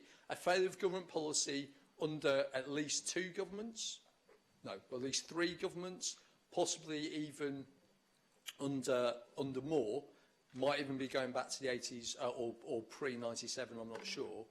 But you have got successive governments have said, this is what you should be doing with your cladding, this is what you can use, this is safe. Local government, local authorities have been putting them on their council housing, private sector housing have done that as well. And what happens? There's a terrible fire. What happens? The cladding that was used in one place is faulty under regulations the government have now introduced as a result of an awful tragedy elsewhere. It's a failure of government policy. It is not a failure of this council. If it's a failure of government policy and government regulations, they should pay for it. It shouldn't fall to our taxpayers, and even worse, our social renters, because they are the people who go to our housing account. They're the ones that maintenance their building ultimately comes from. We have to take a stand, my Lord Mayor, as a council, for not just our residents, but for our city and for local government. This is going from everywhere. We should support Gary Porter, we should support the LGA, we should support every single other council in saying to the government, this is enough. You should fund this. It was your fault. It was your problem. It was your regulations. You are leaving us out of pocket. We are going to have to find more money that we then can't spend on our residents, our people, to make their lives better. Thank you, my Lord Mayor. Thank you. Councillor Lyon. Thank you, my Lord Mayor. I wonder whether, seeing how so many Lib Dems praising a Tory councillor, Greg Porter, will make him put that a claim on his resume. I doubt it. There's also, let us actually consider the facts of Grenfell Tower as dispassionately as possible. The likelihood is that the cladding on Grenfell Tower was illegally installed. I mean, we don't know because it's still under a quasi-judicial review. But ultimately, the cost may fall on insurance companies, whether it's the company that's insured the contractor or is insuring the building. And only the policyholder can claim against a policy for losses incurred.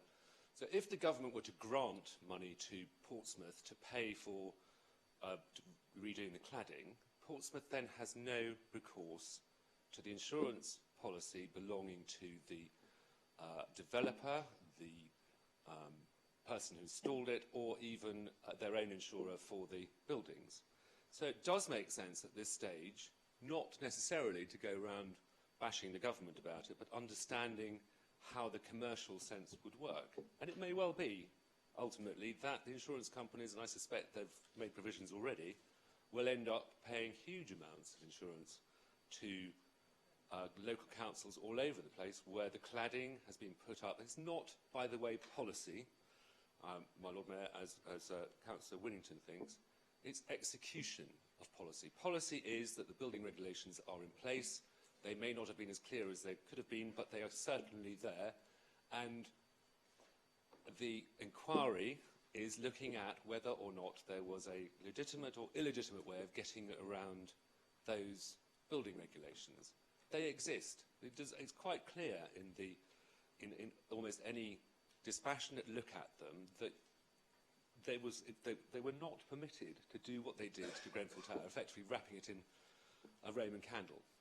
Because without it, the likelihood is that that one flat would have burnt out and it wouldn't have gone up in flames. So it is likely to be the cladding. It is likely that the installers of the cladding will have an insurance policy that probably won't cover it. Then the local council will have an insurance policy that might cover the rest of it.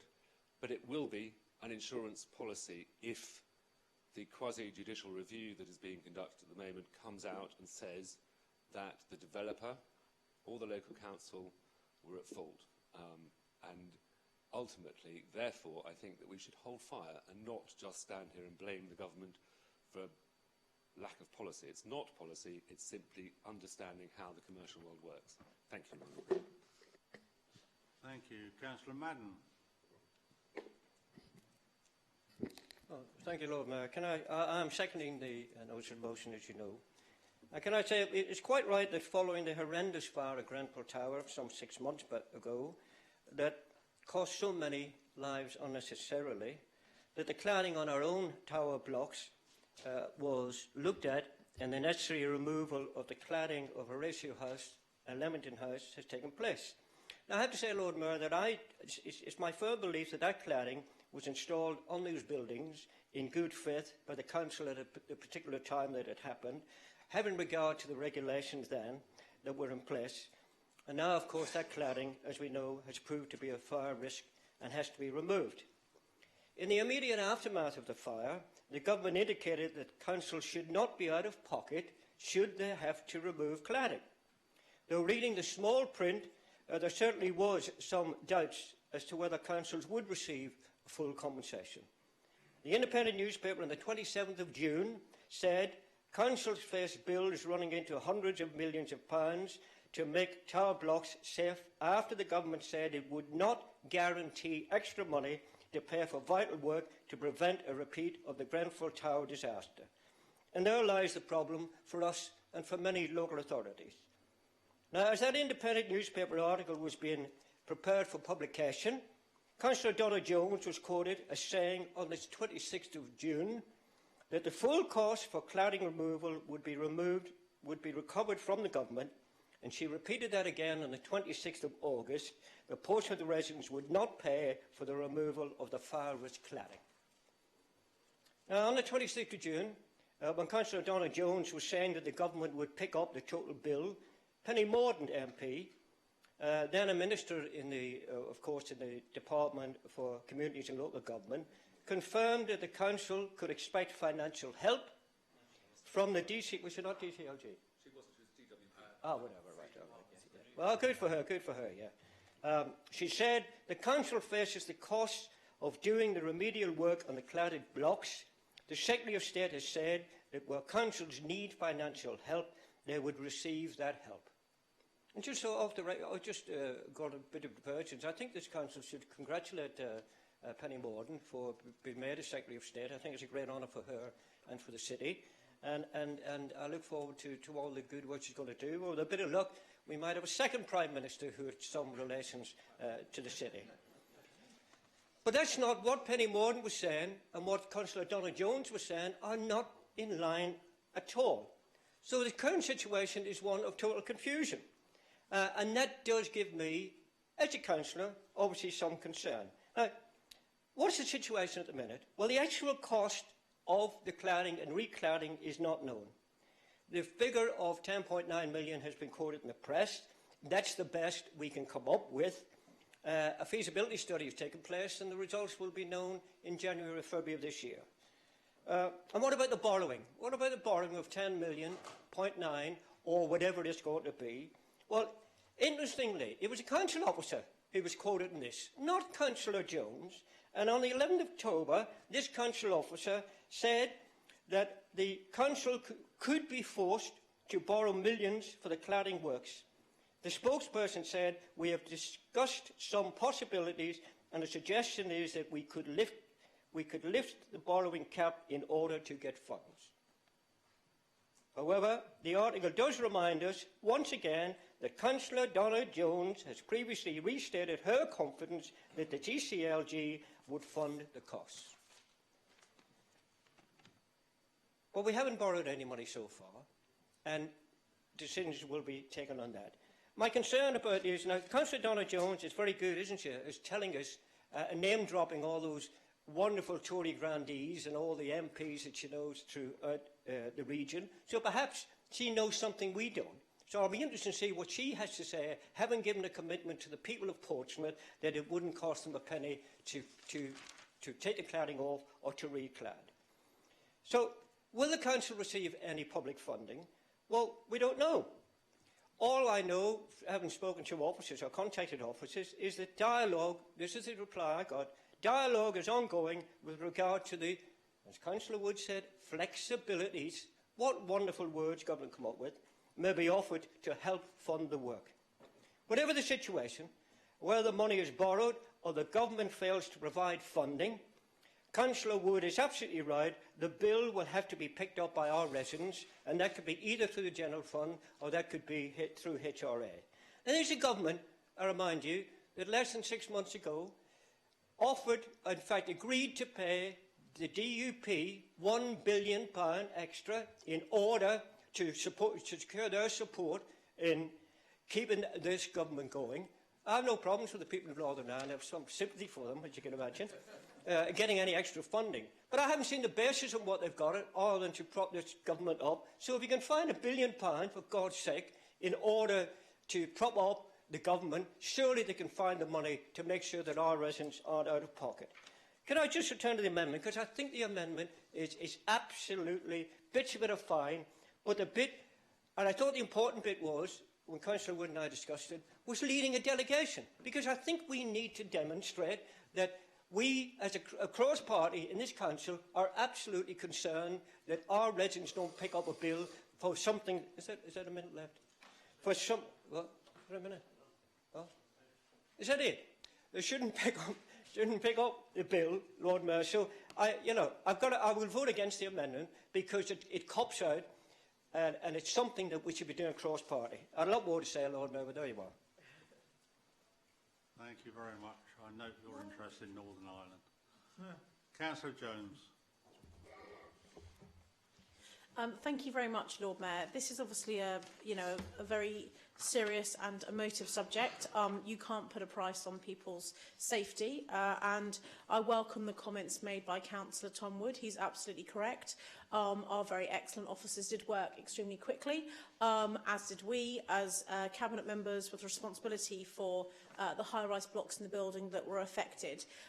In actual fact, when we had the government testing information back, and I realised that we had blocks in the city, particularly 2 of our own high-rise blocks that had defective cladding, I was actually at the airport on my way to Italy, and so we had several phone calls that evening from my hotel room as we were trying to ascertain if we were going to have to evacuate over 600 people. We didn't have to, thankfully, and that is also thanks to the work from Hampshire Fire and Rescue. There has been a huge amount of work that has gone on, and I just want to take a moment to say thank you to James Hill and all of the team there, and in particular the idea that they came up with to ensure people were safe by having 24-hour fire marshals in those blocks. And in actual fact, the cladding on one of the blocks is due to be, the last bit be removed by the end of, I think, this week or maybe middle of next week, the other one by February. So we are very, very satisfied and happy that those buildings are very, very safe. And as I say, the fire marshals will remain in place until the last piece of cladding comes off. The buildings are in fact watertight. Those buildings were, as they look at the moment, with the cladding off, until about 15 years ago when they were reclad. So that is the way that they were originally intended to be built. In fact, a number of the residents have commented about how it's cooler.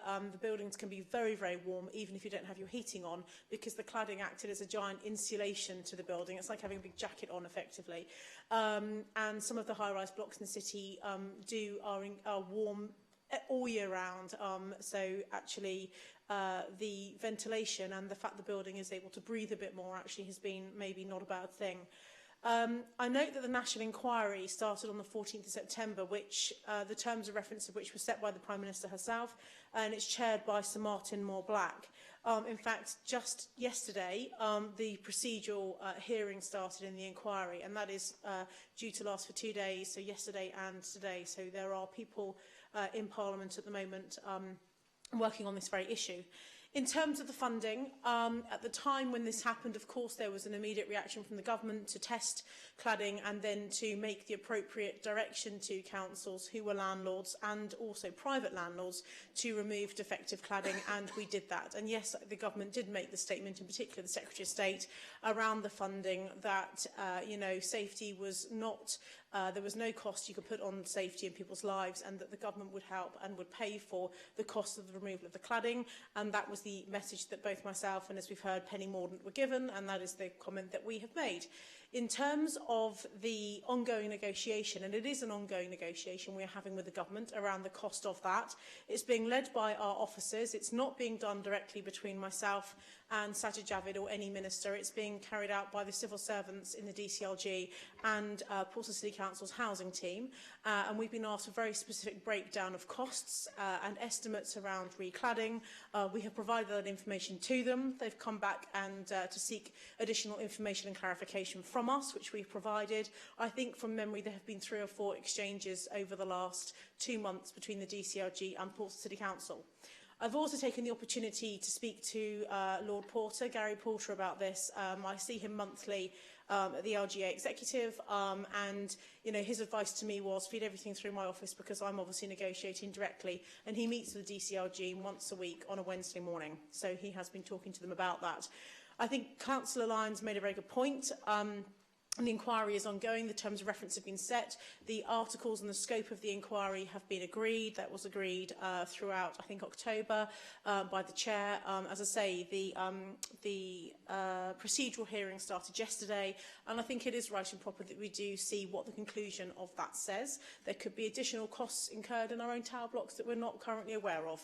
So whilst we know that the removal of the cladding is around £1.5 million, and we've got rough estimates of around sort of £8.5 to £9 million to reclad the buildings, if we choose to do that, then we know roughly what they are, but we don't know for certain. And it may be the government, post the inquiry, give us greater clarification and direction around how they want the buildings to be coated going forward to make sure that they are fire safe. What we don't want to do is to waste any more money by rushing into a solution when it doesn't meet quite the government standards.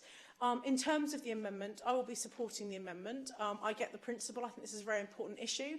I'm pleased it's been brought here today. I think that colleagues, it's right and proper that the Council keeps abreast and discusses this regularly. It's a shame for me that the motion just went a little bit too far in attacking the government when we haven't got to the end of the story yet. If we'd got to the end of the conclusion and it wasn't one that we liked, then trust me, I would be on the same page. But at the moment, we are part of a negotiation. We're providing information. We're working with the LGA, and I think it's right and proper that the inquiry concludes and we have a cool, calm, reflected response to this. Thank you.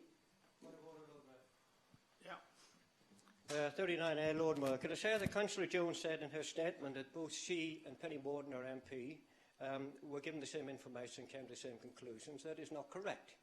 And I did point out that Whilst Councillor Jones was saying we would get full compensation for the cladding and recladding, what Penny Morgan said at the same time was we could expect financial help. That doesn't mean necessarily full compensation. I thought I had a ghost when Councillor Vernon Jackson's light lit up, but I understand your mic's playing up, so it's Councillor Hugh Mason. Right, the button, Peter, still doesn't work properly on this one.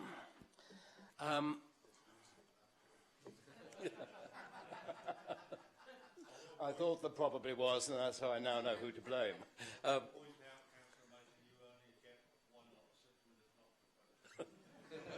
Okay.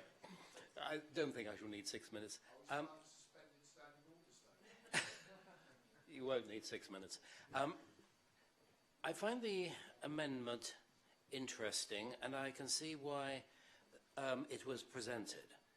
But I think it weakens the strength of the motion. The motion is a strong motion, and it needs to be in the circumstances.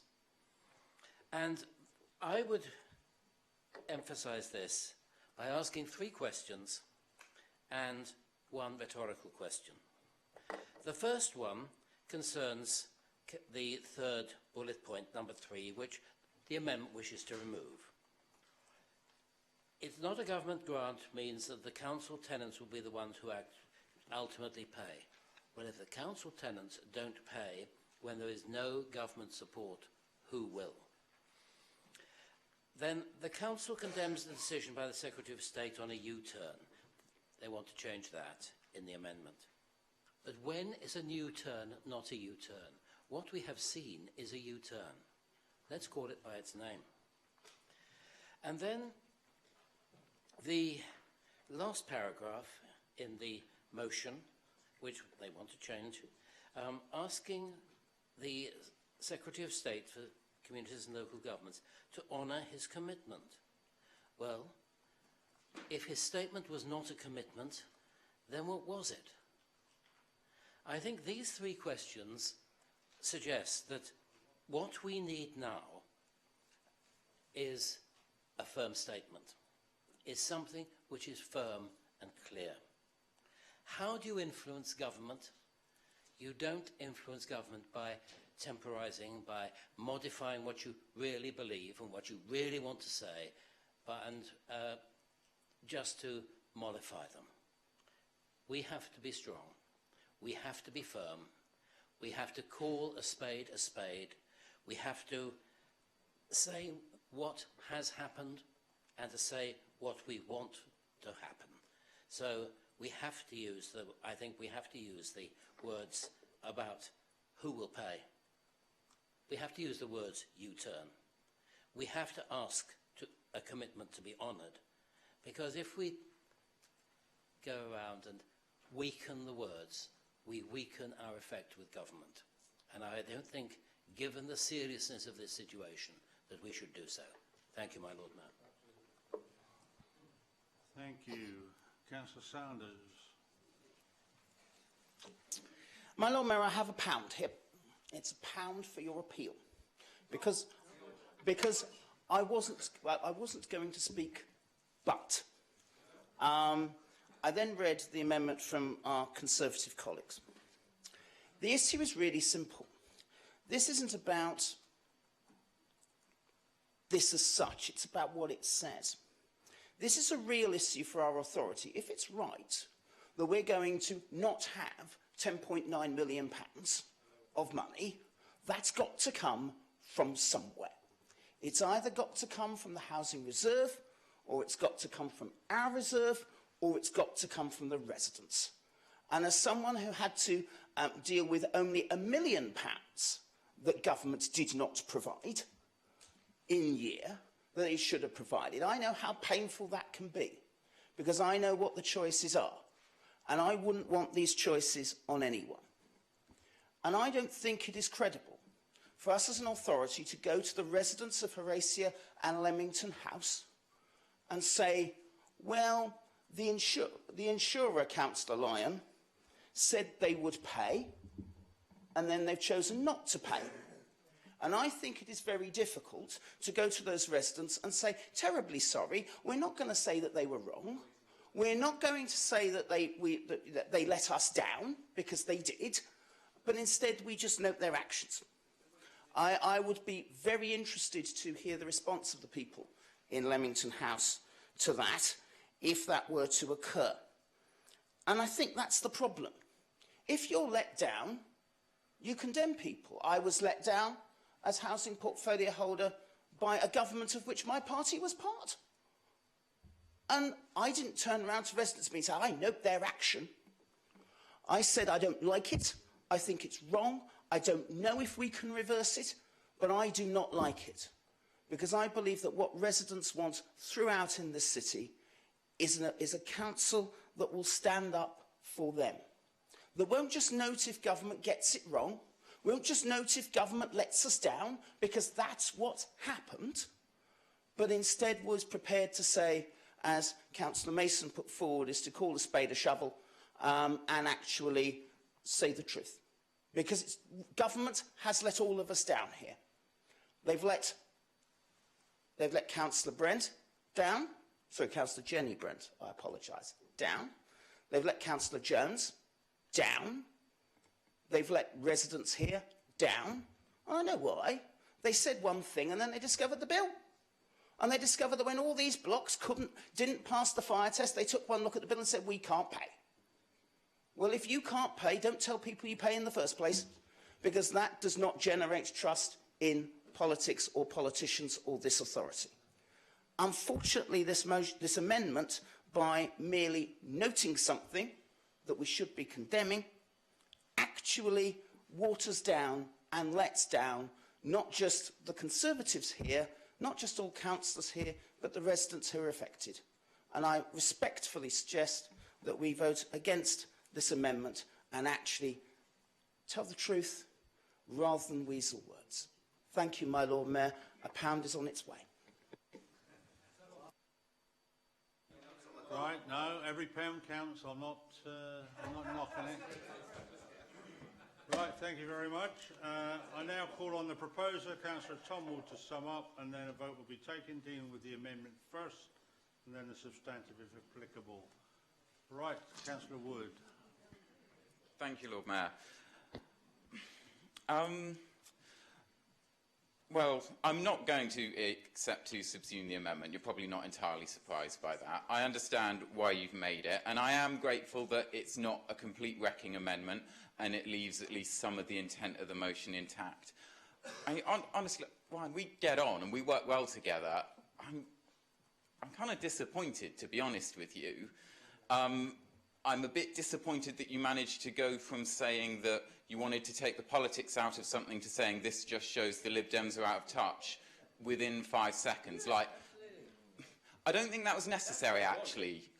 You know, that didn't gain you any votes and it didn't contribute to the debate. So I'm not going to thank you for saying that. I'm really disappointed that you accuse me of scaremongering, because I know that this is an incredibly sensitive issue. I was at that meeting, well, most councillors were at that meeting where local residents came, and Donna did a very good job and James Hill did a very good job about reassuring people, about talking to them about the fire safety concerns and what was being done. And I thought that was fantastic work. And I've been really careful the whole way through here to not use emotive language about, you know, putting people's safety at risk and all of that stuff, because it's not about that. This is about the financing of it, and the council did make the right decision at the start to put people's safety first. So I'll be honest, I'm really disappointed that you felt that I'm scaremongering, and I think you're better than that accusation. So I'm really sorry that you felt the need to say that. With regard to what Councillor Lyons said about insurance, I possibly didn't fully understand the comments that you made. I've not heard anything in the Housing Cabinet meetings about insurance paying out for it. I feel that if that was likely, I kind of hope you would have maybe brought it up, because we've talked quite a bit about the funding in those meetings. So if there is an insurance check on the way, we can just forget the whole thing. But I kind of assumed that someone would have said so if it was all going to be paid for by insurance. So yeah, I won't be accepting the amendment, but I'm grateful that it's not as damaging as it could have been. I understand what it's for. Essentially, it's taking out the bit about this being a Tory government that's doing that. And I understand that Tories don't want to vote for that, and I really appreciate that you want to put a motion through that is doing what it's there to do while carefully ignoring which party it is. And yeah, that's fine. Like, I'm in opposition. I don't like the Tory government. I want to highlight it. You want to rub it out. That's okay. That's politics. Thank you for allowing the main thrust of it to go through. But I mean, if you want your contribution to this debate to be just saying, well, let's keep the fact it was the Tory government out of it, then that is really up to you. You've got the votes. You can force this through. So you can say, yeah, let's just not talk about that. Let's carefully avoid that. If you want to do it, that is on your head. Right. Thank you. So, members, we'll go to the vote with the as amended first. Those in favour of the amendment, please show.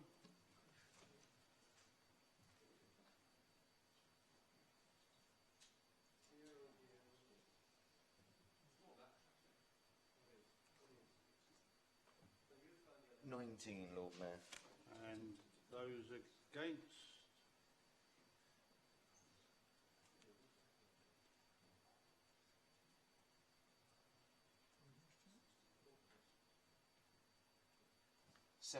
Lord Mayor.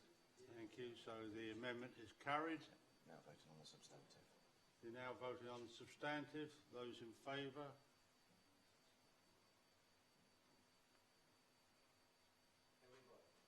Yeah, that's unanimous.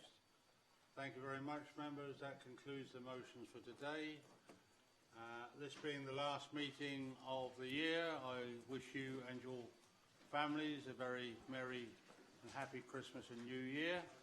Those who feel inclined to join me for some festive nibbles in the parlour, including officers, are welcome to do so. Thank you very much.